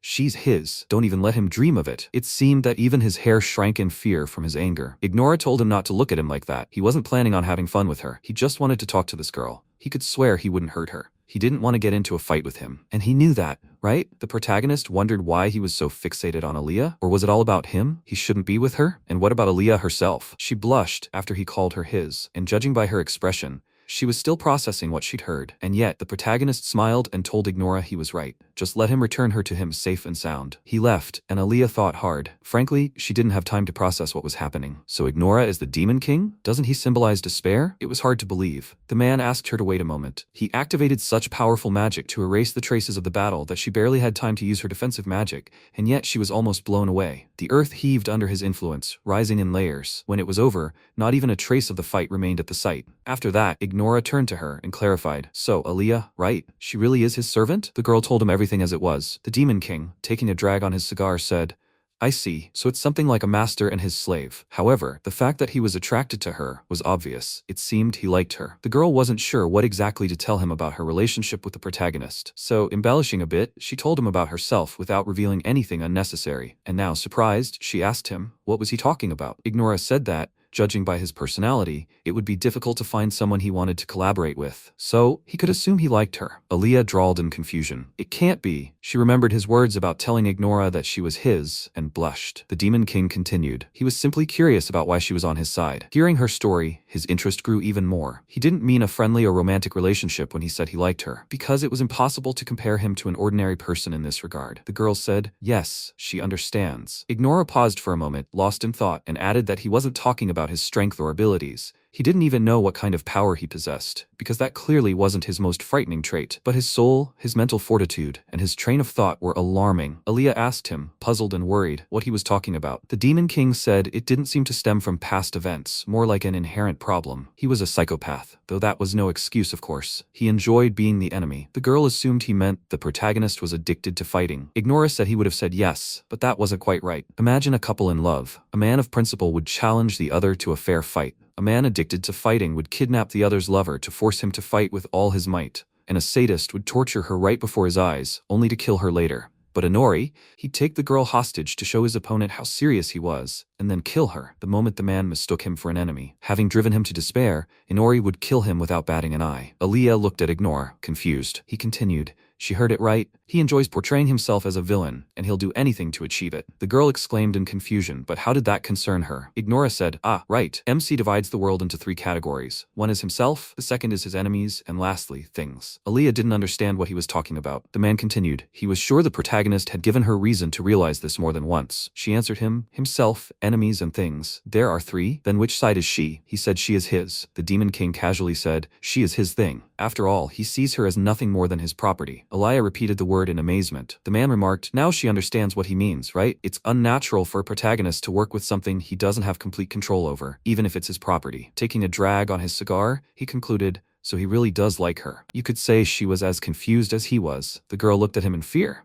Suddenly, she felt a bitter taste in her throat, and an unpleasant feeling enveloped her entire body. The Demon King had told her that she seemed perfectly normal. But could she really be sure of that after all the time she'd spent with him? Aaliyah thought about it, reluctant to admit it. Inori continued. She knew she wasn't quite normal, right? She indignantly responded. What did he know about Inori? He hadn't spent that much time with him. The Demon King had said that he thought he understood him much better than she, who refused to acknowledge his true nature. He wasn't pressuring her or anything. He was simply trying to warn her while there was still the chance, while there was still time to fix things. By calling her abnormal, he was speaking in a general sense. It wasn't necessarily a bad quality. After these words, he took another deep drag on his cigar. Ignoring her irritation, he said, however, that Inori, as a person, lacked something important. Now, as a living being, he was close to perfection. After some time, Chris thought about how in this world she only had a younger sister who had been taken hostage, all by the sinister magic of demons. She herself had been dragged off to a dungeon and chained. For humans, someone born with such a gift becomes an object of hatred. Of course, she, as a defiled girl, was literally kept under lock and key. But her younger sister, left in the orphanage, had no happiness, no such gift. The only thing she could wish for her, the only thing she was still free to do, was wish for her happiness. And then one day, a man came calling himself a holy knight of the church. When he saw her, he tried to subdue her by force. His blows echoed painfully through her body, right down to the bones, a senseless, cruel rage. And after some time, he ordered her to bow her head. He was even angrier, but even then, she didn't move. This hell continued, and one day, this man came to her again, as usual. But, unlike before, he didn't look irritated, but only smiled. Then he asked her if she didn't care what happened to her sister. Chris looked at him with fear and bewilderment, and he smiled maliciously. and then she began to learn the art of summoning. Thanks to this power, he received a promotion and universal fame. After another victory over his opponents, the people praised him even more loudly. Here he is, a true holy knight. He stopped the monsters. Raven is their true hero, and this man was using her summoning spells for his own purposes. Having planned everything in advance, he suppressed the chaos unleashed by the monsters and, appearing before the people as a hero, earned their admiration. After this, she fell under the supervision of the church, and this meant only one thing: Raven's actions were approved. From then on, these terrible monster raids, orchestrated by the church, occurred every 3 years. For the sake of her sister's well-being, unable to disobey the words of her masters, she continued to summon these creatures. With each occurrence, the power of this man and the church only grew. And yet, in exchange for submission, she managed to win at least one thing: her sister's happiness. From her letters, she learned that all was well. She had a peaceful life, albeit in captivity. The church accepted the terms of this exchange. Although they were forbidden to meet face to face, it was through letters that she could learn how her days were going. Her cheerful, carefree messages were the only joy in her hellish life. So, she was completely confused when she was told that her sister had died. It was all a lie, and her sister, like the sister of a girl under the influence, was subjected to violence. She was physically weak from the start, and they say she died 2 months ago. However, death is something even the church couldn't hide, as all correspondence was strictly controlled by the church. Then she pinned Raven to the wall, demanding an explanation, and he, completely unfazed, with a somewhat smug expression, told her everything. And something inside her seemed to end, inside her empty belly, and only a black flame burned within her, to kill them, no matter the cost. Vengeance, that alone drove her. To gain strength and rebel against the church, she even leaned on demons. By becoming one of their witches, in exchange for her devotion to them, she gained immense power, and all for the sake of killing everyone in this insignificant church, including Raven. And then the protagonist captured her, destroying her entire army of monsters. Now she was back in the dungeon, missing her feet, and in front of her lay a plate of food, which she did not touch. Suddenly, she heard footsteps. He approached the cage and asked her if she was planning to escape. Chris told him that, even if she did, she had nothing else to do. The protagonist asked in surprise, didn't she plan to take revenge? She said yes, strangely. Lately, that was all she could think about. The church, the clergy. She hated them all, and now she felt nothing. The MC sarcastically remarked, so that's how far her vaunted revenge lasted. Chris took a deep breath, and exhaling she said finally she was devastated. She had no choice but to take revenge, and she clung to that thin thread with all her might. When it broke, that would be the end for her. Inori paused for a moment, then said, one day, he'll kill her. He saw no point in keeping her alive. He'd use her, and then kill her. And she was okay with that? The girl remained silent. The protagonist continued, learning her backstory while hypnotized. He thought it would be interesting to peer into her mind. The village's sanctuary was a dungeon, equipped with a weapons workshop and defensive traps. But it seemed like a waste of time. It was terribly boring. Chris grinned and told him to forgive her for failing to live up to his expectations. She'd be glad if he hypnotized her again. She didn't want to think about anything right now. The protagonist replied that even if she hadn't asked, he would have done it anyway. He activated his magical vision and asked her if she really would wait a little while. Chris noticed he said he was going to use her. Did it have anything to do with the church? MC answered vaguely, maybe. She asked, then could she ask him for one thing? Using her, kill at least one of this church society? Just for no reason. And that would do. It would be convenient for him, right? Inori confessed to her, and he was planning to do it anyway. So what? What does she hope to achieve with this? She answered him, no, that's fine. She thinks this will be a kind of reward for her past self. The protagonist noted, yes, he wouldn't understand, but she remained alive. So what's the point of this revenge? Chris said he wouldn't understand, but for her, that's the whole point. Her life was short and miserable. If it had any meaning, she'd already lived it for a reason. The protagonist chuckled and said he didn't care. He'd use her and kill everyone from that church. The girl smiled for the first time in a long time and thanked him, adding that thanks to him, she could finally end this damned life. Meanwhile, Raven was writing something in his office. At that moment, there was a knock on the door, and the commander gave permission to enter. Priest Mark entered the office, apologizing. Raven said how many years they had not seen his holiness. Did he have some business? Mark turned to him and asked if everything was going well with the preparations for the feast. Raven rolled his eyes in irritation, then said with a smile, of course, without any hesitation. However, he asks him to call a spade, not a feast, but a training camp. Mark thought, Raven has been straightforward since birth. He lacks honor, just like any other piety. He's stubborn to the point of madness, and his weakness which haunts him is his greatness, as the saying goes. Sometime later, during another training session, the protagonist exclaimed in surprise, so that's what it is, a unicorn. Rachosas told him, yes, it is a holy creature. Now they would leave the city and train in real combat. She intended to reach the designated location on this creature. The protagonist thought, yes, today was combat training. He would fight the church with Chris's help. And today's training was necessary to kill time until the right moment. He was surprised when she suddenly shouted a summons, but it seemed to be some kind of magical instrument. This unicorn is not an animal, but a creature without a will of its own. But in any case, it is believed that this is the reason why holy knights are called knights. However, now, as he approached the training ground on a unicorn with the saint, he had doubts about why holy knights should be girls, but it was because they rode unicorns. He voiced this thought to Rachoses. He thought he had come to this conclusion, but it seemed that was not so. Rachoses looked at him in surprise and said that there was no connection. Why did he bring this up? The protagonist answered, but the unicorn doesn't allow anyone but girls to mount it. She asked him, puzzled, where he'd heard that. He's sitting there now, right? MC pointed out that he's still completely pure. Rachoses said in surprise she hadn't expected that. The protagonist asked her again what it took for a holy knight to be a pure virgin. The girl answered, confused, that the knight had to be a girl, but the purity part wasn't necessary. This was news to the protagonist. He exclaimed in surprise, so, the ban on adultery is only for female bishops? Rachoses took a moment to think, and then said, she'd thought of it as something ordinary. But when he told her about it, she realized that it really was a strange rule. He thought, no, this rule is more than just strange. He asked her out loud, who established this system with female knights? She told him it had been rather vague initially, but had become stricter at the suggestion of 4th Commander Raven, it seemed. After a while, they arrived at their destination, and training began. His opponent was a group of skeletons. It often happens that the entire adventurer group dies, but even in death, they attack, cooperating with each other. They can be considered quite powerful opponents. But after leveling up yesterday, even during the day, this opponent was no match for him. The protagonist engaged the skeletons, deftly dodging their attacks and attacking them with all his strength and agility, crushing them with swift and precise strikes. He thought that once he raised his rank, he would be able to choose 4 skills that could be used during the day. They could only be activated in the morning, but once he chose one, he couldn't change it until the following morning. Right now,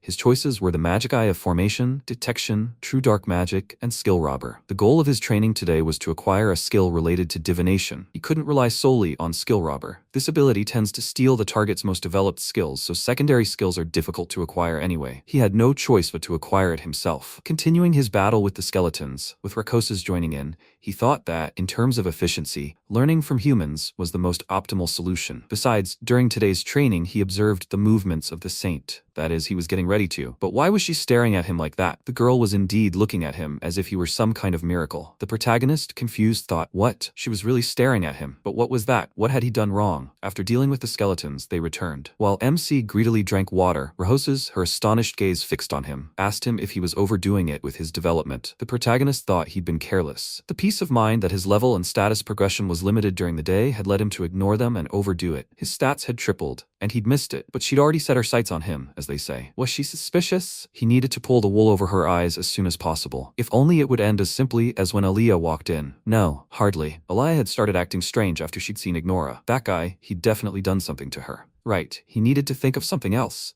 He needed to come up with some suitable excuse, a reason. The protagonist answered her with feigned cheerfulness. In truth, he had started using a magical tool. Rachoses was even more surprised and said, this is the first time she's heard of this. Inori wondered what he was talking about. It was a lie. He replied, oh well, thanks to Sebastian from the armory. It seemed he was pleased that he couldn't use magical tools. It was just a little experiment. Looking at Rachoses, who had calmed down, he thought happily, excellent, he succeeded. He immediately named the butler, but he was planning to leave the city. He could only hope that he had done so.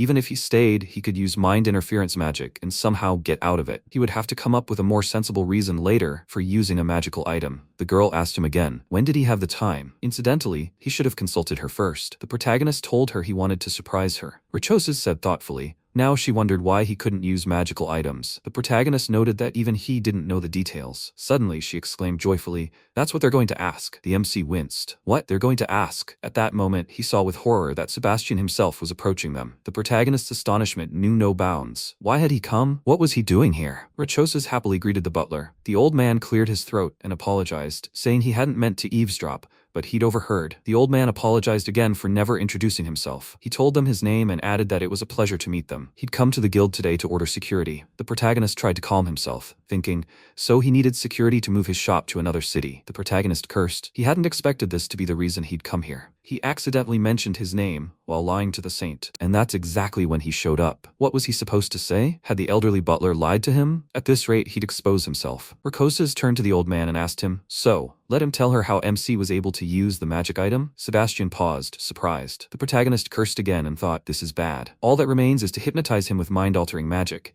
and if that doesn't work, then kill him. But the butler said, of course, unless Lord Inori objects. The protagonist couldn't believe what he'd just said. Was he playing along? But why? However, the reason wasn't important now. Sebastian continued, this concerns him personally. MC answered him, no, he doesn't mind. The butler said, Then he'll tell you. Only he'll ask that it be kept secret. Having said this, the butler began to tell a very convincing and coherent story. He explained that regarding magical elements, typically one person has two, and these elements are paired. However, it's very rare for a person to have only one element. In this case, they can't protect themselves with the opposite element, and as a result, they can't use magic at all. Rachosas said in surprise, yes, but if magical power is fundamentally present, then a magic item can be activated. Could it be that he has a dark element? Sebastian said so. A dark element without a pair, which is extremely rare. The girl looked at the protagonist in surprise and exclaimed, so that's it? He answered, yes, that's it. Inori, simultaneously delighted and surprised, thought, wow, the butler was making up a background story for him on the fly, one he hadn't even suspected. The old man continued, even if a person has only one element, magical items can be used. But when it comes to the element of darkness, things are more complicated. Rachosas noted that this was true. The element of darkness is despised as impure. Therefore, no one makes magical items that are activated by the magical power of darkness. The protagonist recalled, incidentally, that in this world, they worship 5 goddesses of all the elements except darkness. When people pray, each finger corresponds to one of the 5 elements: earth, fire, light, wind, and water. Rachosas asked Sebastian in surprise, could he really have used materials from monsters that hadn't been consecrated and created magical items from them? Sebastian adjusted his glasses and said he had no intention of disobeying the high god's command. He used sacred materials from monsters and created a prototype of a dark elemental magic item. MC quickly added, yes, he had tempered it. He really hoped this convinced the girl. All these extremely logical explanations were actually lies. Except for the explanations about how the magic system worked, that was the truth. To come up with such a sophisticated lie on the fly that even a saint would believe it, that's something. The elderly butler, no, Sebastian, who was he? A god, or something. At that moment, Rachosas was called, and she apologized, telling them she was being called and would be right back. With that, the girl ran off, and the butler told the protagonist he hoped it had helped him. The protagonist noticed that was the wrong word. The old man asked what he meant. Inori replied that he was in his debt. He had truly helped him a lot. Sebastian said, he's very pious. After all, he's his dear client. Well, if he needs help, he'll count on him. MC said, of course. The butler left, and then Rachosas returned, informed him she'd been called away for training, and then left as well. He sighed and said, well, it's time you got going. He glared at the church's main tower. At that moment, Raven's assistant came to him. The commander asked him about what. The boy bowed to his master and told him about Chris, an impure girl. What should be done with her? Raven drawled, oh, did he mean she didn't show up on the day of the monster invasion? She reported that she might have been spotted during summoning magic, and she had to interrupt it. The assistant remarked, that's true, but a failure is a failure. He dared to suggest that some kind of punishment was required. The commander said, then we can torment her a little for being late. Let him figure out how to punish her himself. The guy asked him, was he sure? Raven said irritably, he was busy preparing for training camp. He didn't have time to think about it. The assistant thought sarcastically, he didn't have time to think about the unclean one then. He looked at the wall where the painting of the unicorn was displayed and told the commander that, as always, he had problematic tastes, but at least they got some crumbs. He came to Chris and told her that, for her failure, he would punish her for the last time. Did she understand that? Chris looked at him indifferently and answered yes. The assistant grabbed her by the collar of her dress in surprise and asked her, what's wrong with her? Why is she so obedient? He told her that he was going to punish her now, let her at least react a little. But the girl simply looked at him silently, just as indifferently again. He let her go and muttered, you can't understand her. The protagonist, watching all this, laughed and said, she can't. He'd hypnotized her quite well. His skills, magical eye of sight, clairvoyance, transparency, and even enhanced hearing thanks to detection. All of these could eliminate the need to infiltrate the temple and gather information from afar. And this was the information he needed. What would happen at the training camp, how the temple was organized inside, how the security operated at night, and whether Chris, whom he'd hypnotized, had managed to spread the misinformation he'd prepared. Using this information, he could further develop his plans. At that moment, Aaliyah approached him and said, this may seem strange, but could I ask him something? What did he think of Chris? The protagonist asked her, puzzled. What do you mean? She was perfect for him. She could be effectively used for his purposes. She asked him, what about her life situation? The protagonist was confused. What was she trying to say? He told her life was so-so, of course, but the world was full of unhappy people. Aaliyah said, no, that's not what she was talking about. She was talking about how they were different. She, like Chris, had given her soul to a demon. She wondered why he'd saved her, but showed no interest in Chris. Compared to her, there was nothing ordinary about her, as Ignora had told her. Inori answered that Chris wasn't like her. She had chosen her own fate, while Chris had simply run away after hearing enough flattery. As proof of this, he'd managed to completely subjugate her with mind interference magic. There was nothing special about her. He thought, judging by Aaliyah's expression, this wasn't the answer she wanted to hear. After all, after her conversation with old man Ignora, she'd become somewhat unstable. What had he told her? Judging by his assessment, there were no problems. In any case, his plans remain unchanged. He told her he needed to prepare for tomorrow, Chris needed to be fully utilized for his purposes. Aaliyah repeated after him, confused. Use? As a tool? As an object? The protagonist, without hesitation, said, precisely. Sometime later, the third exam for joining the ranks of the priest knights was underway. During this exam, female priest knights are gathered in places remote from the cities for practical training. Many fail this exam, and after it's over, some disappear. This arduous exam is often simply called a training camp. Rachoses and Maya Baker were in a field tent. Maya, having drunk some wine, exclaimed, such terrible rumors had circulated, of course. And in the end, the exam was already over, and it hadn't turned out to be so difficult. Rachoses thought, the training camp is over, no problems have arisen. She and her classmate Maya were attending a gala dinner to celebrate their successful completion. She told her she thought she'd had a bit too much to drink. Maya replied that, to be honest, it wasn't much different from regular training. She even started to think, is that all? She was disappointed. Rachoses quickly covered her mouth with her hand and remarked, what if they were still evaluating them? Even if there was a banquet, there was no point in saying such things. Maya laughed and told her she was so serious. Peeking out of the tent, she told her to look. Even their superiors were having fun. Someone called the girl, and she told Rachoses she was going outside. Rachoses tried to stop her, but Maya had already vanished. The girl sighed and remarked that she had relaxed too soon. At that moment, the high priest entered the tent with a bottle of wine and a glass. He asked her if she would participate.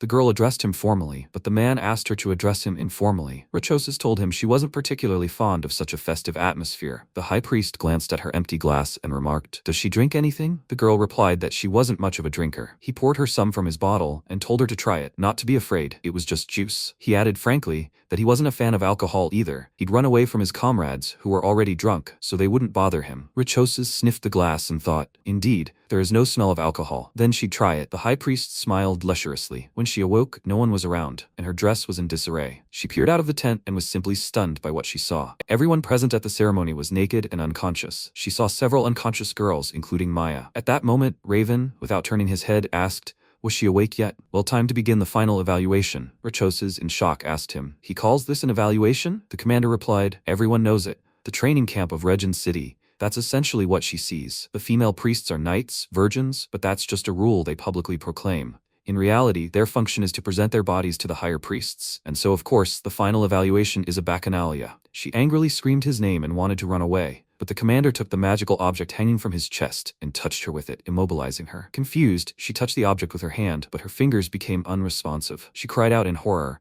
what is this? This can't be. Raven laughed smugly and exclaimed, oh, absolutely. As she could see, the leaders of their church were also participating in this celebration. Indeed, the high-ranking officials were also in an interesting state, naked. The commander continued, these gentlemen are closest to the chief god, and yet they don't receive divine punishment. And more importantly, the fact that he can use this divine item means the chief god grants him power. In other words, this celebration is approved not only by the church, but by the god himself. Everyone present began chanting the word God, exclaiming that the god was protecting them. This is the god's command. Raven continued, clutching the chest item in his hand. Therefore, resisting it is the same as resisting the great god. With these words, he grabbed her and pulled her towards him, telling her that she will suffer divine punishment. At that moment, Mark turned to him and said, enough of this chatter. This girl will be his after him. The commander apologized to his comrades, explaining that he'd gotten a little carried away. He roughly lifted Rachoses by the collar of her dress and, looking at her battered face, solemnly declared, she is a priestess, the embodiment of beauty and a noble heart.